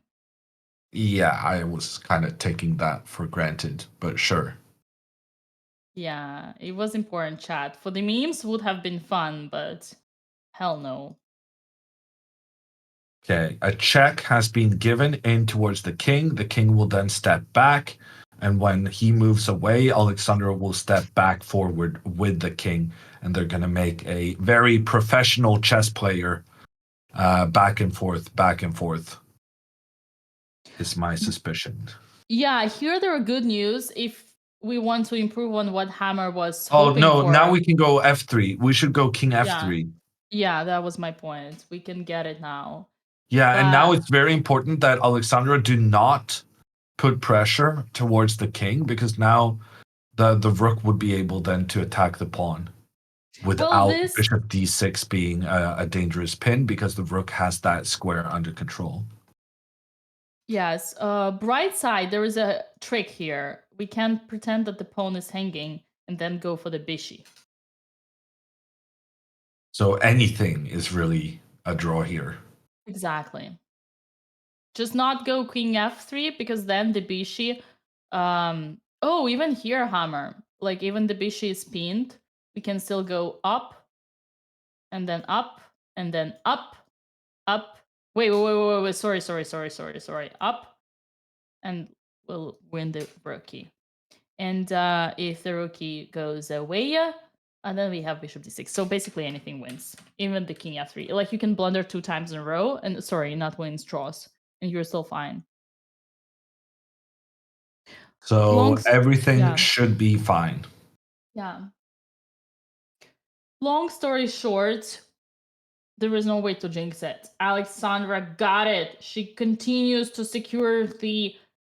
She secures the lead, and most importantly, she stops the most dangerous or one of the most dangerous opponents in the tournament. Yeah, so to remind everyone in chat, this guy was 2,200 less than 6 months ago. That's why he has his CM title, which is a title for when you get a 2,200 rating. The only reason he's playing in this section with Alexandra is because the organizers did not allow him to play in the over 2,000 section. Yeah, and this is in fact one of the most scariest. I was really scared for him, but hey, she got it. Alexandra got it under control. He lost 250 points in under 6 months. He lost that amount of points in like 3 months because he played 2 tournaments in India and got destroyed by all the kids there who didn't have a good rating already. Well, I actually think it doesn't matter. The age doesn't really matter in India. I think basically, unless you're like in the top, like, you know, like kind of IMs and higher, I think everyone there is underrated. It's kind of like they have their own world of chess, kind of like America. And this is a well-known fact. I remember like there were many Russian enthusiasts back at the times who would kind of go to India and play all these like tournaments in a row, and this would be the worst idea ever for them, my fellow friends, who would lose so much rating all the time there. Rook d4 is on the board. Alexandra can now move her king either forward to the left, forward to the right. Both are good. I'm pretty sure Alex Suits is starting to think how to cook here. I specifically told her, do not take unnecessary risks. Well, and also the reason, guys, that we know he tried to play in the over 2000 group is because Alexandra told me. She knows this guy because he also played at the Formentura tournament. And Alexandra said he asked to play in a higher section there. Up, is that a draw offer, hammer? After king g2, will we see a repetition? I hope so. There's no reason not to do it. Right. Alexandra is double checking. Last hope to attack the pawn. Unfortunately, gets blundered into the checkmate. Ooh. See? That breath indicates that she actually would love to finish this game in a win. But draw is also fine. We're taking the draw. Last hope for last breaths of the hope for the tweeter to be changed on my end, but little does she know I would gladly take the same challenge even with 8.5 out of 9 from on behalf of Alexandra. I don't understand. Why is she thinking? Just make the draw. Dude. Perfectionism. This is the blood of her younger sister, Andrea Botez, in her veins right now. A draw is not a win. I wanted to win. Her sister voice in the head right now.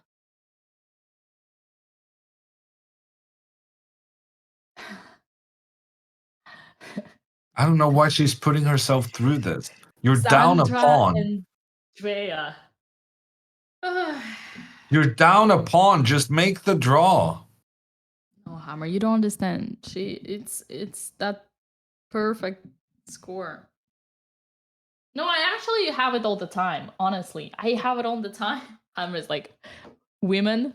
No, actually, I really have it all the time for myself. Like the moment you got the draw, you don't want to draw anymore. Hell no, you want more. Always want more. That's the human nature. You are never satisfied with good. You always want more. Well, once you get the Jeep, you're not satisfied. You want to get the Honda. Once you get the Honda, you're not satisfied. You want to get BMW. Once you get the BMW, you're not satisfied. You want to get Mercedes. Once you get Mercedes, you don't satisfy. You want to get Ferrari. Once you get Ferrari, you're not satisfied. You want to get Lamborghini.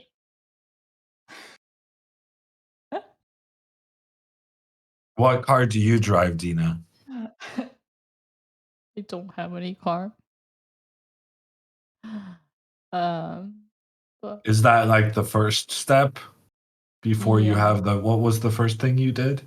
no, actually, my first car was Mercedes. I went high, but then I used it while I lived in France when I needed it, but I lived in the village and I needed to move around. But once I moved to Paris, big city, I sold it because yeah, when you live in a big city like Paris, it's better without the car because it's faster. Subway is faster, and subway in Europe is not like subway in US. Those who don't know, but maybe one day I get a Tesla. I like when Andrea drives me on her Tesla. You think a Tesla is better than a Mercedes? I think both are good. Both are legit, but Tesla is kind of like, cool. But it's not like I'm not a materialistic girl, so I can tell your first car was a Mercedes. okay. In all fairness, it was Mercedes Class A, 17 years old, that didn't even have Bluetooth in, and I had to use the cigarette stick in order to charge my phone, and I would have to repair it every year. And the reason I got rid of it is because it wouldn't work. So I have the cost of repairing it were higher than the cost of throwing it away. And I had to pay 50 euros so that the guy comes and takes it out to the trash of to the cemetery of the cars. But not that I wanted to mention all that. Sure.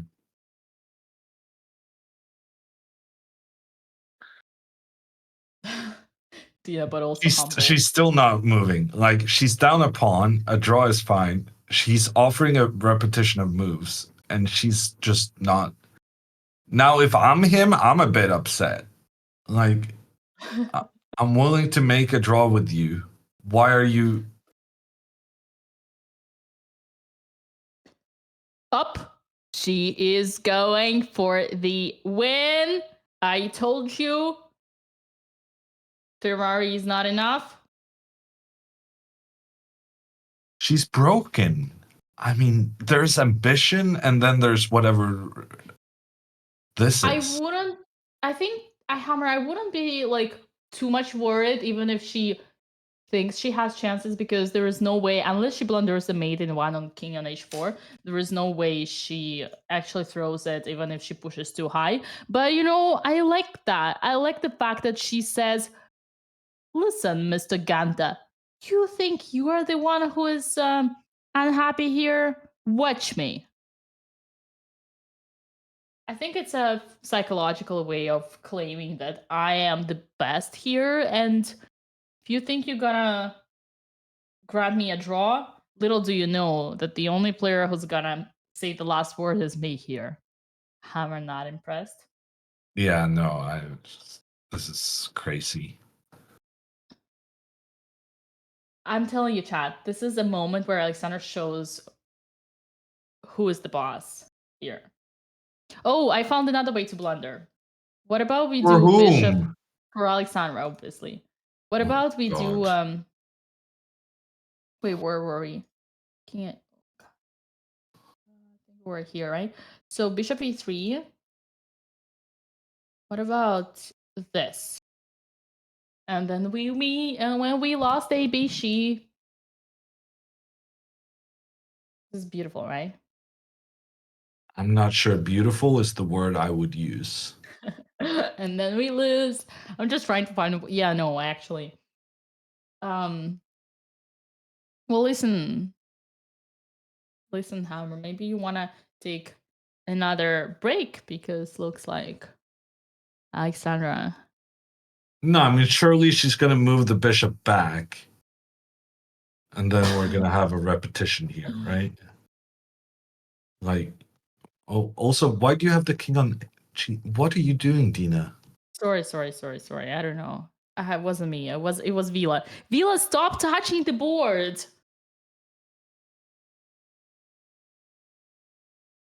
Okay, Hammer. I'll talk to him.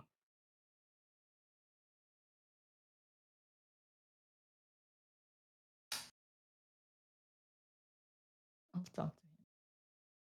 See? Thank you, Vila.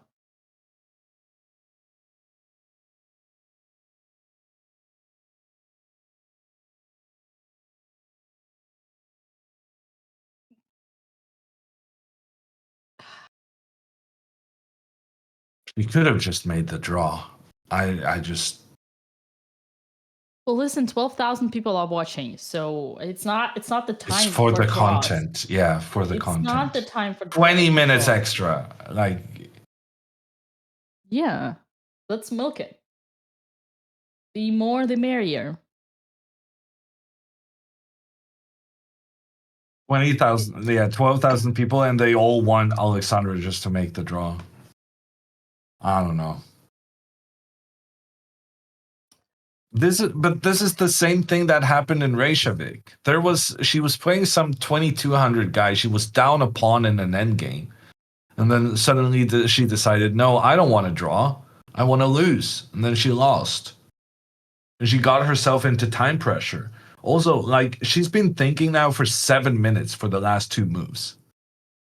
It's not just that she's trying to go for the win, it's that she's trying to go for the win and also gives herself time pressure in doing so.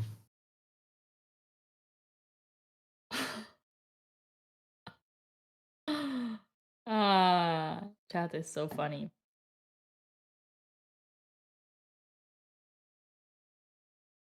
Don't forget about 6,000 of us on YouTube. Exactly. Hello, YouTube. I look at you. Chat, do we want Alexandra to draw or win? I mean, that is somewhat of a biased way of asking the question.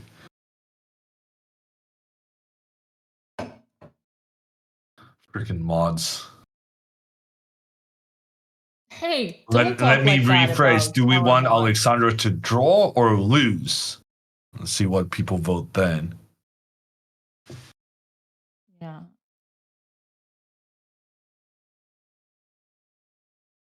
Okay.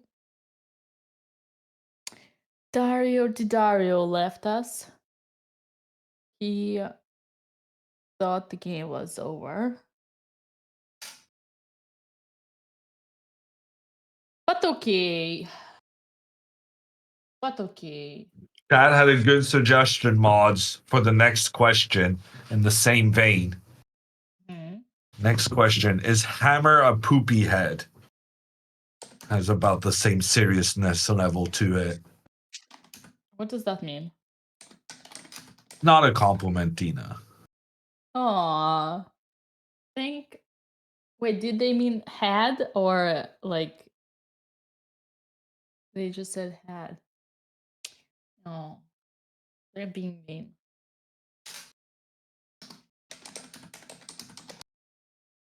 Just being mean. Right, Chad? Apologize. How can you? Apologize. It's incredibly close in the vote. Like, we have 1,800 votes, and there's 4 votes separating right now. 1 vote separating. 5 votes separating. We're gonna have 2,000 votes, and the margin is gonna be less than 0.1%.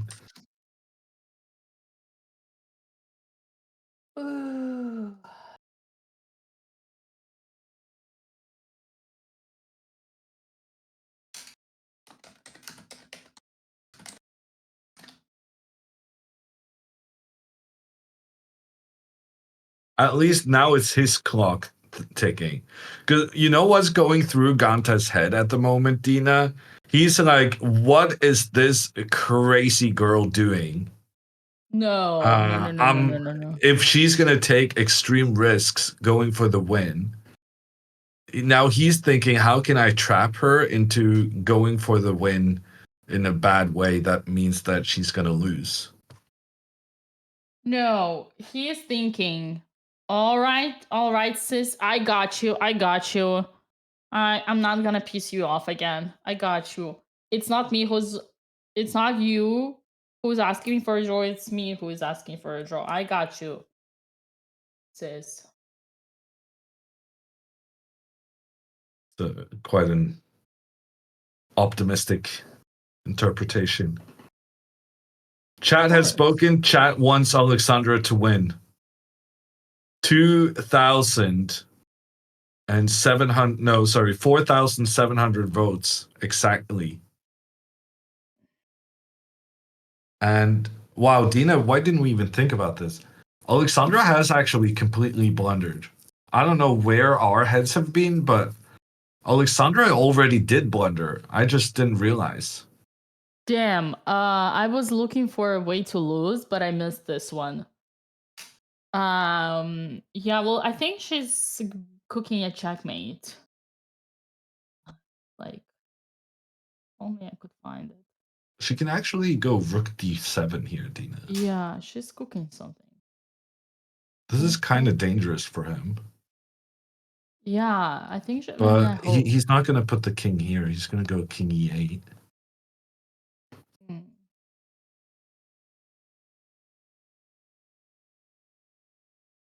Yeah, I don't know if she blundered or not, but she's actually what she's done is just.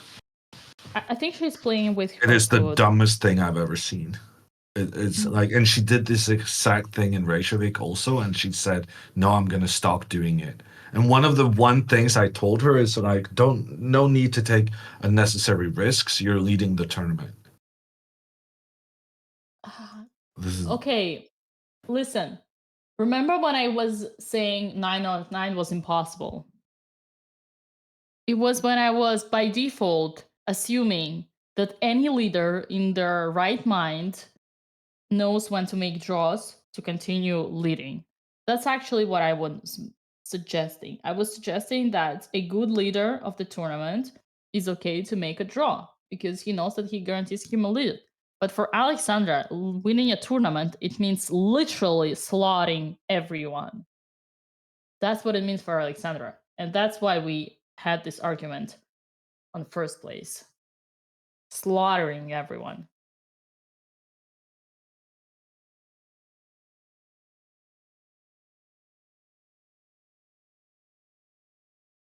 Okay, king e8.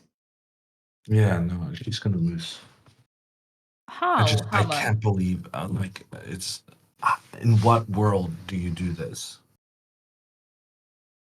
What do you mean, how? She's losing a pawn, and then she's going to be in time pressure. Just exchange. The exchange of a pawn. Checkmate. Ah! Sorry. Never mind. Too hard. Wait, how did you? Okay, so yeah, if she goes king h4, I guess she's fine. Maybe she's gonna checkmate. So she has to go, but if she doesn't find king h4, then this is a big problem. Yeah, because after this and bishop takes, her king cannot go up. That's still fine, but no, yeah. No, but number one, even if it is fine, why is she a pawn down after she had everything under control and the guy was literally offering a repetition of moves? Like, why Oh, are we no. even in this thing?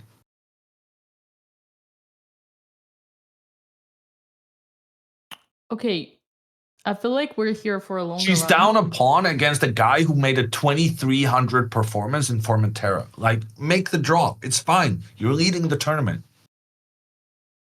She's genuinely trying to give me hard problems. Now Okay. now she's realizing what she did herself, and so now she's very nervous herself. Oh no! She plays rook g7. What? Now he's going after the f5 pawn. So now she's losing a pawn by force. She's gonna go king h4, and then takes, and then takes. Okay, this is fine, Hama. The king, with this king, it's impossible to win. Don't worry, my dear. She just wants you to stay here a little bit longer to show your pretty face to the crowd.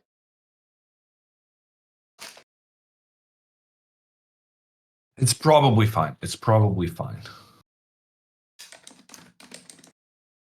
Yeah, no, it should be fine.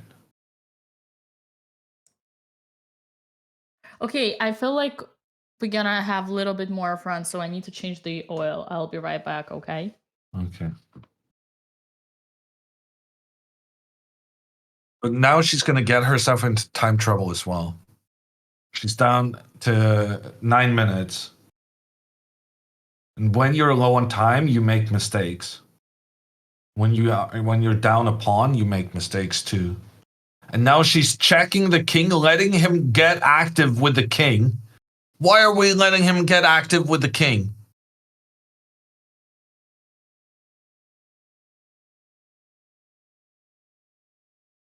Okay, yeah, no. Dina just said, no, with the king on e8, you're never gonna lose this. Next thing she does is force the guy to move his king into a better position. Yeah, no, this is... Well, this current time left, I don't...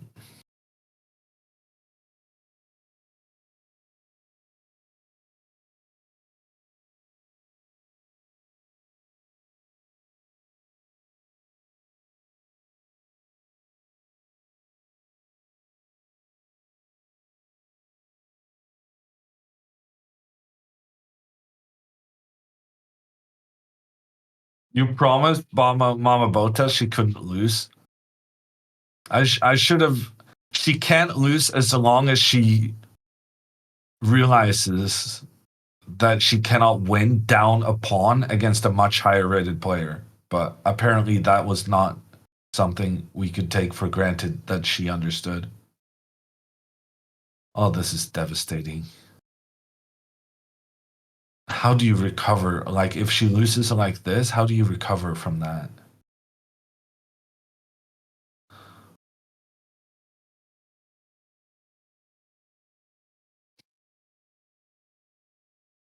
Yeah.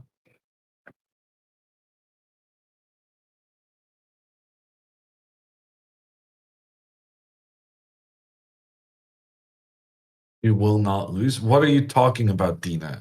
She's now down on the clock.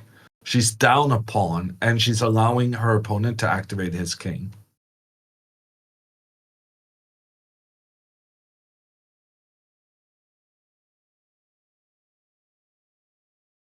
And she's nervous, right? Because at this point, you realize that why didn't I just take the draw when it was an easy draw? Why am I even in this situation?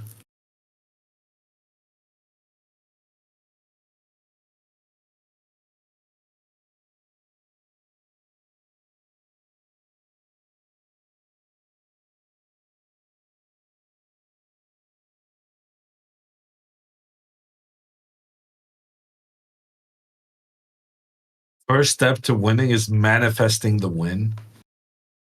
Now she goes king h4, but she could have gone king h4 earlier as well. She could have gone king h4 back when...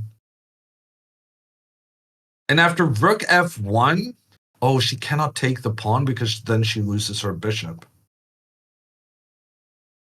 Rook f1 is quite clever. She could have gone this king h4 without allowing her king, her opponent's king, off the bottom rank.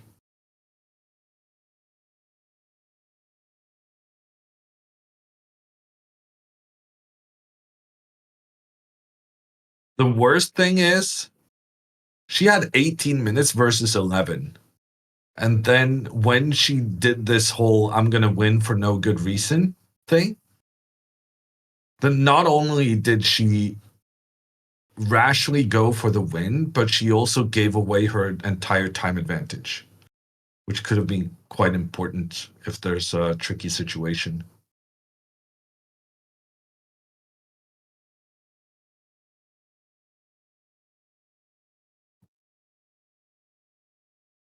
And also now look at how focused he is. He had kind of resigned himself. His body language now is so much more positive than it was. Even though this is still a draw with correct play, it's like suddenly he's feeling energized. Alexandra's feeling a bit silly.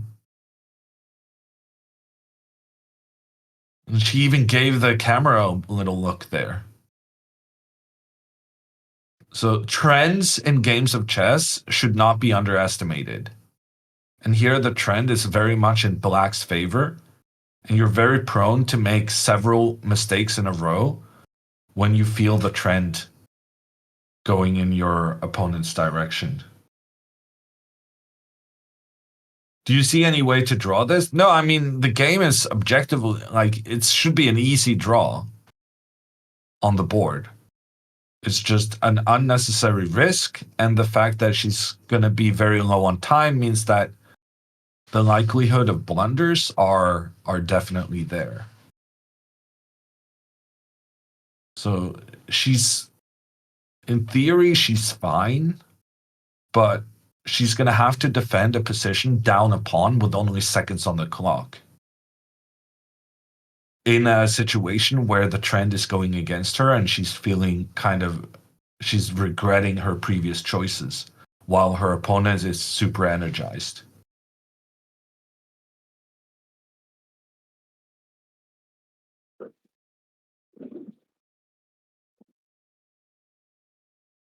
I hear you, Hammer. You're being very, very on edge with everything that's going on right now.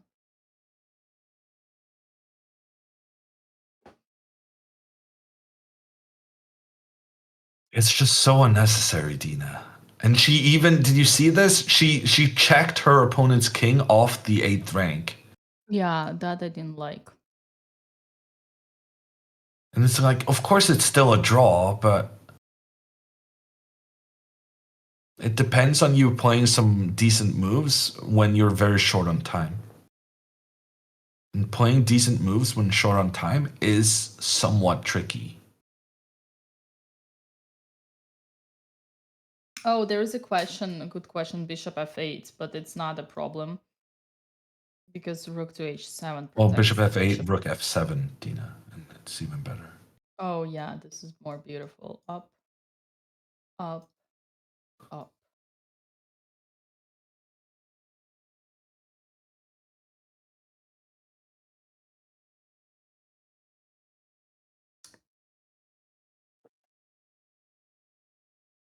It should still be a draw, and it probably will be a draw, but it's like I think she's just rehashing the fun. mistakes of the past is just. Up, he took the pawn. He took the pawn, then Alexandra's going to take the black pawn.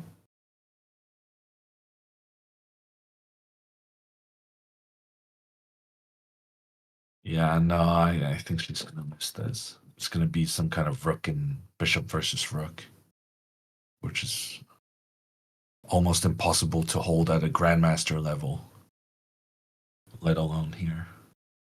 He's going to go rook f3. She's going to have to go rook g7 to protect. And then pawn f5. And rook g5 or something, and then king coming up. Something like this. And if she takes the pawn, he takes the pawn, and then this kind of thing becomes super dangerous. Although here she should be fine. Like here she can give checks from afar. It is a draw with correct play, but it's going to be very unpleasant. Rook to f3. Rook to g7, I Does she assume. go king h4 maybe? Rook to g7, she's gonna go. Oh, she can go king h4, Dina. Maybe that's fine. Later, maybe. Well, she just played rook g7, so maybe f5 now. And Well, f5, then king h4 is just over, yeah, right? yeah. So he has So- to bring the king. Yeah, let's try that. King d5. And then king up, Takes. No. I don't know, Dina. Yeah. I don't like I actually see what you mean. having this king here in the center. No, you're right. This is disgusting. I actually understand now. Yeah. You mentioned she will have to defend. Oh my god, she will not defend rook and the bishop against rook. I don't think she has any idea how to defend it. No. Well, I have an idea how to defend it, and I still lost it, so.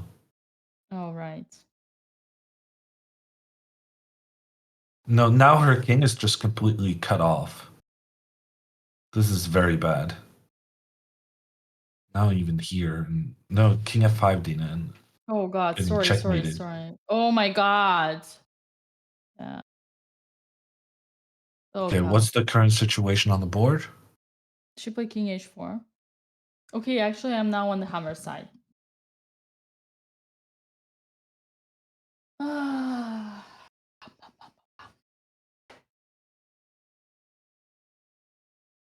Okay. Time for another coffee or tea refill hammer for you. I'm out. You mean you're gonna leave me here? If rook and bishop is coming on the board. No, I'm just saying my thermos is out of tea. There's no more tea to be had. King to e4. I guess that's what he's gonna do. Anything other than that would be a massive surprise.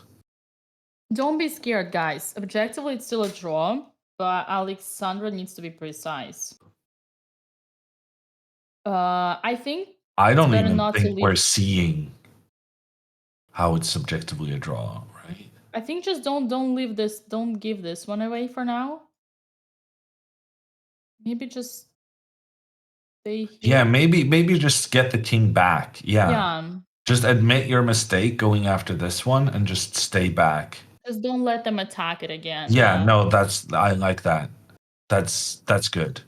But it's complicated because you Yeah, need but to- it also means that king here was a big mistake. She should have gone king back. Exactly, yeah. Yeah. Well, actually, no. No, that's fine. And we stay. No, but still, like this, you're getting checked away and the king is coming in. Here we always have Okay, I these guess we have ideas bishop for- f4. Yeah. Okay, chat. I think we just it's all for the show. Just pretend like just let's assume that Alexandra did it for the show. Also, he's very low on time now. He's down to less than 3 minutes. See? And maybe he's gonna blunder. Even though he has no way to like Yeah, absolutely no way to blunder. Maybe he's gonna forget about time. Could happen. I actually beat David Navarra in Rook and Knight versus Rook when I had the Rook. And he had Rook and Knight, he lost on time. Yeah. Was it Blitz? Rapid. Wow. Damn. For the record, Rook and Knight versus Rook are completely drawish, whereas Rook and Bishop versus Rook, you need to be careful, and there are many ways to lose. He played King People E6. lose. Dina, he played King E6. That's a terrible move. It's a terrible move. Now Alexandra can take and get her king back. Oh, you mean he blundered? Wait, but what is? Explain once again. What's the difference? Get the king back. And Well, now there's no king getting in. oh, okay. Yeah, let's do Maybe that. we can just go bishop f4. Yeah, let's do that. He's gonna go here and then just Now we activate get our checking rook. distance. We just need. Yeah. This is part of the key for Alexandra. She needs to be able to give checks in from the side. So first she needs to get rid of this h5 pawn, and then she goes with the rook over here and tries to always harass the black king. Man, why did he play king to I have a? no idea. That's a very strange move. He has not attended the Andrea Botez School of Endgames or chess. Always forward. Both. Andrea is good at both.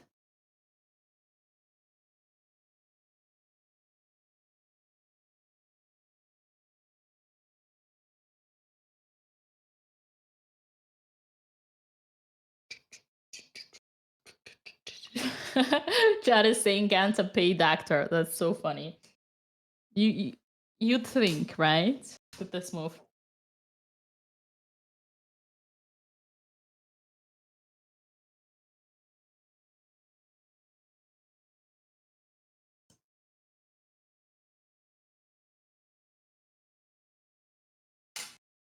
Yeah, I don't understand. Why isn't she moving?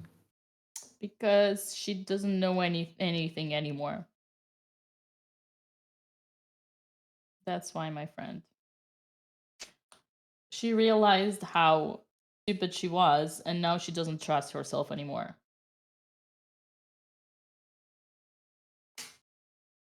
Am I right, chat, or am I right? Everybody keeps saying have Dina and Hammer ever played before, but when Dina and Hammer game, chat, to make it clear, Hammer would destroy me. Absolutely destroy. But obviously, when the occasion occurs, I would love to have a match, at least for the sake of my YouTube game. I mean, come on, I already challenged Duda. I have 2 games. I have a game with Shankland. I have 2 games with Gukesh. Like, Hammer is just the next in line. Okay, she's not taking the what? But didn't we say this is fine? Just keep the Well, key on G. but we said this was fine, but when the king was an e4, this was necessary. But here she had an easy draw by just eliminating the pawn. I know, but listen, don't panic. This is still fine.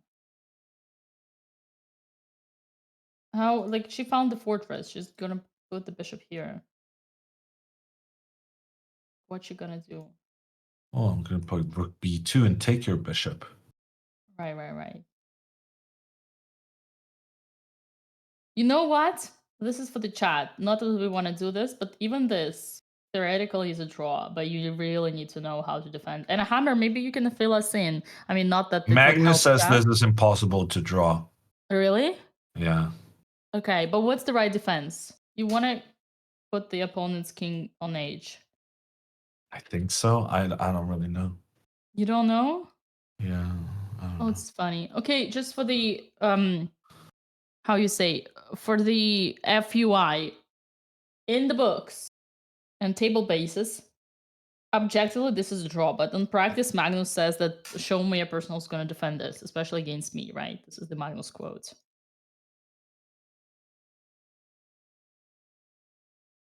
FYU. I like, as long as his clock is ticking, I guess that's good.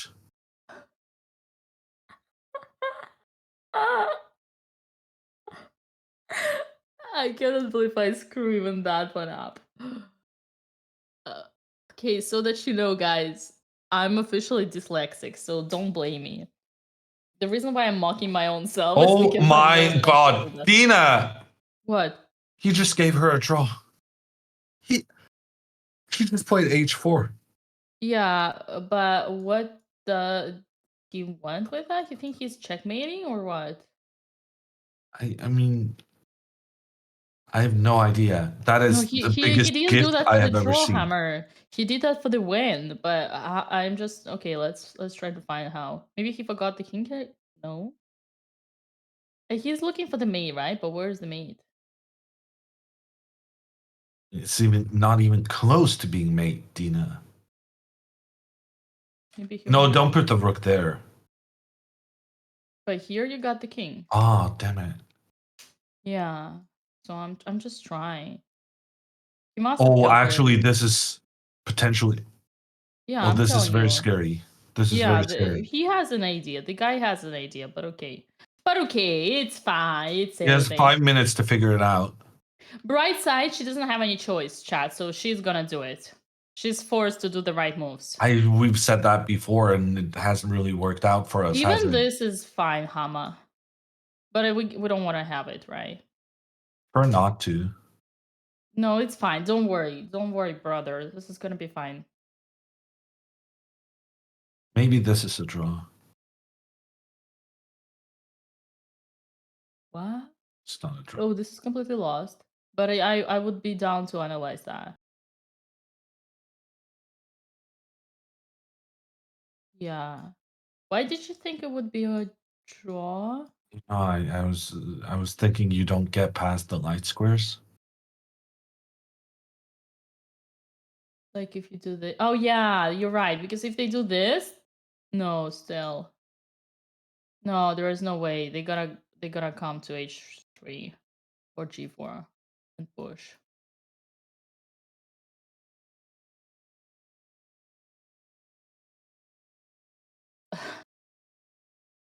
Yeah. This is still fine. Oh my god, you know what's the move here? She took. Great. I want to show you this is a fun line. Here, the move is rook f6. King f6 and bishop takes. Yeah, no, that's good. That's safe. But also this. Oh, this is not safe. This. Oh my god! This is beautiful. You can just do this. I don't get it. Well, don't put the sorry. rook there. Sorry. You're right. Yeah, no, but Dina, this Down, is down. And then this, and ancient defends even this. Isn't that crazy me? Engine says this is a losing. No, it's a draw. Okay, but eval bar says this is a losing. Wait, what are we talking about? Minus 0.84? Minus 3.0. Okay, we have different engines. Got it. Okay, let's not do that. This is the current position in the game, people. Alexandra needs to go rook h7. The good news is that if she finds rook h7, the next move is obvious. Also, even here, if we do this, oh no, then you got the idea. So, yeah, no, that's the risk. So we need to have rook h7. She has a little bit of time. She found it. Yes. Sorry. Now after rook f1, her move is easy because she only has one move.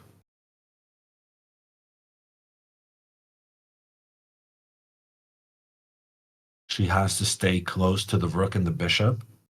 Uh-huh. And then we're fine. Then we're fine. This guy, I think he's the organizer. He reminds me all the time of Grandmaster Laurent Fressinet. Okay, rook f1, king h5. Yeah, she played king h5. She played it. Boom! Amazing.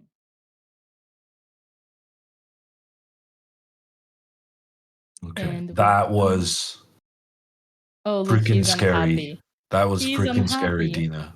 Oh yeah, I feel you. But we're gonna be okay. Yeah, man. Coach is gonna be unhappy. He can still go bishop d6 here, though. But bishop d6, she can just go g4, and this is fine. This is fine. This is fine.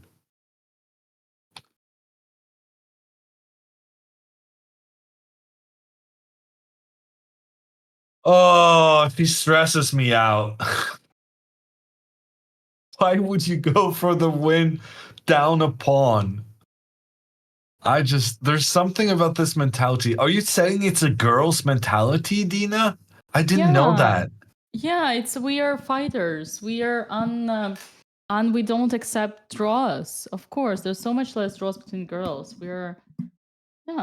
And we got to 15,000K, 15,000 and a half. So for the last 1 hour, all Alexandra did was to raise 3K viewership on Twitch and over 7,000 and a half people watching. So I think it was a talented showman trick that Alexandra showed us. And it is a perfect opportunity for me to remind everybody that we have partnered with Coinbase for this event and we have $20,000 in cryptocurrency as giveaway for this tournament. Sardinia Chess Festival. Use the command raffle.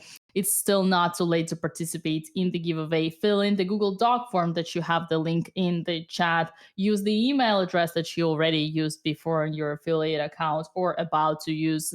And at the very least, claim your $20 off by using the code BOTES20 for your first trade. You guys know crypto. Coinbase is the best way to stock and trade crypto, and our long-term partner and sponsor for the chess and non-chess events on Twitch. So do it now before it's too late, because this game is about to be over soon, regardless of all ups and downs that we have had here. Yeah. G4 on the board. We're safe. We're good. Up.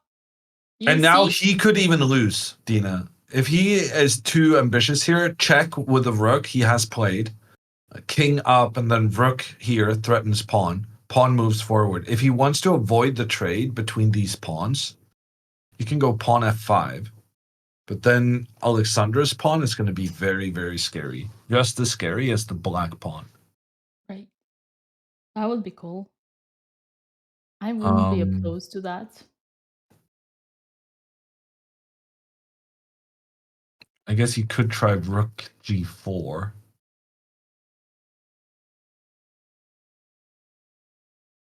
Rook g4. The idea would be that if Alexandra then attacks the rook, the king follows. And if she then takes the pawn, then there's potential checkmates here. I think, yeah, well, that's beautiful. See, but what about this? Some savory? Yeah. But no, you can still do that. That's fine. And then you still have the only move. Okay, he went back. He might be going for the repetition. He went back here. I don't know why Alexandra is spending time on this move. This is the most... You only have 3 minutes left. You have one way of defending the pawn. Oh, no, actually, she can also push the pawn. Why are you considering pushing the pawn to a dark square when your opponent has a dark squared bishop? Like how you say, oh, Good that's grief. possible. Don't do that. Oh, yeah, that's possible. Just go back. Okay, she went back. He's going for the check again. She only has one legal move. Okay. This time she didn't think about it. Okay, he just went back and forth to build himself more time. Now he's going after the pawn from the side. Every Indian knows that you always repeat. It's a psychological trick, but you never want to draw. This is what Kramnik taught them. I learned that the hard way. Okay, Alexandra still has to find one good move. She needs to find this rook to f7 in this case. Also here, Alexandra, you only have one move to save your pawn. No need to spend so much time. Yes. Great. And the reason you don't spend your time is because then when he goes king rook g4, that's when you need to use your time and avoid putting your king on the edge of the board. Oh, man. Rook g4 has not been played yet. Yeah. He has 1 minute remaining on the clock. But he's going to do it because it's the most logical. Yeah, he's definitely going to do it. Yeah.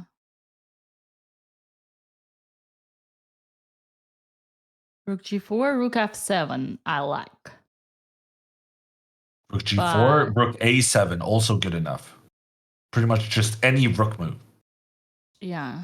Whatever you do, do not move the king, do not move the bishop.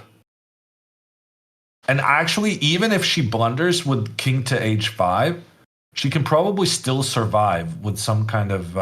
Yeah, she the can pro- still survive by sacrificing her rook, Dina. The problem there is that rook f7 would be the only move. And then even after rook f7, she still would have to find the, I think after bishop e5, there is still an only move here, hammer. And it is bishop to f8. So I don't Okay, like that the... she would not find. So the problem Yeah. here is that this sacrifice does not work because of the potential checkmate. Oh boy, I can... Yeah, that's so easy to miss. Yeah. Critical So moment for just Alexandra. do not go with the king. Whatever you do not put your king on the edge of the board. Activate your rook. Activate rook. You can even move your rook around to defend the pawn. Like, you don't need any fancy schmancy thing. Just use the rook to defend the pawn. Your rook is very out of play. Activate your rook. If she moves the king to the edge now, that's highly problematic. She moved the rook. Never... Oh. Okay, we're good. We're good. Okay, Saved. we're safe. Saved.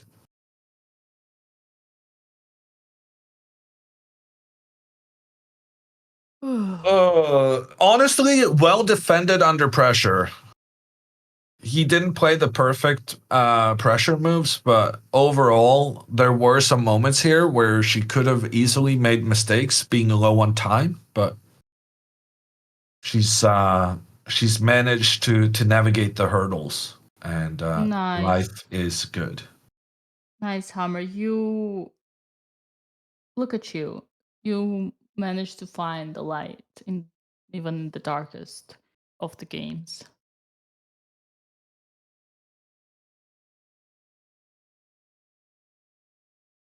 Managed to find the compliment, even the game where she pissed you off the most.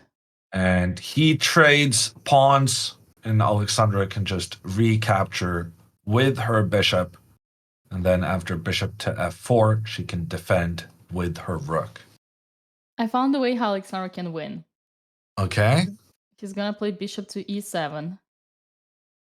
And she's gonna say rook takes e7, and king cannot take because the bishop is here. Even though he is pinned, he is still defending. And even though this is a draw, Alexandra's gonna win this. Seems somewhat unlikely, but we'll take it. You need to be a believer.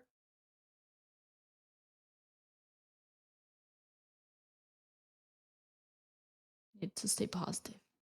Only thing that can defeat us now is the time. Alexandra has 1 minute 30 remaining. And she makes the capture. Yes! Let's go! You can say a lot about the Botez sisters. They're losers, not quitters. But they're also pretty darn big fighters, and a draw is agreed. Wow. What a game. 77 moves fought until the bitter end. But this top game in the tournament has ended in a draw, and that means Alexandra retains her lead. She is the only person with 4.5 points out of 5, but there is a hungry pack of 4-point players chasing behind her, and she will have to try and defend her lead for the remaining 3 rounds of the tournament. Congratulations to Alexandra on securing the leadership and claiming the dominance in the tournament. Alex Botez saved, Mama Botez saved, and Papa Botez saved. We are continuing the grind to the first place here in Sardinia. And you know what that means? That means that the countdown is starting right now. We are starting the countdown for the last 5 minutes of the giveaway because we have $1,000 to ruffle.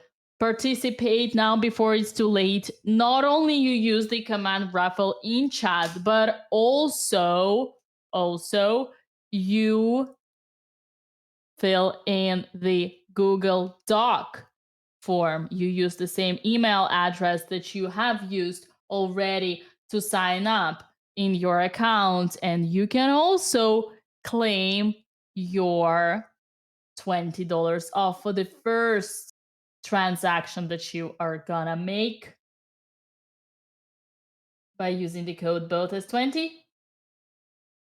And wow, Hammer, what a game! What a roller coaster of emotion! Yeah, no, this was, it really could have gone any way. Both players had chances to win during. Alexandra's chances to win were definitely way higher than Ganta's chances, but at the same time, Ganta's chances kind of lasted for longer. In that Alexandra had like a 5-10 minute window where 2-3 moves were being made where she had some opportunities. Ganta, he had continuous pressure, having the extra pawn in the endgame.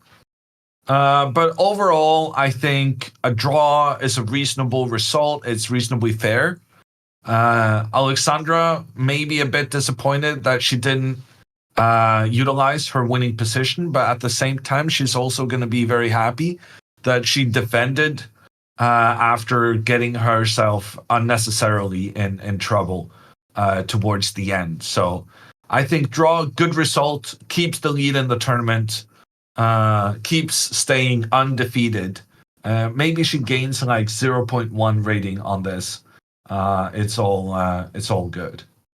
Alexandra takes down, or stops, better say, the one of the most dangerous opponents in the tournament, the guy who has a title of candidate master. So he's a master, he's a former 2200 rated opponent, and the fact that he's even playing in this section is complete luck or unluck. So in fact, one of the most dangerous opponents is stopped. The road is secured yet for the leadership for the first place, and who knows, maybe tomorrow Alexandra is gonna take on Andreas lawyer from today, and well, actually, Dina, I was wrong about that because there's so many people with 5 points out of 6 that Andrea's opponent today, he's only going to be on 4.5. So that's not going to be Alexandra's next one, but maybe in one of the 2 final rounds. All right, so that means that it's too early to how they say, to share a sheep of the skin of the ship of the bear. Come on, Hammer, you're gonna back me up with the famous Norwegian proverbs. Yeah. Don't count your chickens before they hatch, as they say in English, or something like that. Yeah, and Alex is joining us right after the giveaway. We have 1 minute left before we know the names of the winners for today's raffle. Unfortunately, only $1,000 in giveaway today. Previous days we had wins, we would have the whole 2,500. But you know what? 1,000 is a very good price for the lucky one. So looking for the results. Participate now before it's too late. And yeah, well, what can we say? Andrea's game was bit unfortunate. There wasn't much she could do. She has nothing to regret or blame herself for. Sometimes chess is hard, and that was the case. She didn't know the plans and the opponent did. The opponent played really well. So Alex took the lead for us for the mood. Backed us up to keep up positive thinking. 20 seconds left in the raffle. We gonna see the winner. And Alex gonna join us right after. Our champion is gonna join us right after. 5 seconds. And the winner is...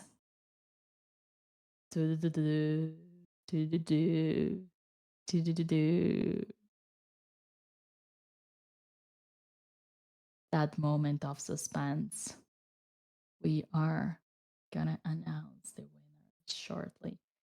And there they go. Congratulations to Mr. Jezza by the Sea. You are the winner of today's $1,000 raffle. Huge congrats, and you are gonna be contacted by the email address you used to sign up for your Coinbase account. And on that note, we are gonna be welcoming Alexandra for the interview, our champion and the defender of the glory of the Botez household for today.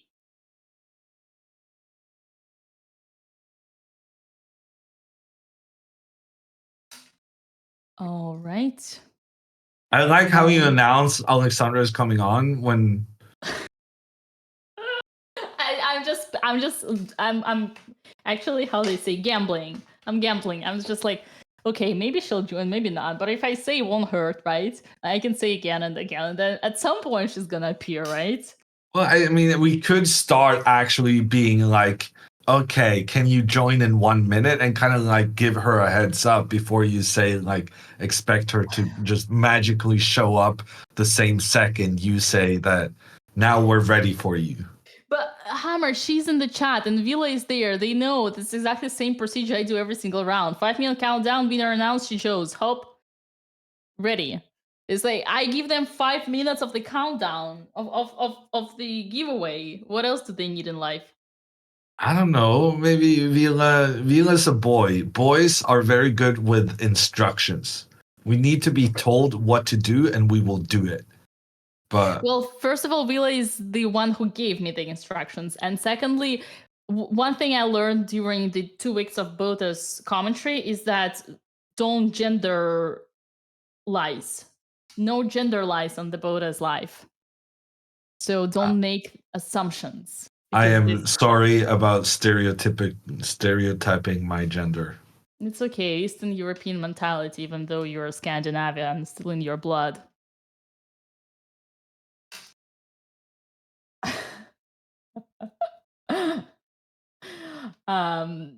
Yeah, all right. And there she comes.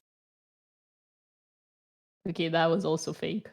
I was speculating. I mean, you tried. You tried. Yeah. If you try another 15 times, maybe you're gonna hit it. All right, I'm gonna spice it up. Remember about our famous bet. I am officially declare that I will be more than happy to make a bet, exact same bet, for 8.5 out of 9. Because you do realize she's only 2 wins away. No, 3. Yeah, it's a lot. 8.5 for me is just as impossible as 9 out of 9, because if you look at any tournament, the winner, the first spot, usually gets 7 to 7.5.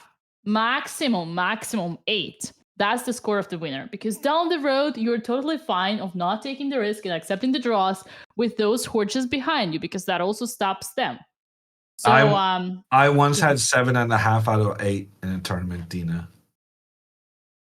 And our champion is here. Congratulations, Alexandra, on securing the leadership and showing them who is the boss and taking care of the most dangerous of them all. Well, I don't feel good about a draw, but at least I didn't lose, so it is what it is. Hammer, Why why are do you you look not upset? happy with the draw? Wait, Hammer, why do you look upset? Why? Because you've dragged me to hell and back. What do you mean? You're the reason I'm upset, and then you're gaslighting me into why are you upset? As if you shouldn't know the answer to that. You were down a pawn, and you decided you wanted to go for a win. I thought it was. I thought I had some idea.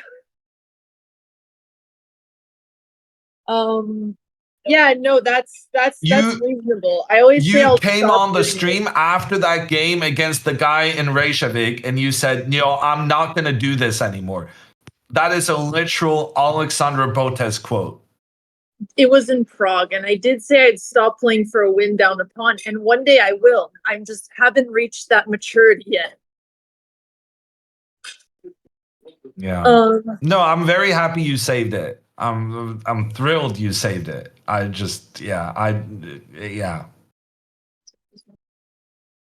well, I just don't understand why we had to suffer through that. no, that's fair. I'm sorry. Did you talk to Andrea at all? No. Yeah.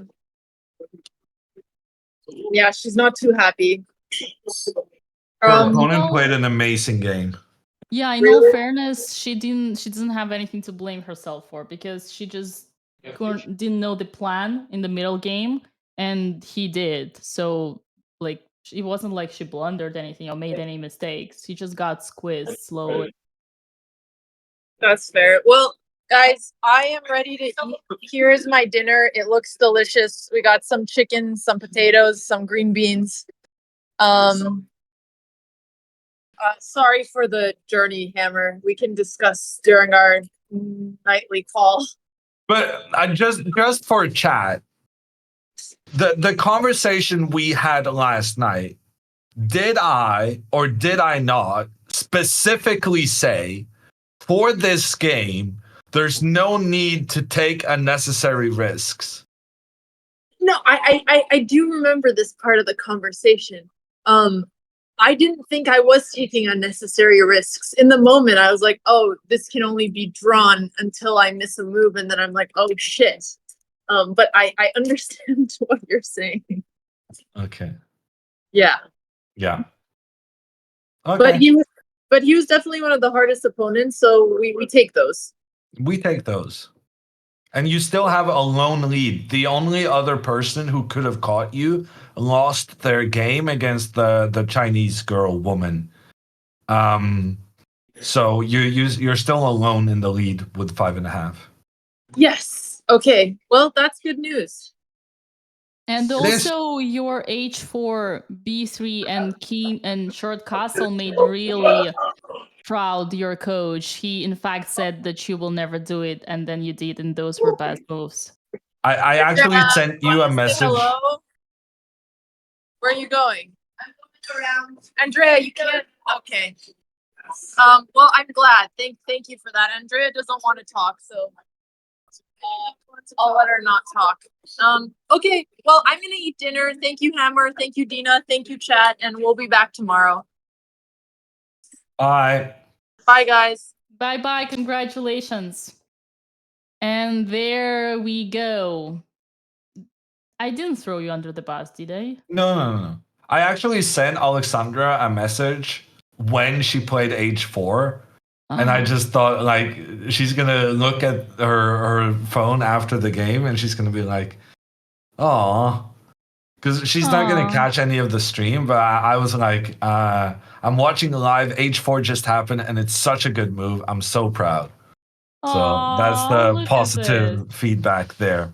And then I'm not gonna mention what happened after, but H4 today from Alexandra, that was an incredible move, I think. I'm so happy with that. Very, very nice move. Mama Botas in the chat. Thank you, guys. Thank you, Mama Botas. You are safe, like all of us. Man, I think that was one of the longest days at the office. Almost 6 hours. What do you mean? Right. We No, were I mean doing for a single round. Sorry, I meant for the single. sure, but on round 2 we did a lot more. I think Right. there's been some long games with the Botez sisters. They're losers, not quitters, and they're fighters, not whiners, or something. Yeah, fighters. Right. Okay, and we have a raid going on to Phoebe Wheaty or Whitey. Oh, Witty, I guess. Probably German. It's probably like Bitte. Interesting. Okay, so on that note, I do want to remind everybody that you are more than welcome to join BotezLive Club on chess.com because in the nearest future, lots of exciting events for the community, such as arenas, weekly arenas, and tournaments and streams and stuff like that gonna happen. So stay tuned for this one. We are going to Phoebe and we're gonna see you tomorrow. Same time, same place, 3 a.m. No, joking. 5. What am I saying? 3 p.m. European, Central European, and goodbye, anybody. Okay, that happened. All right. Thank you all. Get some rest. Bye-bye. Bye, Hammer.